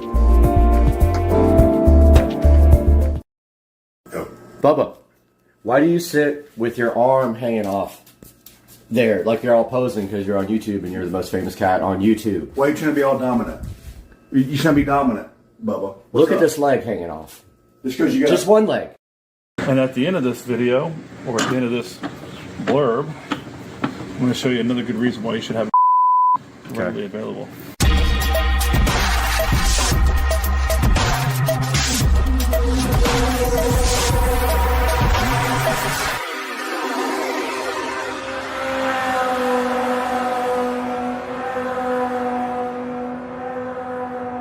All right, he wanted me to record for some reason. Is this going to hurt your feelings if we destroy these speakers that we took out of your car? Not at all. All right, here we go. Are we going to hook them up To me, everybody should have a strong magnet in some capacity. Right. To do one very important thing. Crush and that's to speakers. check if you have stainless steel or non-stainless steel screws, nuts, and bolts. Okay. So, way to check if stainless steel is not. I'll show you now. If you want to make sure that if you're using stuff for the outside, for stuff that's going to be weathered. Okay. For example. So like on the cart, you would want stainless. So that's steel. That's galvanized. Oh, there's a little bit in there. Oh, it looked like it was stainless. Hold tight. This is definitely stainless. Well, no. It's a strong magnet, but this is stand by.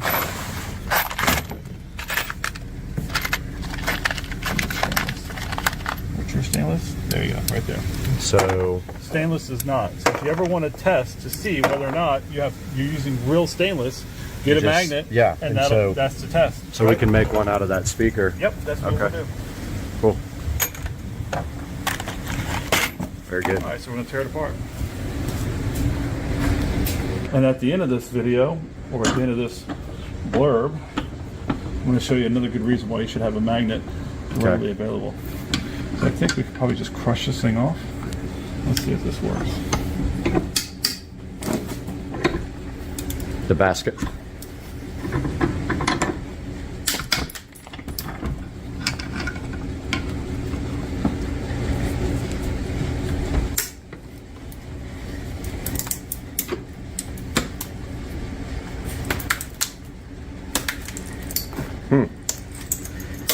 It's coming.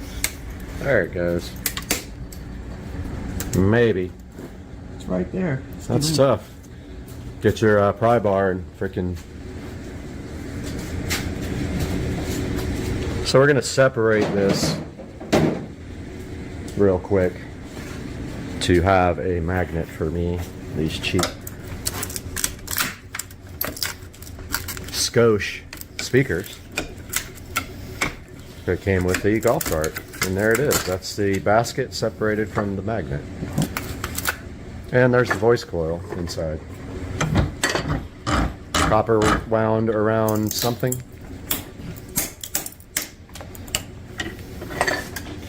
Ceramic.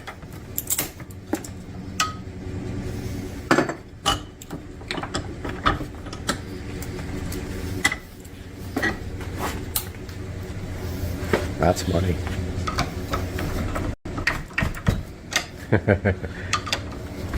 This is the toughest. Skosh, you're overbuilding your speakers, bro. Oh, it's going crazy. That's almost there. Close. There That's close. We'll get it out of there.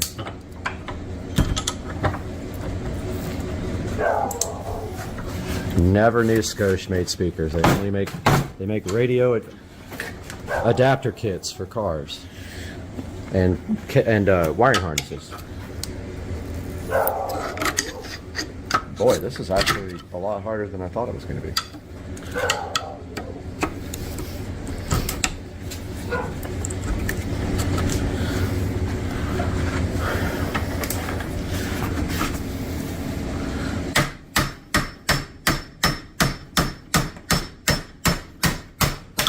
Boom. Whenever you're ready to test that sub, we'll bring it over. All right, now I'll show you the other reason why you want to have a magnet. Okay. So when you drop your tools down into your battery tray. Exactly. Yeah, you can magnetize your screwdriver. All right, so right now,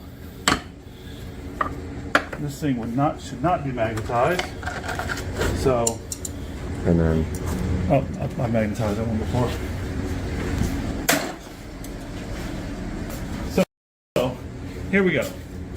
Does not stick, but if you rub this across this a few times,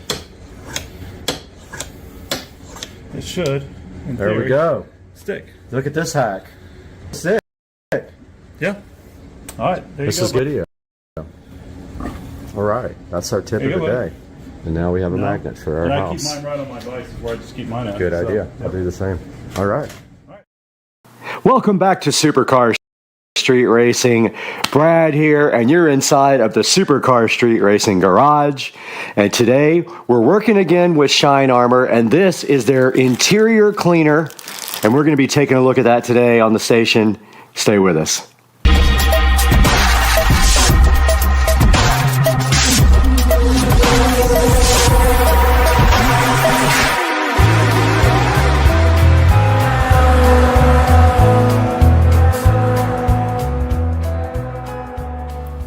You're back on Supercar Street Racing, and we are so happy to be working again with the company Shine Armor.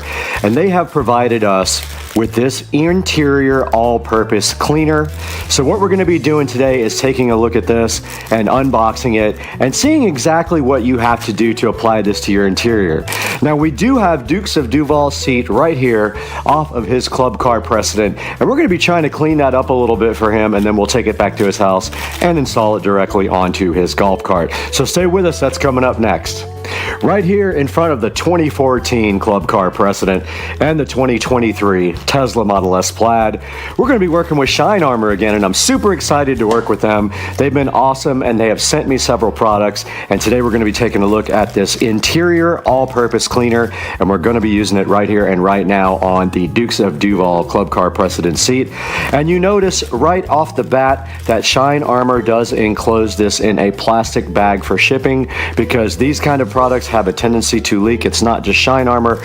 Most places that do shipping of these kinds of liquids will go ahead and put it in a plastic bag. So let's go ahead and open that up now. We got our SCSR scissors, which are not working very well, but hey, they're doing the job though. So inside of that, you see Shine Armor does give you a pump spray to go on top of your bottle.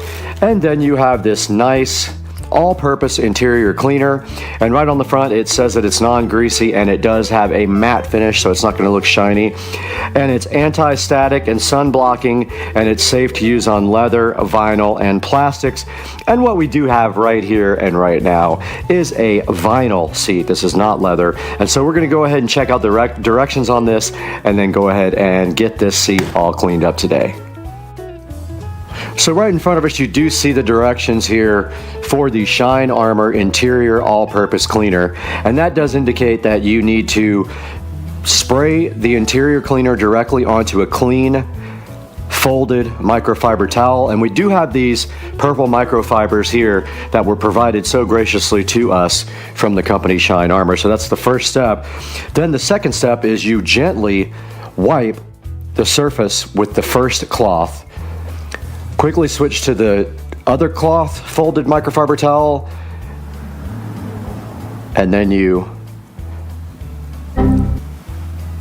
So I think the directions are a little bit off here. It says quickly switch to another folded microfiber towel and residue. Doesn't sound right. For best results, reapply every 3 to 4 weeks or for maintenance. So step 3 has a little bit of a issue there. It's missing some instructions, so I will let the company know. But those are the steps to using Shine Armor. Now the first thing you're going to want to do with your all-purpose Shine Armor cleaner is go ahead and put the pump spray on. So give this thing a turn right there. It is sealed. So you will want to go ahead and remove that little foil top off of there. Go ahead and spray. Insert your spray nozzle right into the top of the all-purpose cleaner. Now your Shine Armor all-purpose cleaner is all set to go. Now that we have our Shine Armor ready to go with the pump spray on top, what we need to do now is follow the directions, and it says spray it directly onto a microfiber towel. And this does have a little lock on the side that you have to push to make it work. So it's this little push button right here that you have to push through, and it does lock it. And there we go. So it is coming out. So we have a generous amount on our towel there. Let's remove our other towels there so we can get going. And then after this, you just gently wipe the surface with the first cloth, and then you quickly switch to another cloth. And this is where the instructions are wrong. And we're going to go ahead and wipe that down really good. And then quickly we switch over to a clean one and take off the residue. And that is the first step to that. And then it says for best results, reapply every 3 to 4 weeks. So we're not quite done yet. We're going to go ahead and do the next section here.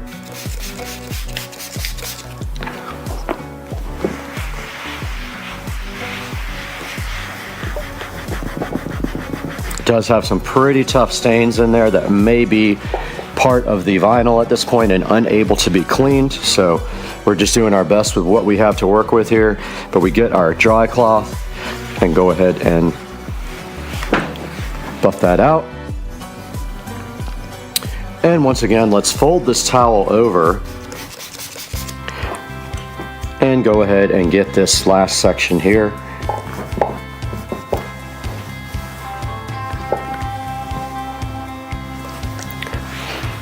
I'm going to go ahead and go over the whole thing again, and then go ahead with our dry cloth, flip that over, and wipe off all of the cleaner there. And I am slowly spilling it all over the floor because the top came off. Alright, so a little bit of extra spilled out. But that is basically how you use the Shine Armor interior cleaner. Alright, we're going to go one step further here. These seats are incredibly stained, so we're going to try something else. We got a magic eraser here. And let's tighten this up because it already spilled. This time we're going to put it on the magic eraser. See if we can get any better results, because this is a pretty stained seat. And even the magic eraser can't get off what the seat has had for years. Actually, it is getting quite a bit of it off now that I see it. So this is going to take some work. You can see right here, this stuff does work. The magic eraser helps with the cleaner as well. The stuff does work. The magic eraser is assisting it, and the dirt is coming out. The seat is in really poor condition anyway, so anything this stuff can do, it's doing. Yeah, you can see this stuff is getting off. It just really can't get everything because the vinyl is stained, like internally. So Dukes of Duval probably needs a new seat, but before that, he can use this one and it can be nice and clean for him thanks to the Shine Armor interior all-purpose cleaner.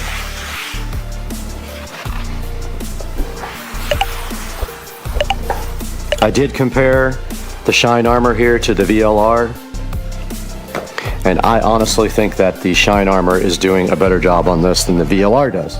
So that's why I got the VLR out side by side here with the Shine Armor. I gave that a shot and it did not do as well at getting the grime off with the Magic Eraser. So guys, that's the extent of what we can do here with this seat because it is in pretty poor shape. I think Dukes of Duval is going to get new seats anyway, but I wanted to demonstrate the product here with you guys. And now let's throw it into Supercar Street Racing Studio.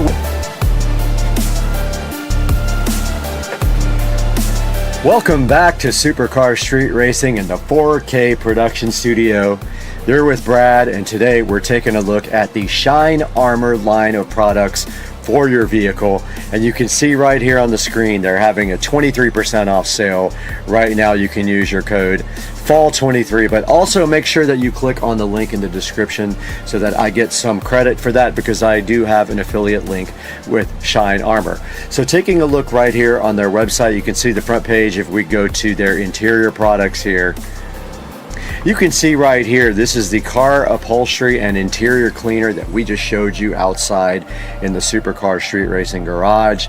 Now there is going to be a point when that stuff is not going to be able to take off years and years of stained stuff going into the vinyl or leather. So that's the best we could do with it. It did make an improvement, and especially when we added the Magic Eraser along with the cleaner, it made such a huge improvement. But nothing's going to get out those deep stains in that vinyl if it's already part of the actual fabric.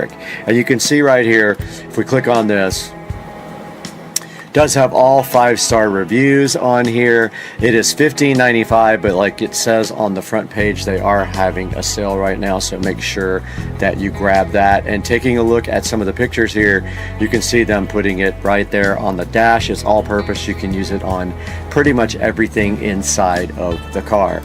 Right there you see it sitting on the dash, and then that's them using their chamois cloth towels there that they sent me as well, their little cleaning towels. And yeah, so if we take a look down here, it just shows you a little bit more about the product. And it says it helps your interior shine brighter than ever before. And it says it's a secret weapon against stains, odors, and dull surfaces. And then down here, it shows you that it's safe and non-toxic, which is awesome. It has deep cleaning power and gives you professional grade results. And you can see right here, right now, the reviews all say 5 stars, and if you read through some of these reviews, they're very good.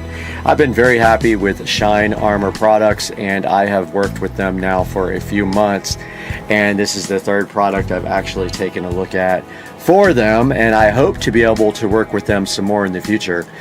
Really cool company, and make just the products that I need for my 2023 Tesla Model S Plaid. Guys, please be sure to hit the like and subscribe button here, and buy anything you need off Amazon through any of my Amazon affiliate links. I get credit even if it's not the actual product. Click any of my links and buy anything on Amazon. You'll help the channel out greatly. We do need it. We lose money on the channel. We make zero money on this channel. It's a loss for us. So it helps us so much when you can click through our links and you like and subscribe. And we'll see you next time in the 4K production studio, guys. Peace out.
happening, everybody? Just got back from Stage 6 Motorsports. Wanted to give you guys a little bit of an update on what's going on with the car. Looking at getting custom cold air intakes made for the car. There's very little out there for this car, so it will be a custom job. Stage 6 says they are going to tackle it. So made an appointment for the 16th to get cold air intakes put on the car. In just a few minutes I'll open up the hood, give you guys a little bit of a tour of what has to be done in order to get this done. And it is 30 degrees here at night right now in Florida, and 37 right now during the daytime, if you guys can even believe that. It's terrible. Just a couple minutes, I'll update you under the hood. All right, we're out here taking a look at the engine bay of the FL65 6-liter V12 twin turbo right here, custom made by this cat here, whoever that is. Somebody Schmidt. Jonathan Schmidt, which is a guy I work with. And I'm gonna have to send him a text to that and show him that he made my engine. Anyway, taking a look at this engine, we see right here, we got our air boxes right here. And then on each side we have a tube that runs here, and I went ahead and loosened this. Hint, hint, all the tabs are broken, remember, from my video where I made, where I plastid-dipped this grill. All those tabs are broken. So as you can see right here, those come down to right about here somewhere. And that's where the cold air goes in, right there on that side. So here's the thing about these intakes on the SL65. The air boxes are extremely restricted. And take a look at the airflow here. It goes from under here all the way up through there, and then in here, right there, it makes a turn back down, and there you can clearly see excuse me, I've been sick for about a week with a flu. Clearly see the intake of the turbo right there. So what's going to happen next is I talked to the guys over at Stage 6 Motorsports. It's a pretty complicated job that there's no way I can do myself. There's not any aftermarket options for this car except doing like a Rentec airbox, and basically it's almost the same thing as this. The best way to get cold air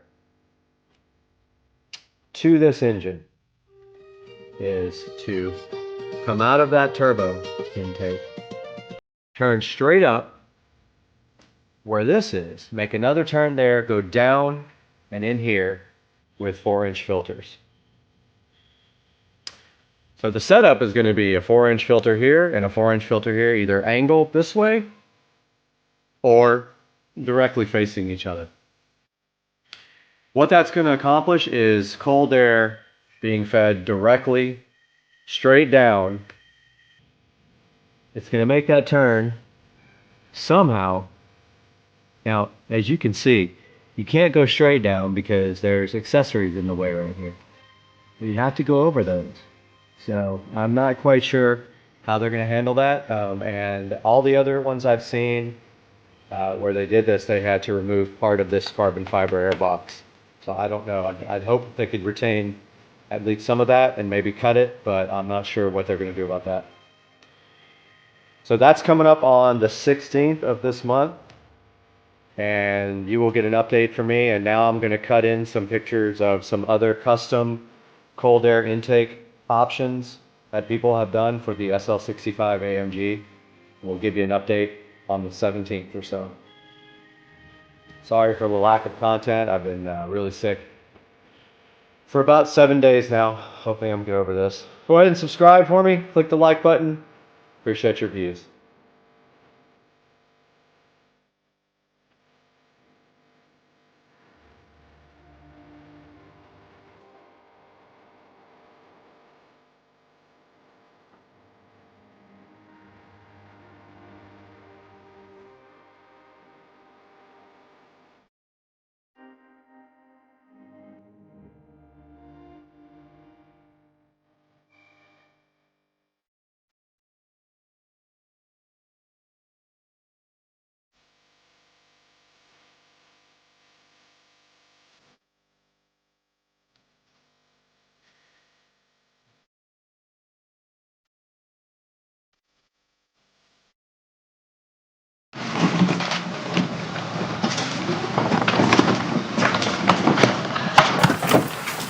I need a toe strap.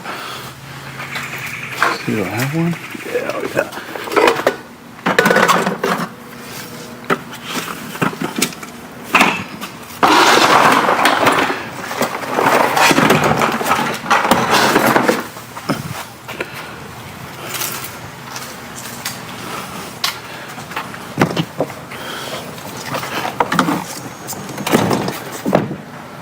Let's go get a golf cart.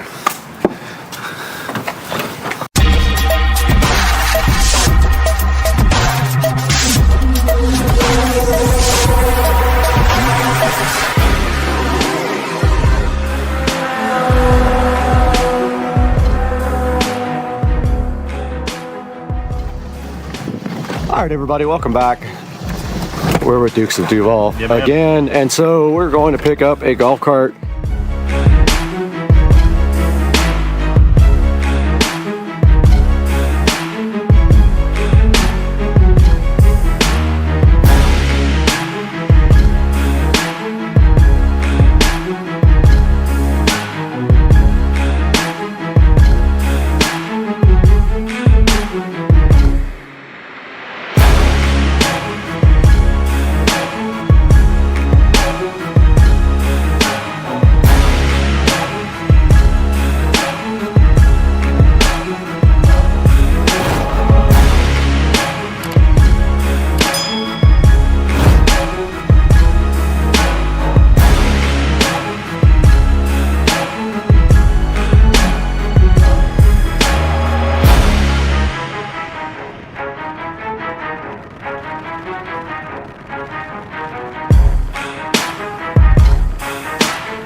Take anything away from you. I guess you know. He's got it down to a professional. I mean, look at the He's whole, looking good, man. I know, right? Just trying to hold up my end. Yeah.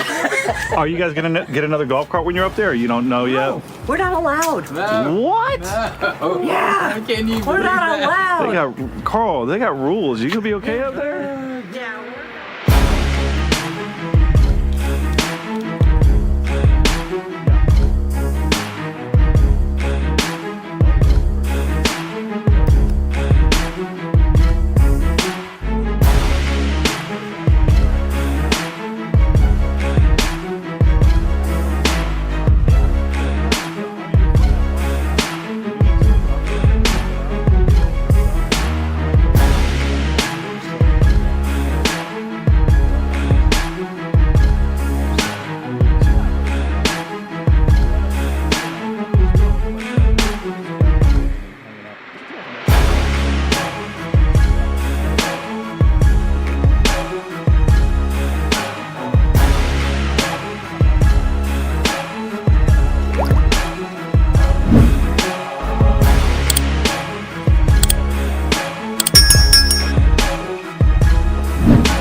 I could put it on the side of my house too. I think it'll go through the... through the gate? Yeah, I think it'll go through that gate. Yeah, it'll go through that gate. Up to you, man. Whatever you want.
All right, we just got back to Joe's house with this club. It's a club car, right? Yeah, no, it's Easy Go. Easy Go, TXC, right? I don't know what year it is. Oh, there's something on the side here. There's a serial number and stuff. We'll have to look it up. I think last two. Yeah, so this thing's in awesome shape. I think it's 2001. 2001. Yeah, it's in pretty good shape, man. Yeah, not bad. I think it just needs a little cleaning up and probably some batteries, man. Maybe just put water in the batteries and see what happens. That's the hope, right? Yep. Hell yeah. Nice acquisition.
Alright, what's happening, guys? It's Friday night and most people are out having a good time right now. Drinking, partying, but what are car people doing? That's right. We're in our garage thinking about the car show tomorrow. So tomorrow is Saturday morning and it is the Automotive Addicts Cars and Coffee here in Jacksonville, Florida, and it's huge. There will probably be about 1,000 cars there. So what are we gonna do tonight? We are gonna take a look at the best way to detail a supercar. Right here, this is my 2005 SL65 AMG. We're gonna take a look at this vehicle, what I used to detail it, give you all the clues. You could do this to your own car and it's going to be awesome. Check it out, guys. All right, guys, let's take a look at some of the stuff we use to detail the car. This should be in your garage. Anybody who deals with cars will have most of this stuff. But let's take a look at some of the better products here. So first of all, we've got this Armor All detailer. Now this is different from normal Armor All. As you can see here, it is a matte finish. So this does not leave a shiny, greasy looking texture on your car. Now, the absolute best product for detailing leather is Griot's. It's the most expensive, and it is also the best. So here's some Griot's spray, which is pretty convenient and makes it super easy to detail your car. However, I really like this more pasty stuff, this 3-in-1 leather care. This one's empty, so I've got a brand new bottle right here. So what I do is, you know, if I don't have time to really get the paste going here, I use the leather care spray. And we have these nice cloths for detailing. Here we have the best glass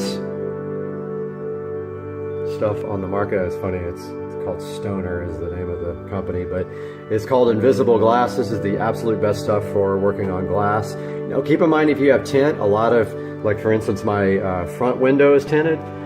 They do not want you to use this stuff on the inside glass over the tint, so just bear that in mind. Now here's some standard Armor All. I like to use this sometimes on the engine bay and sometimes on the doors. It does have, they finally came out with stuff that actually smells good. This is new car scent. Here's some air freshener. This is actually new car air freshener. I spray this on the floor mats. There's again some original Armor All. So this is the best tire shine on the market, Black Magic.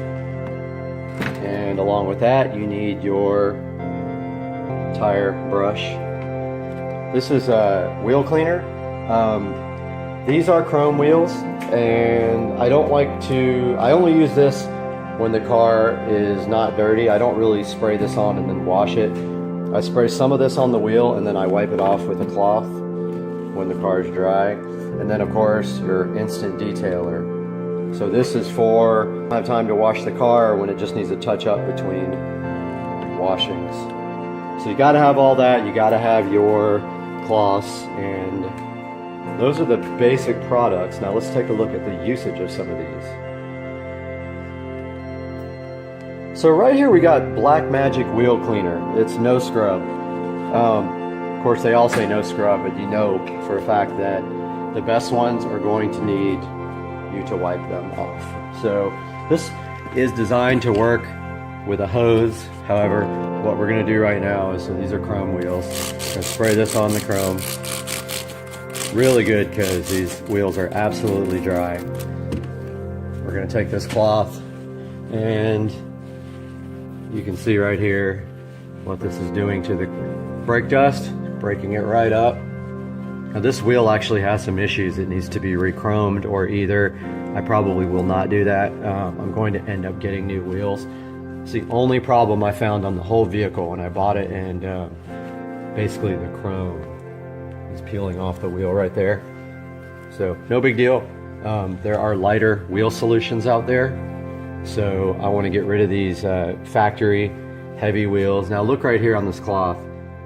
Obviously this brake dust will come off without this, but it's not going to come all the way off. It's going to leave a dry film on the wheel unless you use some kind of solution to get this off of there.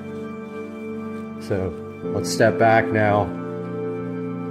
Take a look at this polished wheel. That looks 1000% better. Let's move on to step 2. So now we've got this, actually the wrong product here. Let's get the actual right one. Here is the Black Magic Tire Wet. So you take this and you just spray it right on the tire like that. See how it's all over the tire? Take your tire brush and just go around it like this. If you get any on the wheels, take your cloth that you just used to clean the wheel and go around and just wipe off that excess. Now if we step back, there is the final product after the Black Magic Tire Wet.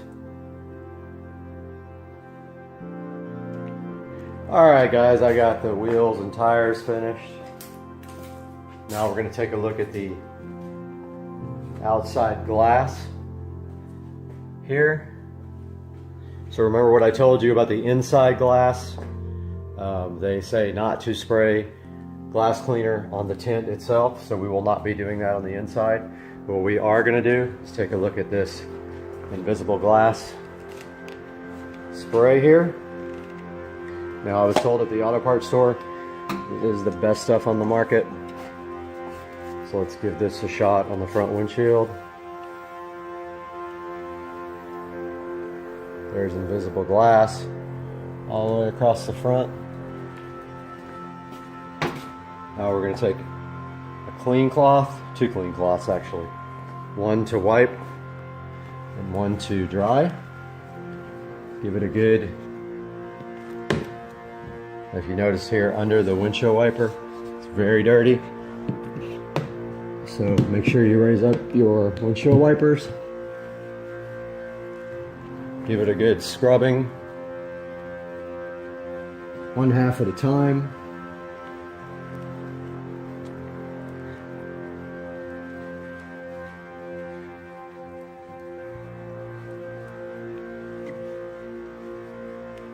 So there's that one. That's the dirty one. Grab a dry one.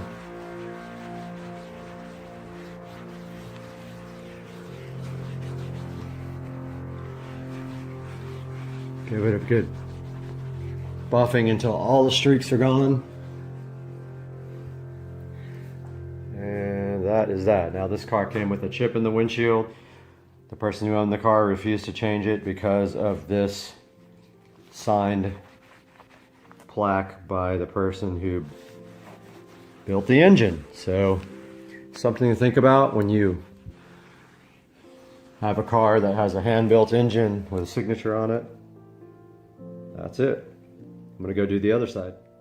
All right, guys, I finished the front windshield. I'm gonna move on to these side windows and the back window.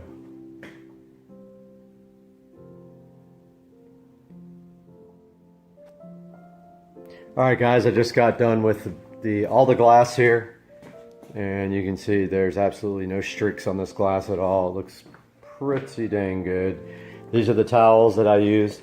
Now, you need to have a lot of these cloths, and when you're done with them, straight into the washing machine, wash them by themselves. You don't want to get brake dust on your other laundry. And so the next thing we want to take a look at is the interior of the car. Now, in the SL65, a majority of the interior is leather. The seats are leather. Most of the door is leather. Most of the dash is leather.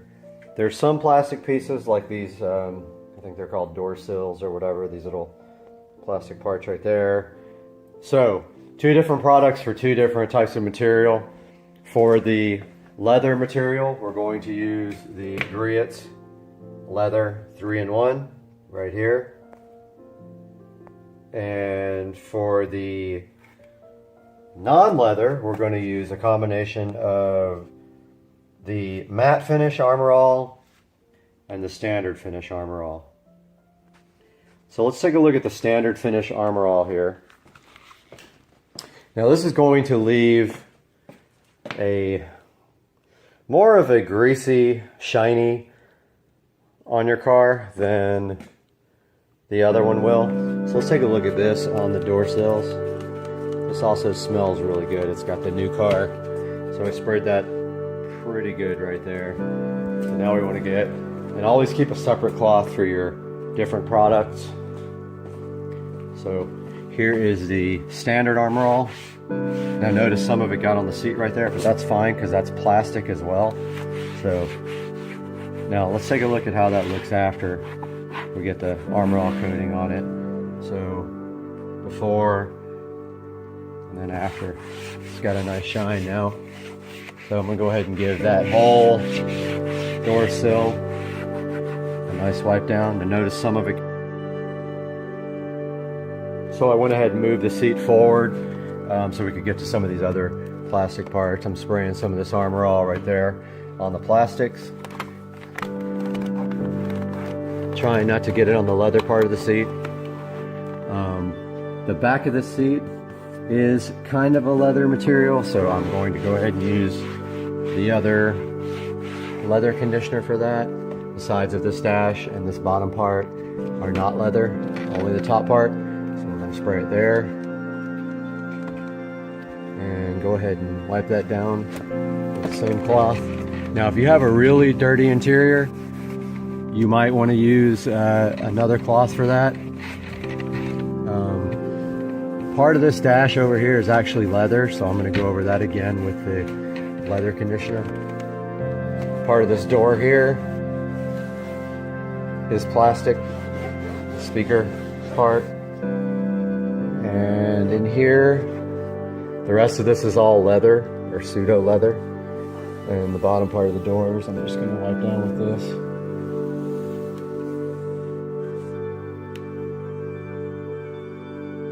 So again, just find any plastic parts of your car, go ahead and use the Armor All on that, and save the leather conditioner for the other parts. Alright, so now it's time to take a look at how we're going to treat the leather.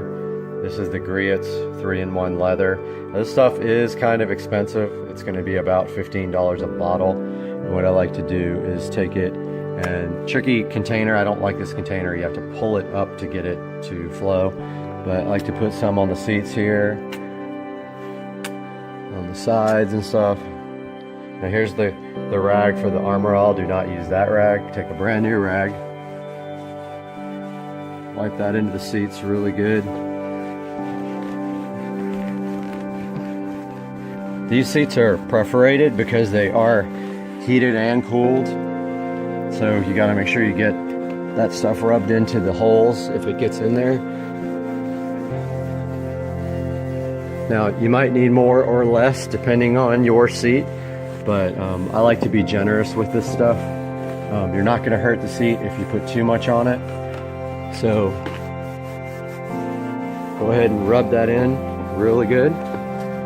Get in all the cracks there. As you can see, the bolsters and the seats and stuff have seams. Get it all in there.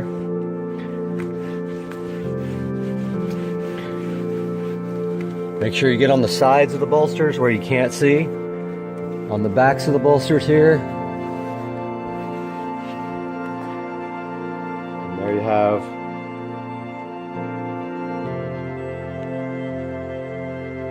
camera will ever focus. One conditioned seat. Make sure you do the headrest next, and then we'll look at the door panels. So let's take a look at the door panels here on the SL65. They are mostly all leather with some wood trim. So we're going to take this rag with the Griot's and just go ahead and pretty much treat most of the door. And if you could see closely, there's some dirt on this door. It has accumulated over the past few days, but we're going to go ahead and get rid of all that right now. I mean, it's not going to hurt to go over the wood part at all. I mean, stuff just wipes right back off. Make sure you get in all the little cracks, because that's what detailing the car is all about. If you need more on your towel, get more. Get all inside. This is all leather here. If you find any dirty places, get more on your rag. Pour some on your rag like this. Once you get it on the rag there, just rub it in really good to the surface. Stuff soaks in really fast, treats the leather, keeps it like new. When you're doing the glass up top here, make sure that you don't get any on the glass. It will leave a streak and you'll have to clean your glass all over again. And same with the dash here. So take some on your towel here. If you need a new towel, if your towel is dirty, go ahead and grab a new one. This dash is all leather. So let's go ahead and you can already see this dash soaking up this leather conditioner, which is a good sign here that you're getting the leather nice and treated.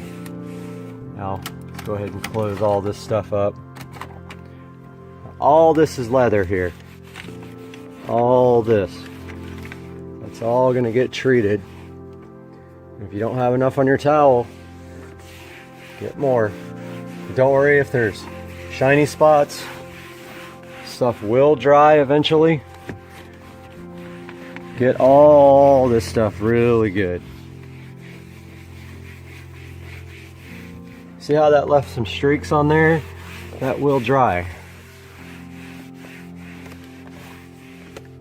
Get it all, and don't forget though, up here, when you go to get this top part, if you get it on your windshield, you will have to re-clean your windshield.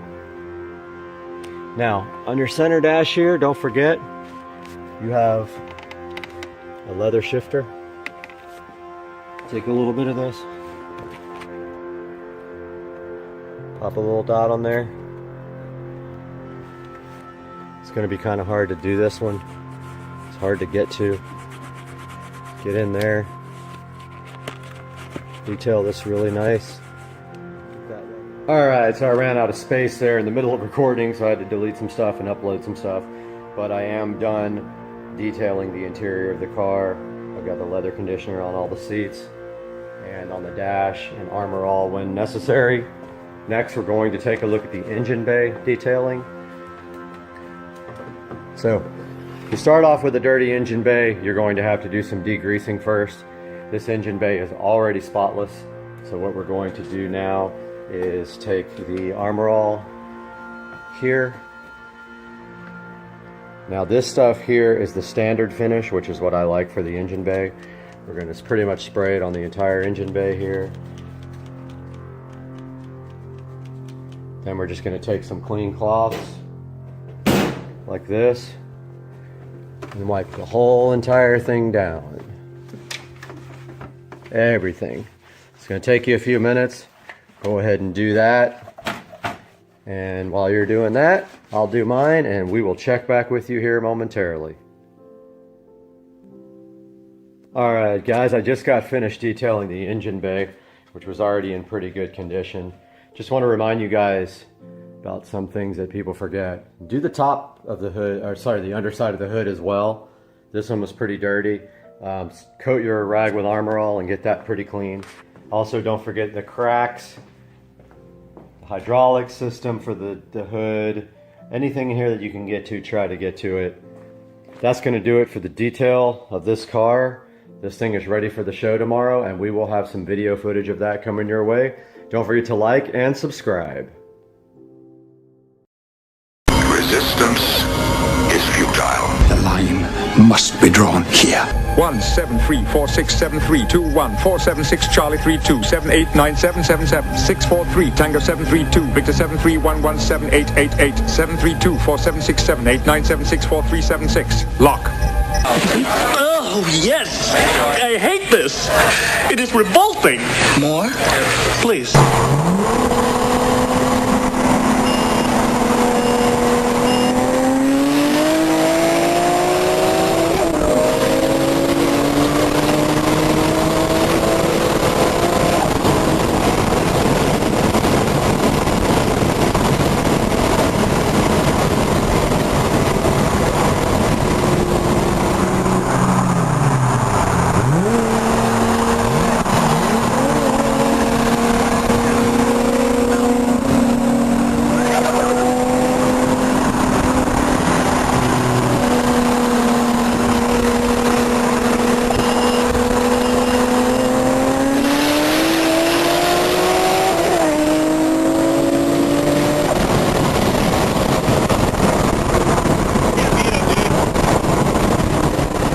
Judging by the pollution content of the atmosphere, I believe we have arrived at the latter half of the 20th century. Okay, so I don't know what happened. These two came over and then this happened. Oh my god! What? What did you do? I don't know. What is all this? What? Crazy. Over at Rich's houses, and this is you. When you come and you try to break in, you come in the front door, you try to break in, and then you get a bow and arrow right in your face. Because when you try to break in here, you better not try to break in. You'll get a bow right up your... Got the Supercar Street Racing living room once again. We have this garden edging from Amazon that was not cheap at all. We're going to be using that today, and then if we step outside here in the Supercar Street Racing front yard, we are going to be taking a look at doing this garden and getting it all fixed up. We're going to put the edging in, we're going to put the flowers in that we got here, and then we are going to fill this with the black mulch, and that's all happening today. Let's get started and get to work.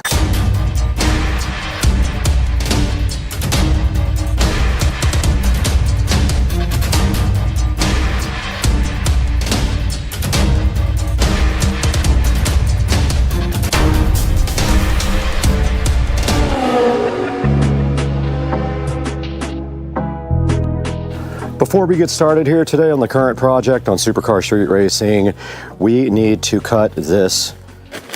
There's a little stump right there we need to cut. So we are going to be going over to Rich's and getting the chainsaw.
All right, we do have one stump right here and one over here that we're just going to be cutting off. That is the next thing on the mission.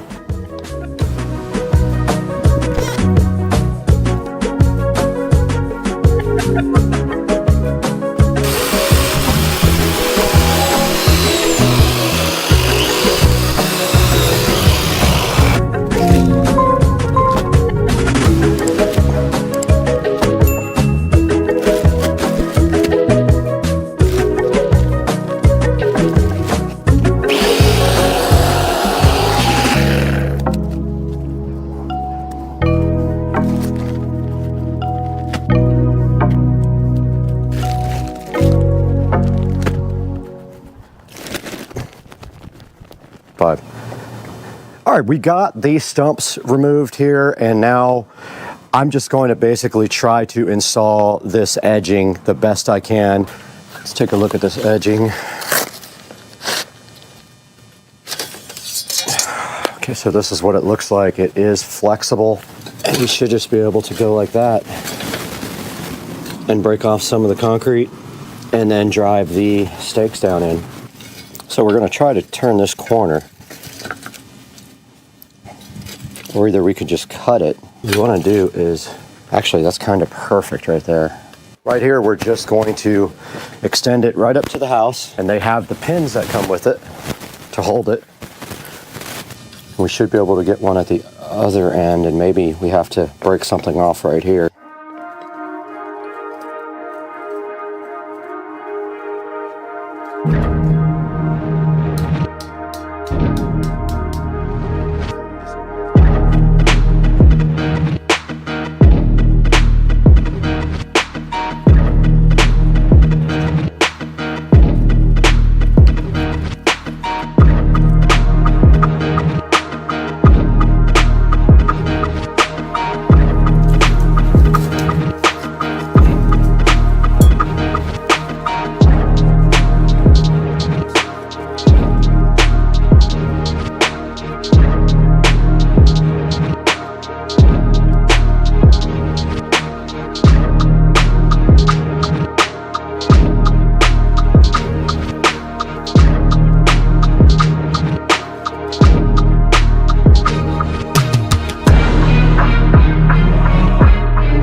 One there, one there. Have to be careful with the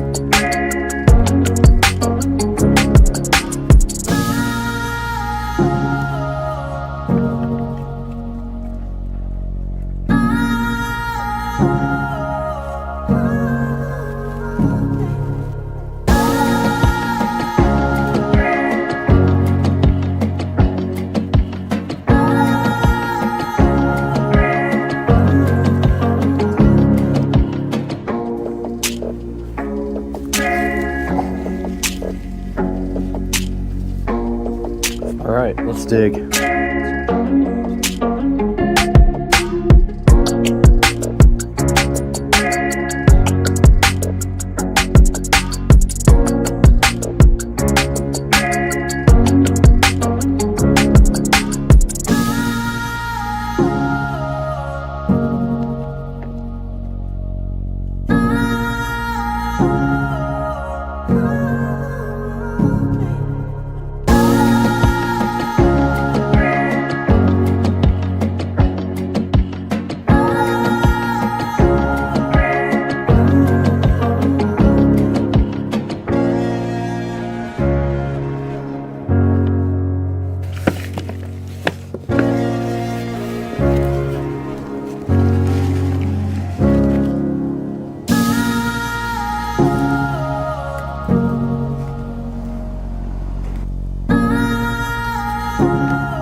All right, I'm gonna go ahead and put some lights in. I got a splice into this guy here. I'm gonna go ahead and cut it.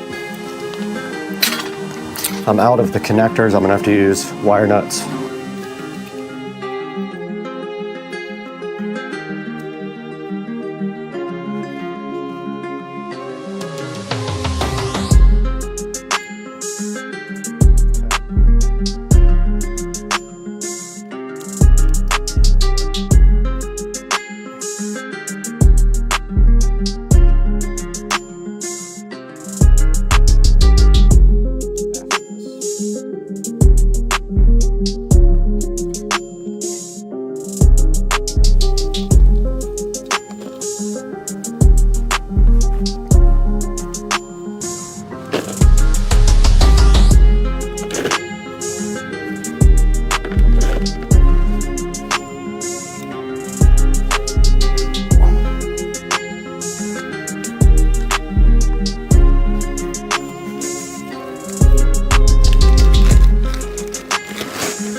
Hey there. Subscribe to my channel. And also press this bell icon.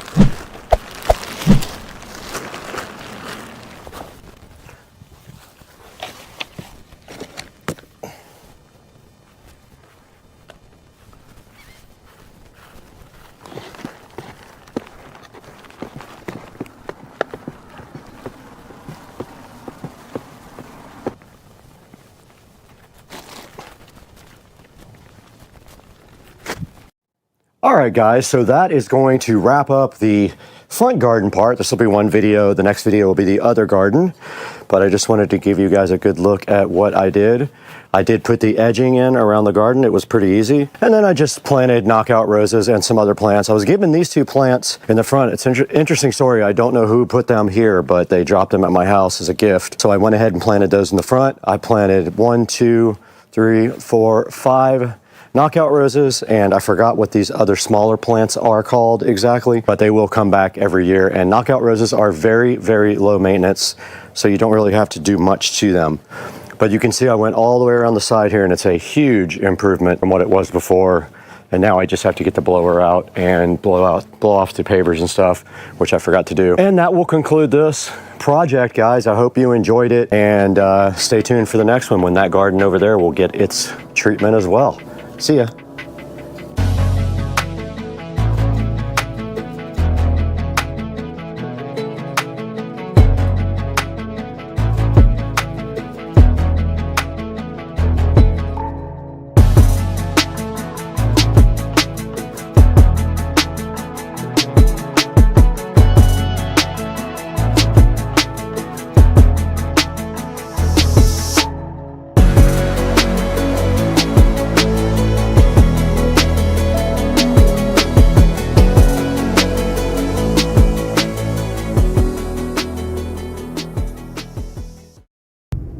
That smart mirror peel is so good. The peel satisfaction on the smart mirror is so good in your life. That peel sat on the smart mirror. We got the smart mirror and we got the peel satisfaction. We got the peel sat on the smart mirror. Starting the day off at the gym. And yeah. Way too early, dude. All right, good morning, guys. As you can see, I had to start my day off in the gym this morning. Pretty much every day I get to the gym in the morning. I try to walk a little bit during the day also to keep in shape. And so got on that freaking treadmill this morning and got a good 45-minute workout. And now I want to talk to you guys a little bit about batteries on your cars. So, as you all know, a lot of you probably have cars that you drive every day, daily drivers, and you don't really have to worry too much about keeping the battery charged.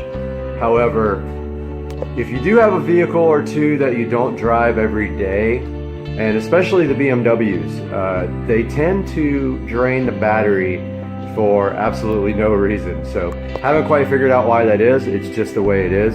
If you leave this 335i sitting for a week, it will be the battery will be weak when you start it up. So how do we keep our batteries charged, guys?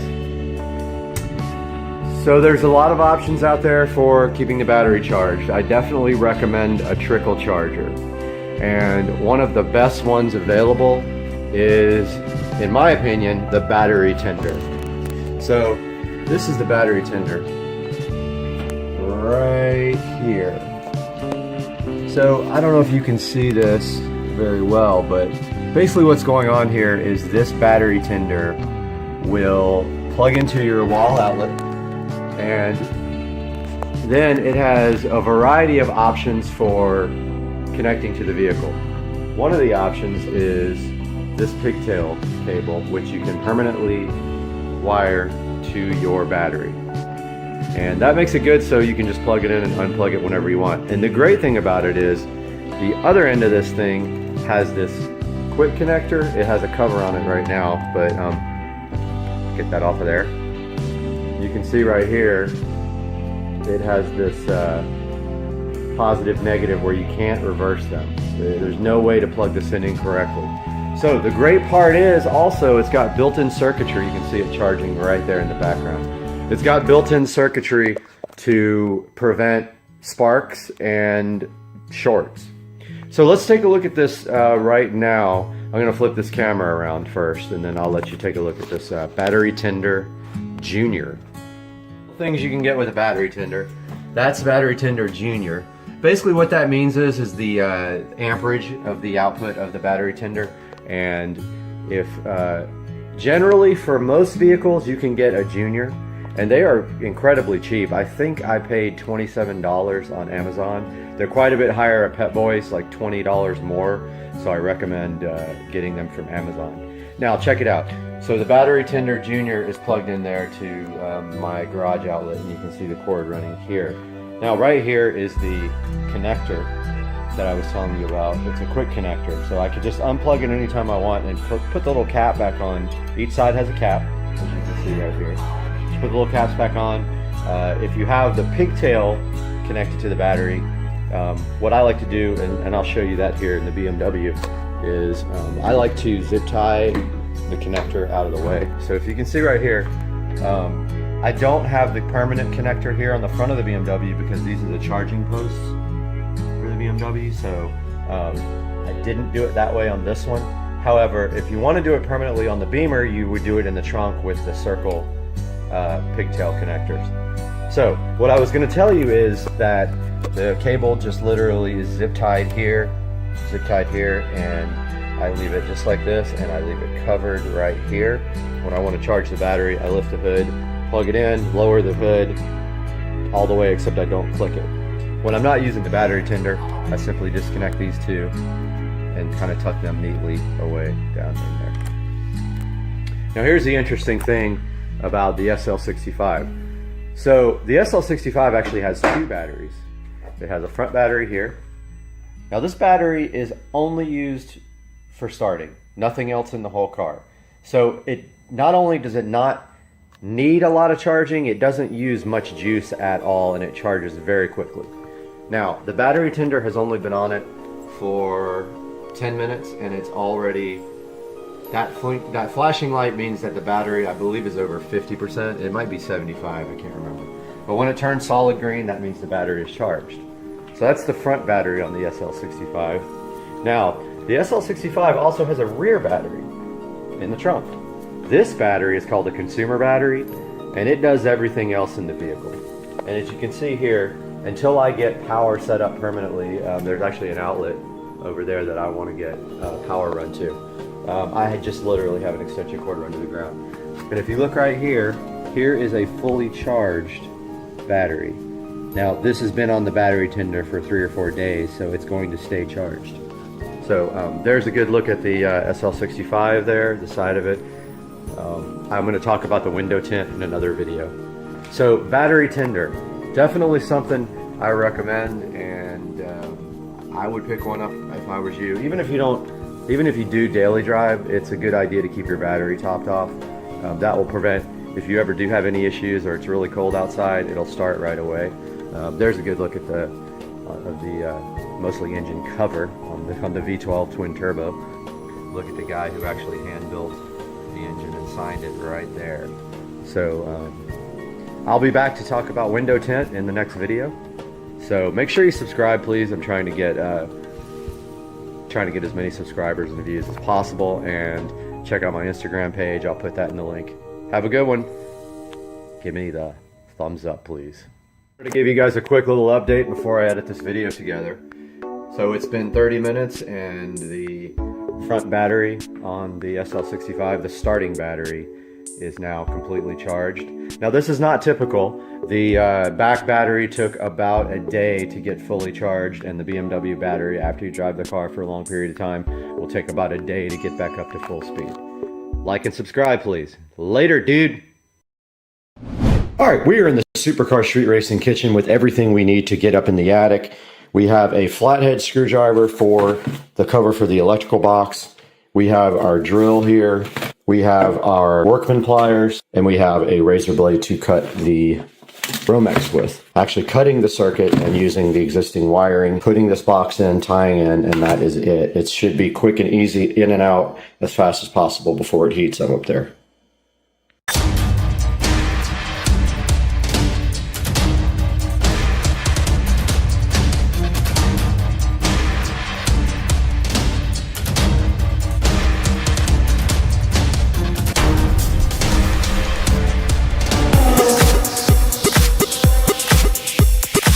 Outside from Supercar Street Racing abode, we can see here that we have actually pre-wired for the LED sconce lights that are coming in the next few hours. All right, so the next step of the process is to get this light out. It will no longer be, and we need to take that out right now, so let's get that done.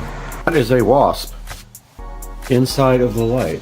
There is a wasp nest in the light that I have to now get rid of. Okay.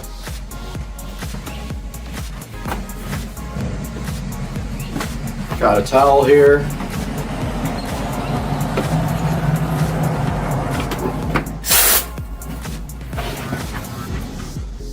Yeah, it looks like they were building a nest inside there.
Alright, I did get the light removed and the cover plate put on. It's not perfect because I couldn't get the other screw in, but that's fine too. Clearly see that we need to clean this ceiling and this area up here, so I'm going to go grab the broom real quick.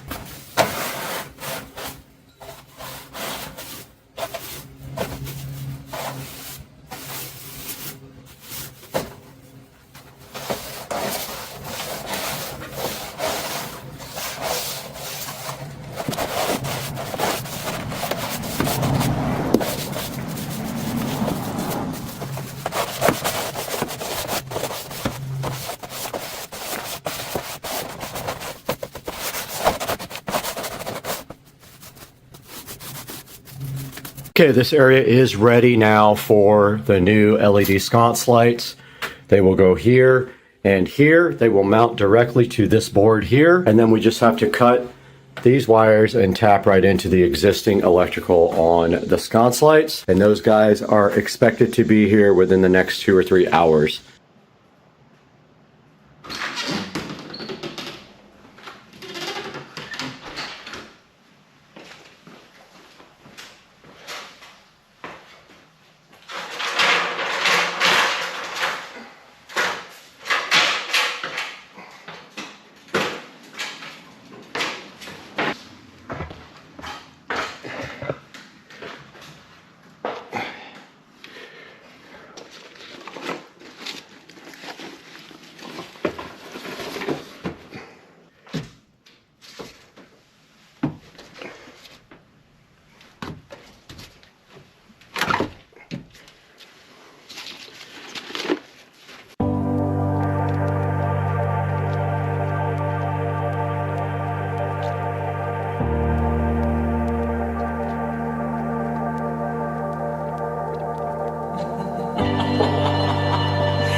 Just looked outside and I noticed a box here, and that is most likely my lights.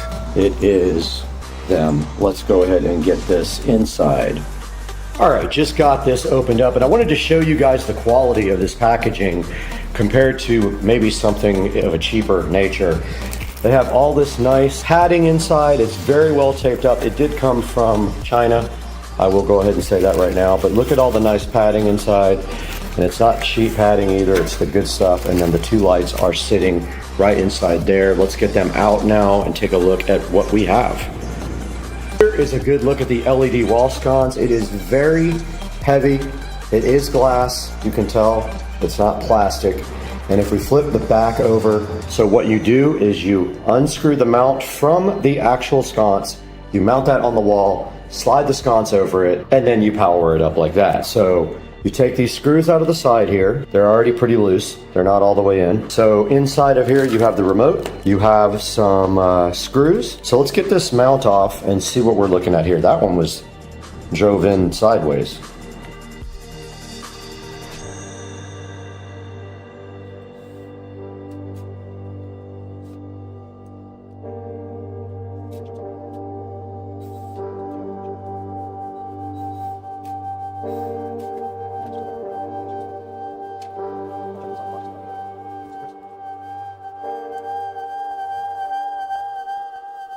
UL listed to give us some more room in here. That's it, basically. You have your power here.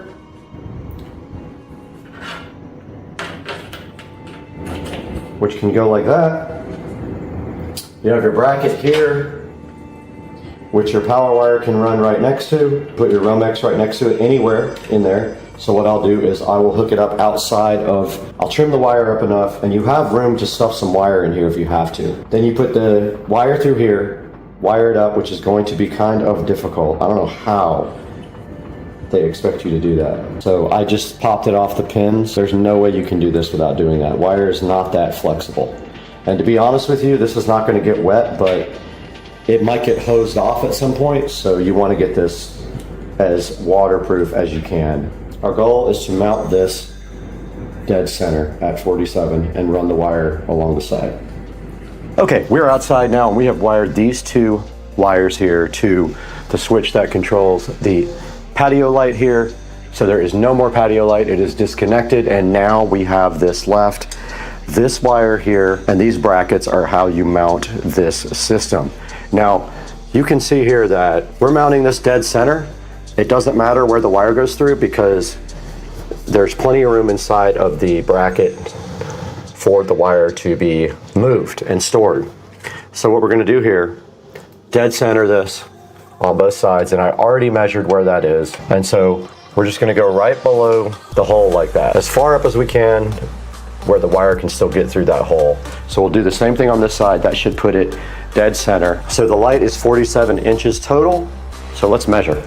Perfect, that's absolutely perfect. So this is where our bracket is gonna go, and it needs to be perfectly level up and down, but that's easy because all we have to do is measure the distance from the wall, and it has to be even.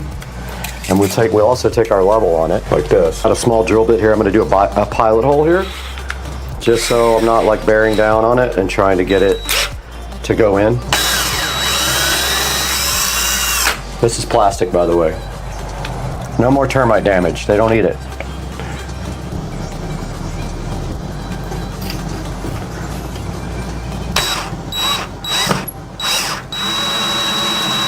Oh, it moved. We can actually shed any amount of this off we want. This is all going to be covered up. It's not in the wall. Let's go ahead and just strip it all off. So these lights are glass. If you're going to put them somewhere, make sure you put something down to protect them. And you have this big long extension here. Doesn't need much stripped off, so I'm just going to strip off a tiny bit. And then take my small flathead screwdriver and you just basically loosen these up. They're pretty loose already. They're not tightened down, and this is not huge wiring. And then you feed your wires through the grommet here. Yeah, you're gonna have to do all three at once. Make sure you don't use big gauge wire, you'll never get it through. Even that is tough. Push on it so it's snug, and then tighten it real hard so it can't physically come out. Then you should be able to pull the slack back through. So this is the cover that's supplied with it and the 4 screws.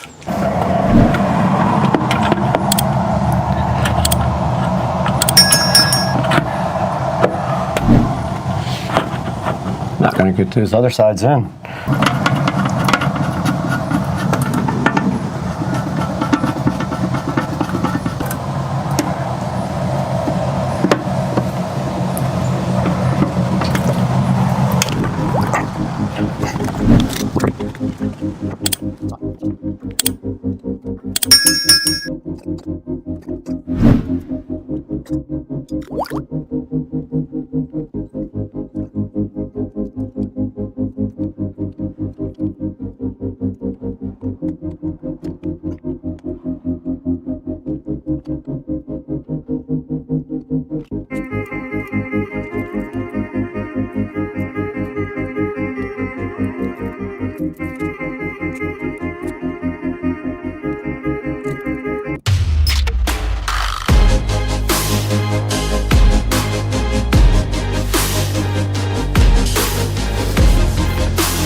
All right, I remounted everything, but they don't work. So I don't know why. I'm thinking my switch died, but I'm not 100% sure. One of them worked once and never again. That doesn't work.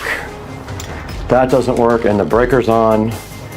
There's power to the switch, 100%, but it does not work. That's gotta be my switch. I guess test my switch, because I don't think it works. I think my switch is bad now. It has to be.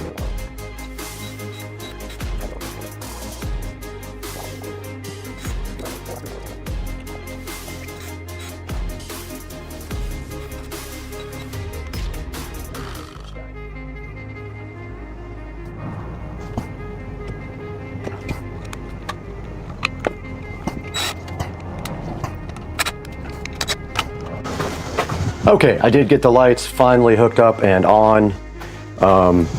They look level to me and pretty good. But I'll get a shot for you guys when night comes around. Till then, I'm gonna go ahead and clean up. All right, guys, we are outside of the house now at night. Sun has mostly set. You can see there's some daylight, but I wanted to show you guys the sconces here.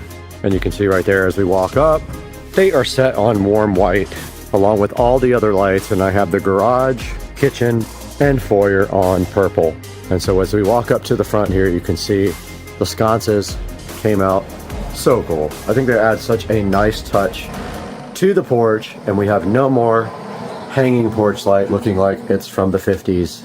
And the house just looks so amazing at night, and people always stop by and give compliments on the lighting. And I'm gonna walk you guys back out one more time to check out the entire house. And that is the house. And then I'm gonna get some good pictures. Now, Base Boy left, and you can see right here, the sconces lit up so fire on the front door. So that's what it looks like at night. And you can dim them and change the color. All right, I feel like we'll never actually use this, but you can pair the remotes to control more than one device at once. I have both remotes here. But as you can see here, we can go center button here. The remotes can go timer and color. Color temp is right there. right? So we can go cool white. And then on this guy, we can go cool white. And then we could set the soffits to cool white. And so they did equalize to cool white. All right, so this is cool white on the soffits. Of course, I can't change the sconce lights are both set on cool. I will step back and give you a view of that now. I decreased the exposure on the camera so you can kind of get a better idea of how that looks, but that is kind of cool. I kind of dig like the bottom half being warm and the top half being cool. So yeah, exposure is turned way down. They are bright, dude. Look kind of fire, dog. Hope you guys like this video. I'm gonna grab a couple of pictures and we'll see you on the next one. Thank you for liking and subscribing. Please buy these products through my links. Hey guys, welcome back to the channel, and I hope you enjoyed what we were doing today with this mod lighting sconce lights for the outside of the Supercar Street Racing compound. Now, we did buy these lights off of the website and they are not a sponsor of ours. We paid full price for them. And if we take a look right here on the website, mod-lighting.com, you will see the wall lights here, and they have the sconces right here, and they do offer RGB as well. I just didn't think it would look that good on my house. We already have RGB up around the top, so I just went ahead and got the ones that have the remote control. They are dimmable, and they can do a timer, and you can pair more than one light to one remote control. But as you saw in the video, we went ahead and got a Amazon Smart Switch ordered to put on the lights as well. So scrolling down the page here, they actually have some pretty cool products. Look at this moon. They have some cool looking art looking lights. They have round lights. You have to check this site out. They're very cool. They have stuff that nobody else has, and it would look great on your house. So go to mod-lighting.com and please tell them Supercar Street Racing sent you if you do order from them. Leave them a note so that they help me out in the future. Now, right after this, you're going to see me installing the Amazon Smart Switch on the mod lighting LED wall sconces. So let's throw it back inside to Brad one more time and check out the Amazon Smart Switch. There'll be a link in the description to that as well. And we appreciate you guys buying through our affiliate links, liking, subscribing, and we'll see you next time, but back into the house with Brad. Okay, we got everything set up and the Smart Switch is on. I did find all the screws for these. And so basically this just goes on now like this. Except Got it doesn't fall off. Got him! Oh! And this is Whoa! Whoa!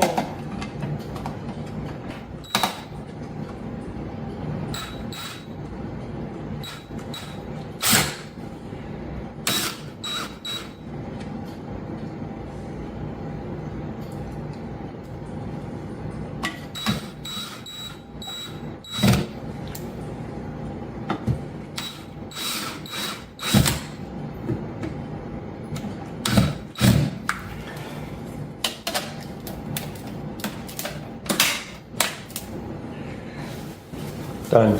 All right, that's going to wrap up the project for the LED sconces outside. They are now on this smart switch. This is a smart bulb. It doesn't need a switch. All we got to do now is clean that off because it's really dirty. But other than that, I hope you guys enjoyed the LED sconces. Link in the description to these guys. Please go get one.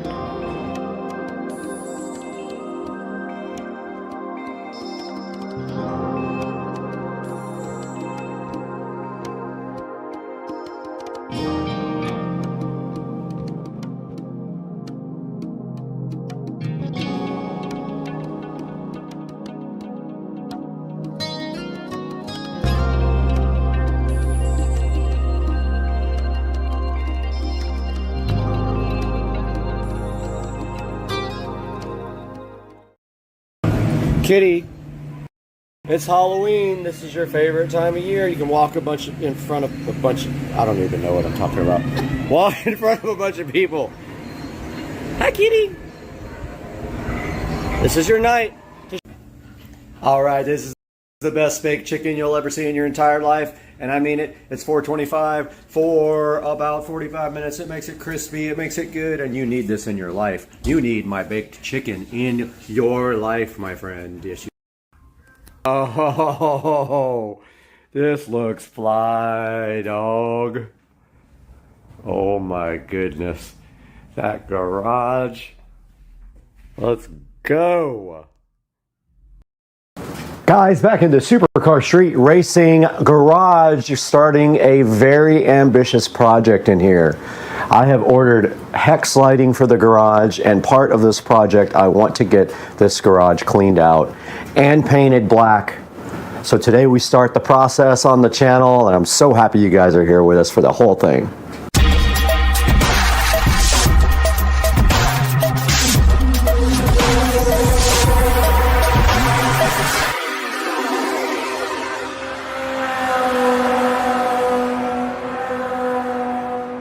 Back once again in the Supercar Street Racing awesome garage, which needs a makeover. And so part of that, the very initial stages of this are hexagon lighting over the Tesla, new RGB smart lighting where these little in-ceiling lights are, and then also we're going to be painting everything that's brown here, and everything that's white on the ceiling will be painted black.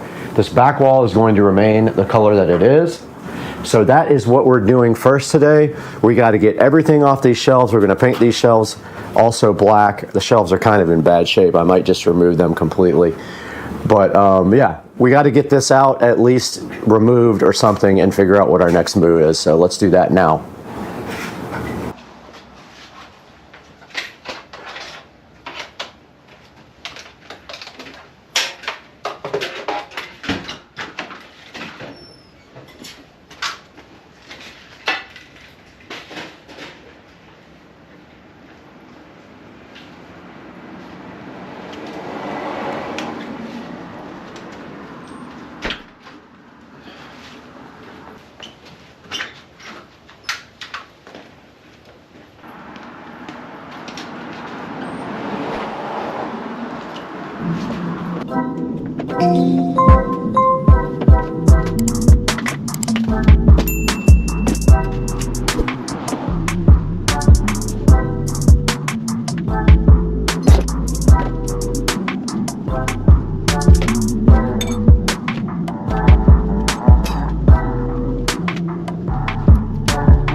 So this is interesting. there's some house numbers up here that say 19324. No clue what that's about. It's been here since I moved in the house. And it's not my house number, so I don't know where it came from, what it means, whose it was, but it is time to delete 19324 forever. And it is deleted. Okay, we have everything cleared off of that wall that is going to be cleared off. I'm gonna paint that thing because it's gray and ugly. But I'm gonna go ahead and test part of this paint right now and see what the paint color looks like. It's a flat black that I got from, I think, Ace Hardware. I wanna make sure that's what I want, so I'm gonna do a little test hit here. So this is the paint. It's Ace Hardware Black 2132-10. Flat black, 126B440, whatever that means. But that's what's going on there. And I have a good amount, so we can probably do the whole wall.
there.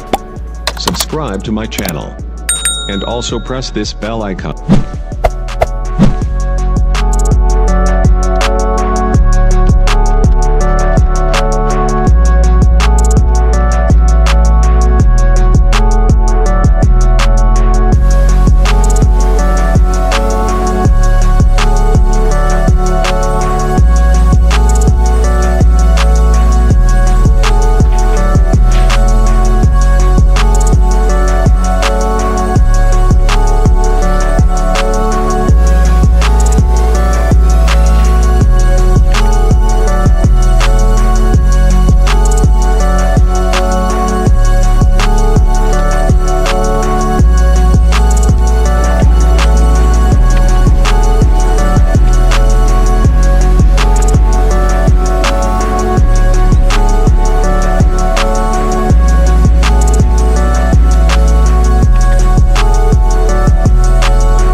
All right, just a little update, guys. I have one side done completely.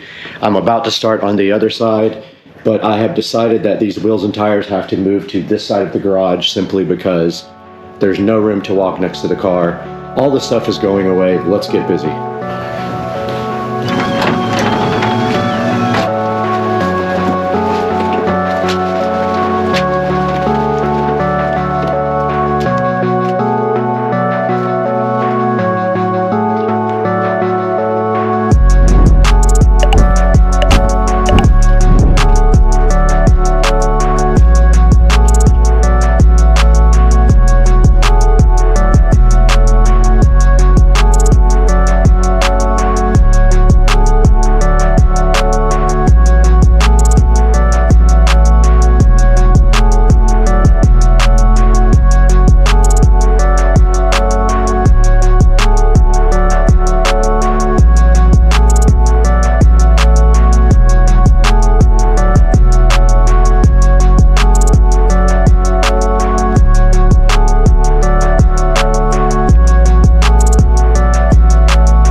Today we are starting on the garage door project, and the first step of this is we have to have power run over to the new garage door opener area before Monday.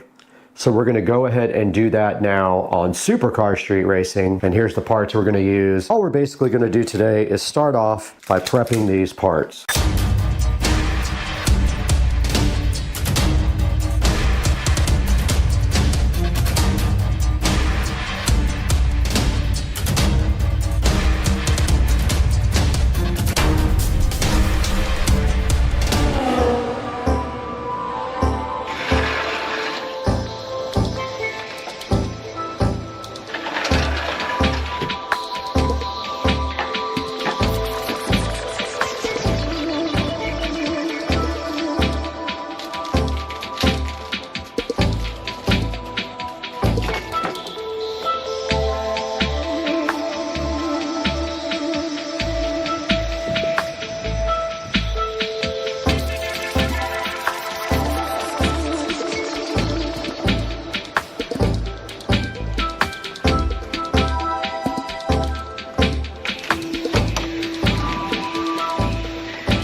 Back in the SCSR kitchen now with the receptacle for the new jack shaft garage door opener. Now, as you can see, yesterday we did get the receptacle and the cover plate painted black. It does have a little tiny little white spot, no big deal. You won't be able to see that. But these are going up on the ceiling where we cut the hole yesterday and got super lucky, and we're like a billionth of a millimeter from the joist up in the ceiling. So first things first, all we have to do right here and right now is to get this pre-wired. And so to do that, we're going to go ahead and open up the back of the receptacle, whatever this is called, the wall box. And this is a type that screws in from like that, and then the tab goes around and holds it to the drywall. It's for just cutting a hole in the drywall. And now we just simply feed our brand new Romex wire. We got 25 feet of 14/2, which is 14 gauge Romex. We feed it right through the box like that, and the rest of which will go in the ceiling before we seal the hole up with the receptacle box. But first, we need to pre-wire this receptacle. Remember, when you do these receptacles, the white wire, the neutral wire, always goes to the left. You see the larger of the two slots on this receptacle, the neutral wire goes to the left when you're facing the receptacle. And now we need a razor knife, which I will go get.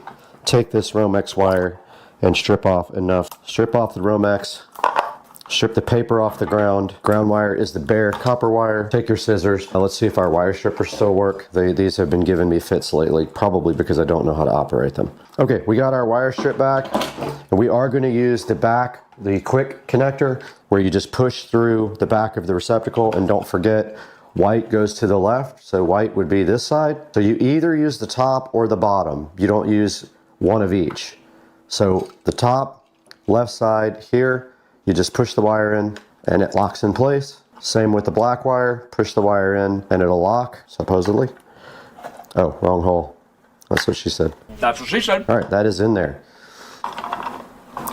And it doesn't look like I stripped back the ground enough, but we'll make it work. Now remember, when you are doing your ground, any screw actually, when you make your loop, if you're gonna do the screw, your loop always goes in the direction to tighten the screw. You put the loop in like this, the direction of the tighten. Does that make sense?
All right, we have successfully finished the first part of getting our new garage door and garage door opener installed. This is the new Chamberlain RJ101, I believe is the model number, jack shaft opener. Hopefully it's better than this piece of junk up here, which every day or two disconnects from Wi-Fi, and it's almost impossible to get it reconnected. It is the biggest hunk. It will not go into Wi-Fi setup mode no matter what. I have to play with it for 10 or 15 minutes to get it to reconnect to Wi-Fi. And then over here, we did install this electrical outlet and tested it, and it does work. That will be for the opener that will go right here on the wall, and they will just run the plug directly up to the ceiling right there. The garage door will be here on Monday. It is an Amar Vista garage door to replace this. It has frosted glass, and then they will also install the opener for me, and all this up here will go away. All right, welcome back to the channel. We are currently out here in the garage waiting for the garage door to be delivered, and they said they are about 10 or 15 minutes away. So we are just gonna set up the camera and put video up of them installing the garage door and this jack shaft opener here. So let's do this.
All right, guys, we're back in the Supercar Street Racing garage, and you can see right here and right now, the garage door company just left and installed the Amar Vista garage door into the garage and the jack shaft opener. And you can see that up here, it eliminated all of this track. And all we have to do now is just shorten this cord for my extension right here and paint that ceiling black. And then over here on the side, you can see they did install the jack shaft opener where I put the power, and you can see it right there, and it looks so good. And you can see it right there. It looks so different, and it is a Chamberlain jack shaft opener. I had no problems with it like I've had with this garage door opener up above. It joined straight to Wi-Fi and was fine. I just have to tie up the wiring right there. And if you see right here and right now, This garage door looks awesome. Let's take it outside now where we can see the outside. All right, we are outside Supercar Street Racing compound, and you can see the AMAR Vista garage door installed from the outside with the frosted glass. And of course you cannot see through this, but it is letting some light through, and you can see the hexagon lights here looking so fly and so fresh. And the sprinklers are going off, and I did tie the sprinklers into the city water so that it would not ruin my pavers with the rust. But stepping back, the house looks absolutely cool now with the new driveway and the new AMAR garage door with frosted glass. It's a Vista. I'll put a link in the description to this right now, but I'll step back here now. That is how the house looks from the street now. And you can see all of the fun things that we have done, wrapping up to be a pretty cool looking place. And walking back up right here and right now, we did the mailbox, the tree delete, new sod, tied the sprinklers in, redid all the sprinklers for the new setup. And now all we have to do is finish our gardens, edging, and same thing over here. Gonna re-edge this. And that should do it. And oh, also the new lounge area right here looking fly as heck. Guys, I just wanted to make one final video here of the outside of the house. And you can see right here that we have the house lights set on light blue. And we have the garage lights set on red, and this is what it looks like from the street. And we can change the internal colors of the garage as well, but this is what it looks like from the street the way it is right now.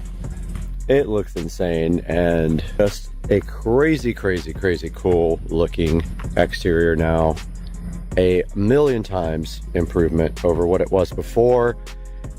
And I hope that you guys like this video, and if you're interested in any of this stuff, drop me a comment or an email, supercarstreetracing@gmail.com, and I can talk to you guys about how I did it. One more video here of the light blue, and this looks insane. Level 1000, guys. I love it.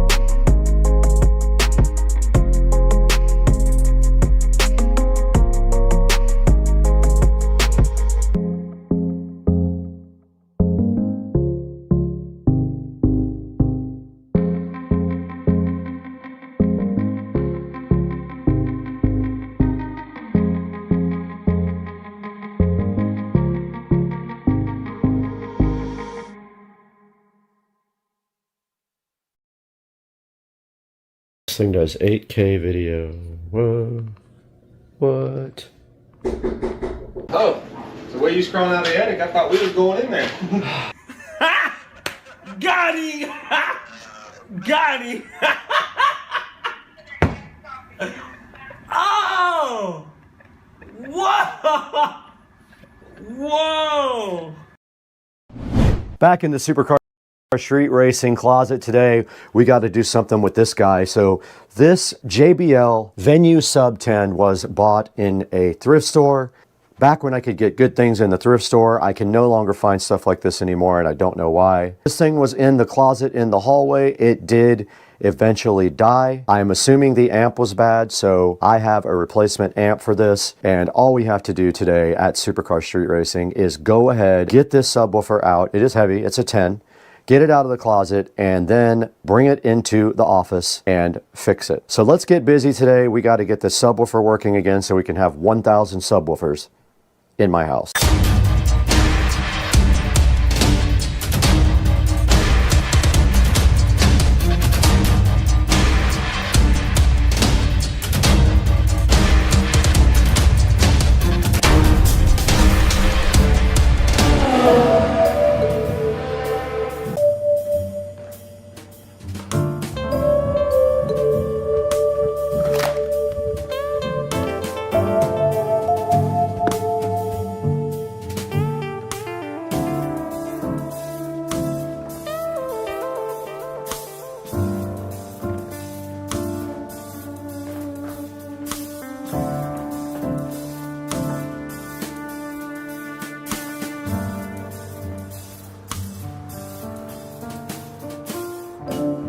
All right, we got the replacement amp for the sub, the JBL Venue Sub 10 right here. This fan is loud, so that's what you're hearing.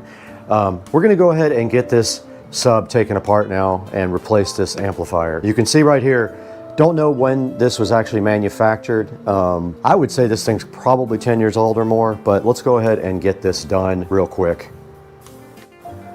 Got the JBL Venue Sub 10 right here in front of us, looking so fresh and fly, and it is ready to come apart. I think these are the screws to take it out.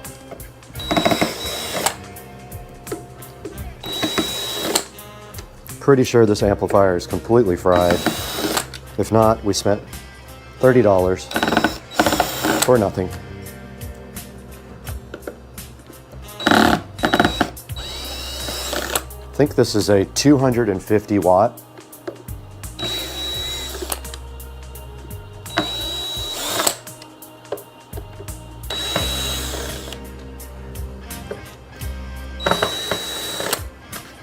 Okay, it's just sealed really well.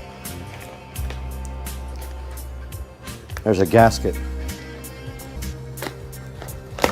Yep. There's a gasket around it to keep it airtight. Wow. That is a short, very difficult to get the wires off the sub. Now looking inside of the Venue, there is the sub. The wire is extremely short. And there's the new pigtail wire. Positive was on the right side. That was the one that was really hard to get off. It is so short. How in the world are you supposed to get that on there? I mean, I guess it will go. I can't get the black one to stay in. It's loose. It's broken. Got him! Got him! It broke. Oh! Whoa! And I have to repair it. Whoa! All right, well, the wire broke, the clip. Okay, I have to cut and splice because the clip broke. So I'm gonna take the black off of this one, and in the meanwhile, give myself a little bit more room.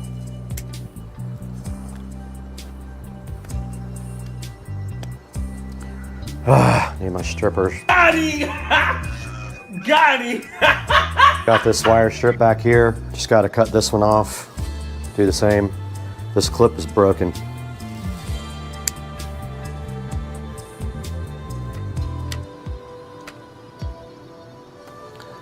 Okay, got it stripped back.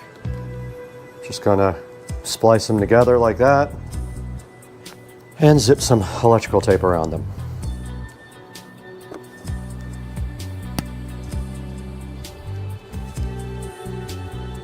No biggie. And now I have more room to actually work. I'm gonna go ahead and plug this guy in.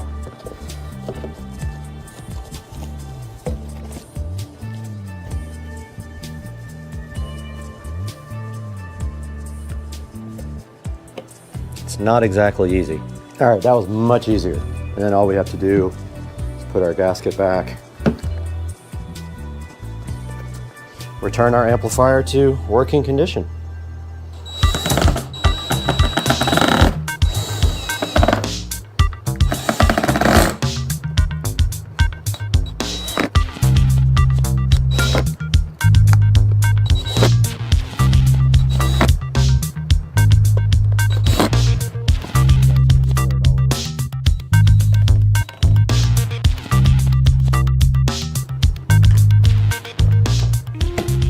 Back in the Supercar Street Racing closet now, and we are going to wire up this subwoofer. We don't need much wire, actually, because we're just gonna bridge off the other one so that we can get 1 million comments about the ohm load.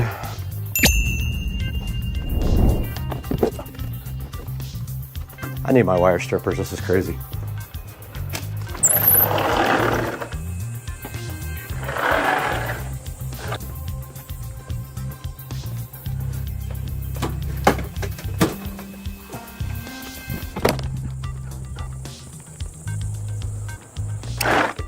It is so hot outside.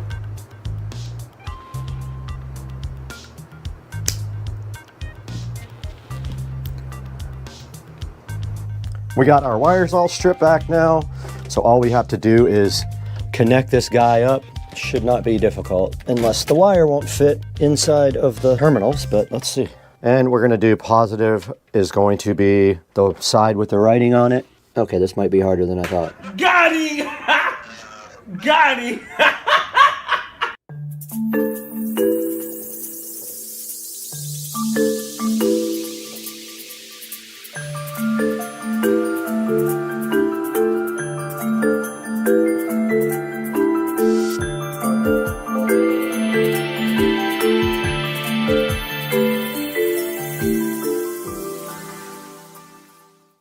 All right, we are all done with the project. You can tell that the JBL hits much lower than the Sony. You can just feel the frequency response is lower and its output is so much better. So yeah, this is all done. This project is finished. We have successfully replaced the amplifier in the JBL Venue sub. And that is all for now. We'll see you guys next time. Hey guys, welcome back to Supercar Street Racing once again, and we are here in the 4K production studio, as you can see right behind me. And today we're talking about something that I have a lot of experience with, and that is powered subwoofers. And you know that I have quite a few. I probably have about 10 of them. There is one here in the studio and quite a few more inside the Supercar Street Racing compound. So today what we did was our old JBL powered subwoofer that I did get at a thrift store died for some reason. It was in the closet, in the audio closet in the house. We did pick up a amplifier for it for all the haters, because they said when I replaced my amp in my Cerwin Vega subwoofer, I wasn't really repairing it. So this time we repaired it again with a new JBL original plate amplifier, and it did get repaired correctly and looks and sounds really good again. Now, taking a look at some of the powered subwoofers on Amazon, which I will link in the description, you can see that there are quite a few clips on the very top, and they all have very good reviews. Like the R125W, you can see right here. This one has a lot of good solid reviews. It is a 12-inch woofer, and looks like it's sitting at about a 4.8, which is very difficult in a speaker to get reviews that high. Now, looking back on the front page, there are a few other ones up here, like Audio Engines S8, the Soundtown Oberon, which actually looks like a Pro because it has this big kind of pro-looking grill on the front, or grate if you want to call it. And then if we scroll down some more, there's a couple of other Klipsch's. There's a 10-inch Klipsch there as well for $179. And if we get even further down, you'll find one of my favorite subwoofers, and that is the PSW10 by Polk. It is a good value. It has gone up in price lately. Used to be able to get it for $159. I can't believe that, but now it's sitting up at about $249. Also has a lot of good reviews, over 15,000 reviews, and it is sitting at over 4.5 stars. So that would be another good option for you if you are looking for a powered subwoofer. Now, like I said, I'll put 3 options down in the description for you to pick out a good powered subwoofer for your home.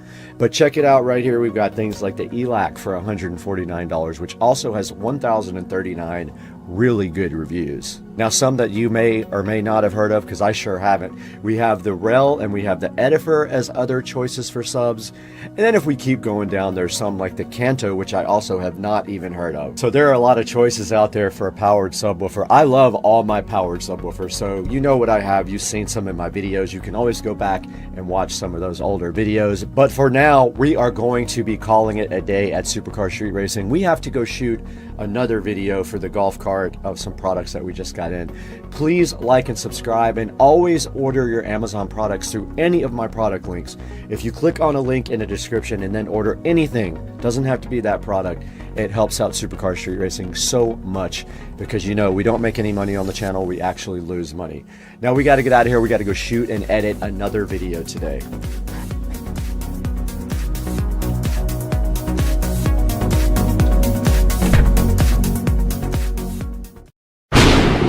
Furiosa had gone too far.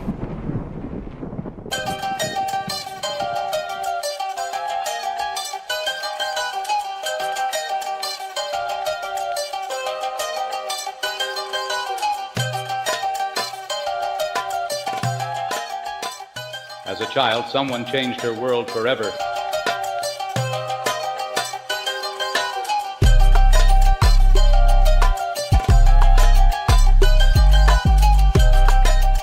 She thought her mother was magnificent. He took it all from her. He wondered exactly who she was.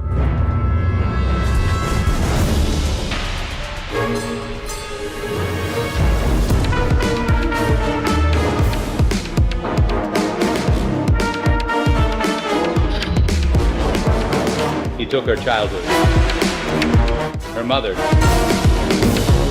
Now she wants them back.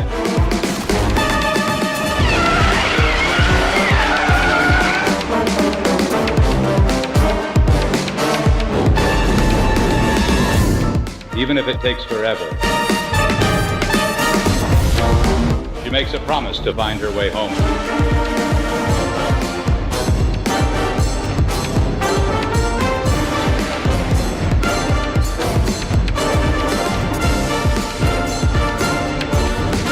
She finds him, he's hers.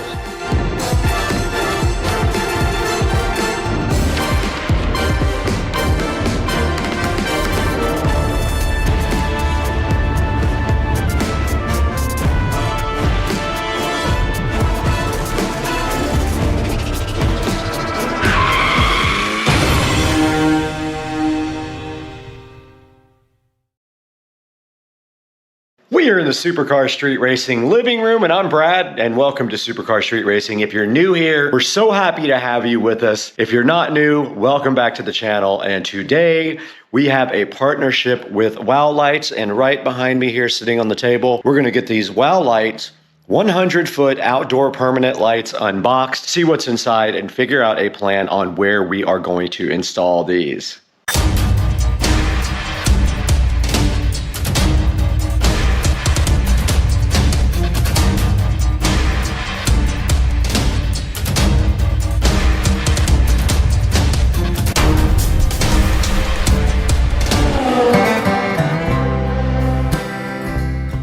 Right here in front of me, so graceful and fly looking, is the Wow Light C5103-A. This is a 100-foot permanent outdoor light kit similar to the other one that we had. And we're gonna get this opened right now and see what's inside. Ever so graciously provided to us from Wow Lights, we have the Wow Lights installation package right here. You have one thing of bulbs and wire right there. And then right next to it, we have another thing of bulbs and wire. Inside of the box, that was inside of the box for the Wow Lights. It looks like we have here a remote control. We have some clips to hold the wires in, similar to the other kit we put in. Some more clips to hold the wire in. We have what appears to be a controller, a power supply and plug. Remember, this uses 110 volt standard power. And then we have a user manual right here. Okay, we do have the Wow Lights powered on now, and I just wanted to give you guys a brief tutorial. Now, the power supply is first in the chain here, then the LED controller hooks up to the power supply, and then the Wow Lights go on the chain just like that, and they just connect one to each other with these handy little quick connect things. And now when you are ready to actually get these lights paired to the app, it does use Smart Life, and I will get that opened up and see if I can figure it out real quick and get back to you guys. Okay, we are in Smart Life right now, and as soon as we opened it up, Bluetooth was able to connect to the lights, and it was wanting us to add. And now it is pairing the device to a 2.4 gigahertz network. And it has a little clock spinning up here that it is adding the device right now. Now the lights all did stop flashing. The flashing means they were in pairing mode, and they just automatically connected to the smart home as well. I did edit the name of the device, and I think I am going to end up putting these on the fence, but I'm going to show you guys exactly how to do it if you want to put it on your house so that you have that information as well. But here is, once we get into the app, you can see that you can change the scene, and there are some different types of scenes you can change to, like whatever in Rhodius Profusion is. There's one called Gorgeous there. There's one called Blue Sky, which not sure why, because okay, now it is turning blue. Mew, whatever that means. So there's all kinds of different ways to change it. There's headings up at the top that say mood, festival, life, color, and scenery. So you can go to each one of those, like tropical dawn, and you can change your light colors. So the way these work to get these installed on your house is you basically take some cleaning fluid, you put it up on your house underneath the soffits, and I'll show you an example of that with the other kit that I have installed. And then you just simply press these up onto the soffit. About 4 to 5 inches away is what they recommend on the distance from the house, and they will stick. And then if you have issues with those actual things sticking, they give you these clips as well that you can screw in. And so that takes the weight off of the actual wire, and you would simply put clips between each light and it will hold up the light much better. If you do have issues with any of these sticking, I did find that super glue, really good super glue, works the best, and that will keep them on. So right up here we have a different brand, the brand I'm not going to speak about right at this moment, but you can see that they are just spaced out a certain amount, and then I put the clips right between each one to go ahead and hold up the lights. Now I did have one fall there, which I went ahead and super glued back up and have had no problems, and I've only ever had one light ever fall off. But this is kind of the spacing and the distance from the house that you want, 4 or 5 inches away to do these lights. Okay, I'm doing a little experiment out here on whether I can actually mount these to the fence, and my idea is pretty simple. I think I could just zip tie these on and they will continue to point down. The problem being there's nothing to stick them to on the fence. So once they're pointed down, I'm going to try to see if they will stay. If they won't, this will not work. But I have them draped over the regular lights, and they honestly don't look that great with 2 light strands here, so this may not work either. Just because of that reason, it would be cool if it did look good. So let's try the experiment.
All right, we've already got power run out here, so I'm just going to tie into that real quick.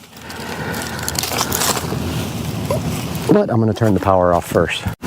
The power is off now, so I am free to work without shocking myself.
I am all done with this part of the project. I have not decided yet if I am going to keep this or not. I want to see it at night. It needs all the zip ties cut off and just to be kind of adjusted here and there, but I think it's going to look cool at night. I just want to see if it looks weird, and I probably need to put more zip ties on it so that there's not loose wires in different places. But for now, that's all we're going to be doing until it gets dark. All right, we are now recording on the phone to go check out the WOW lights for the first time at night, but we will have to pause down to turn on the lights. But let's get out here and check it out. And here is a view of the WOW lights installed on the fence, and they are absolutely cool. Didn't know if I was gonna like them, but I actually absolutely do love them. Check this out. Yeah, they look crazy good. So yeah, I think I'm gonna keep that and go ahead and add the second set over here. So just down this fence here and go all the way to the water right there. But I mean, this is crazy looking cool. And of course we can change the colors and the scenes and all that. Let's try that and we'll come back. Ah, here it is. So here are the different effects.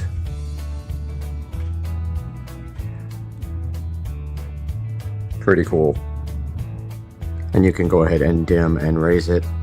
We can go back to scene. Here is one called Mew and one called Mediterranean. As far as I know, when you go back to dimmer, it's just a straight color. Here's Sunflower.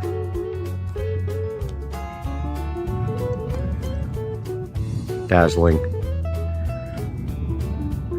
And you can go to these other tabs for life and festival and color. But we're gonna wrap this video up now. Hope you guys enjoyed it. We will be doing this other side as well. We just have to get the lights and we can do it.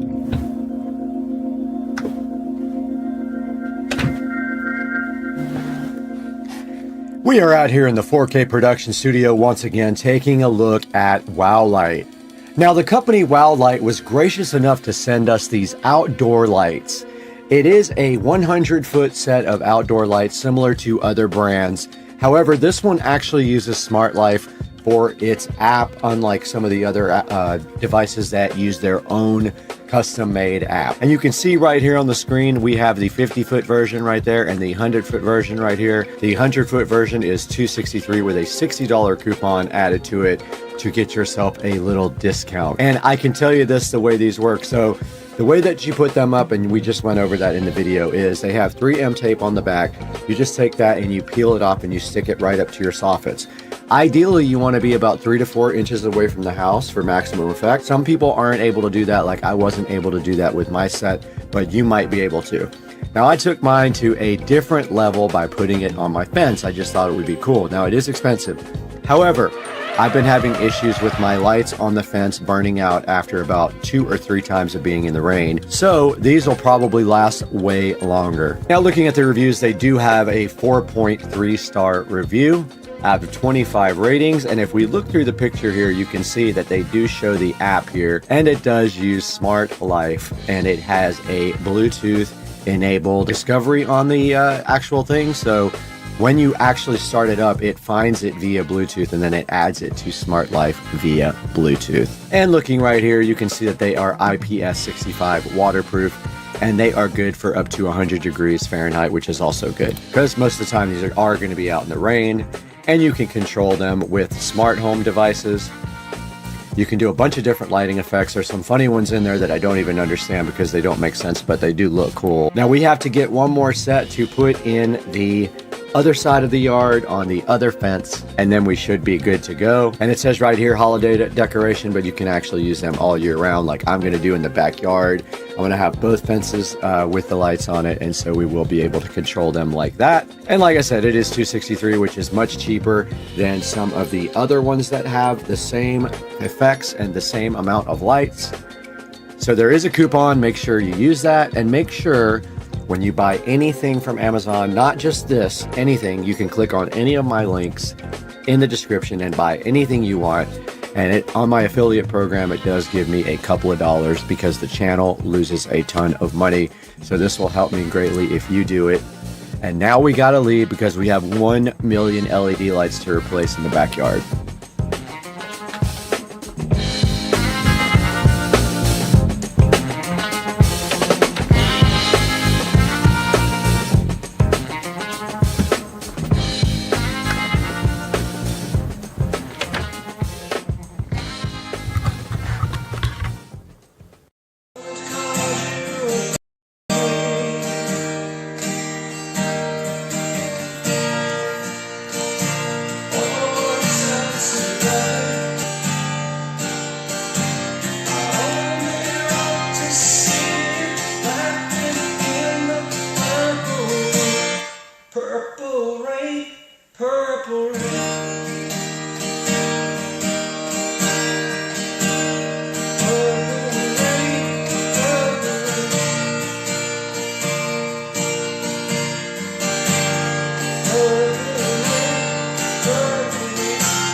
Honey, I know times have changed.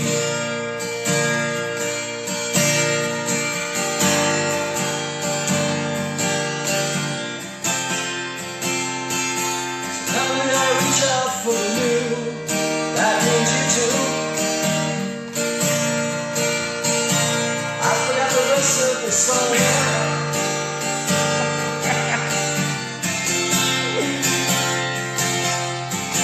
I know this part.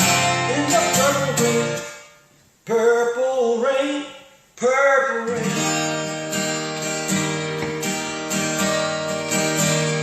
Purple rain, purple rain. Purple rain, purple rain.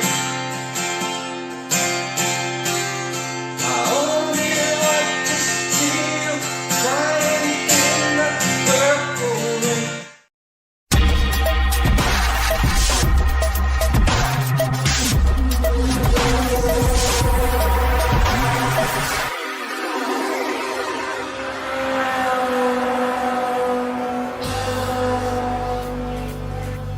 All right, a little update. I got the first wall partially up and I just put a coat of black paint on it just in case you can see between the foam tiles. And this is just gonna dry real quick and then I am going to start laying the foam work at the top and see what happens. And hopefully I don't mess it up. I'm just trying to decide whether I should go all the way up or leave a gap for the board at the top. If I go all the way up, the board at the top is going to squish right up against this foam. But I think that's okay as well. I think it will just kind of push it in, but then it'll look like the top layer's gone. So I don't know what I should do. But anyway, got all the electrical finished on this wall. At least for this board. I've got the TV mount. Boy, this is a nightmare with this foam insulation. Didn't think it was gonna be this bad, but yeah, it was really tough to put these boxes in because of the foam. But yeah, what I'm gonna do next is try out some of these acoustic tiles. Hey guys, welcome back to the channel, and I just wanted to give a quick update video and let you guys know that we are live online right now on Supercar Street Racing channel with the studio build, but I kind of wanted to go over everything that I have done in here before I keep working. So stepping back towards the door of the studio, this is kind of what it looks like. It's kind of a mess right now, but as you can see here, we basically have all the wiring done for the speakers. So we're gonna have 7.2 audio. So there's speakers. My main speakers are these Harbinger powered monitors that will go up in that corner and that corner. We have a center channel going there. We have side surround here and side surround there. And then we have the rear surround there and in the other corner. You can also see here that we have HDMIs run for the 50-inch 4K monitor there and the 50-inch 4K monitor there. We also have all of our Cat 6 cabling run. So we have all the Cat 6 going up here to the corner where there will be a switch.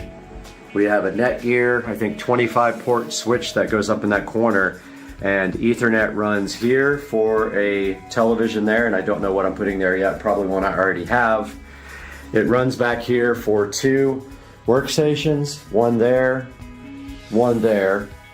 and it runs to the TV up here. Now I had some issues here with the wall box because I had never done it in foam, and now I understand how to do it a lot better. So I've messed that one up completely, but it'll be covered. You won't see it at all. It'll be covered with the wall plate. All right, so yeah, so long story short, 43-inch television here. This power here is for a wall light. So just like a regular, you know, regular old wall light goes there. That's a little bit poking out, but that's okay. It'll be covered too with foam. And this will be a wall light. I still have to do the power for that. I haven't done that yet. That will be power for the Echo Show 15. And I still have to make a mount that comes across here for it. It's going to go right there, Echo Show 15.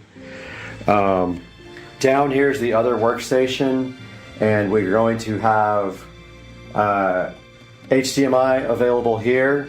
That goes up to this 43-inch TV in case someone wants to have a second monitor, or I want to do a second monitor up here from a workstation. I can do it right there. There's power right there. There's going to be Cat 6 there. Again here, there will be power Cat 6 for that TV. I think I already said that. And up here, this is actually moving. We're going to have a webcam either in that corner or in that corner looking down at the studio all the time so we can go live.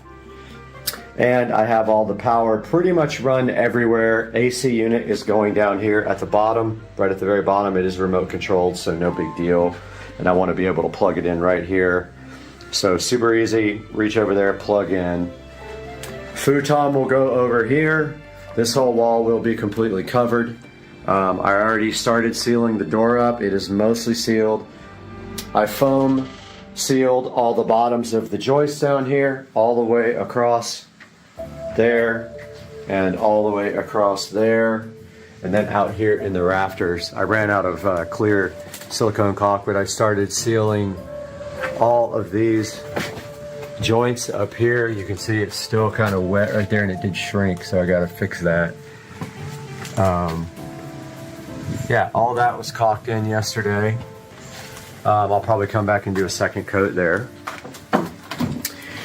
And that is it. There will be power down there, but you can see here all my wiring runs down here where the editing PC will be. The editing PC will sit right here in the center with 2 4K monitors and then the 2 50-inch monitors there and there. And we'll have 7.2 surround with a 7.2 home theater receiver. So that is what we have going on now. And by the way, the Harbingers are powered. So I ran RCA cables up from the preamp. It's going to hit the preamp output on the receiver to run the front speakers that are powered. And they will actually be hanging from these corners up here with chains and bicycle hooks. This power is for the Harbinger to be powered, and that power up there is for the Harbinger to be powered. Now all I have to do is finish a lot of power work, a lot of no fun cutting of drywall because it's very hard to cut. I don't have the right tools or a nice big long straight edge. I really need to go buy like a drywall T-square super long one, because that was, this cut right here I got lucky because it's on the ground and it'll be covered up.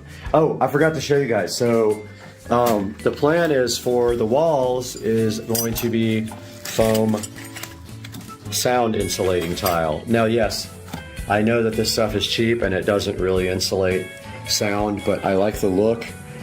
And so as soon as the roof gets on, we will start right here on the side and start laying foam tile all the way up against the ceiling, all the way across in one pattern. You know, like we'll start with this pattern and then we'll, on the next row, we'll go up and down like that. And notice it's gonna cover the whole wall. It'll be glued on.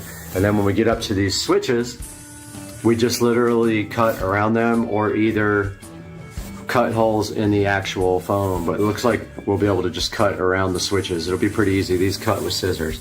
So that'll be the whole entire studio will be covered with these foam sound tiles, including the ceiling.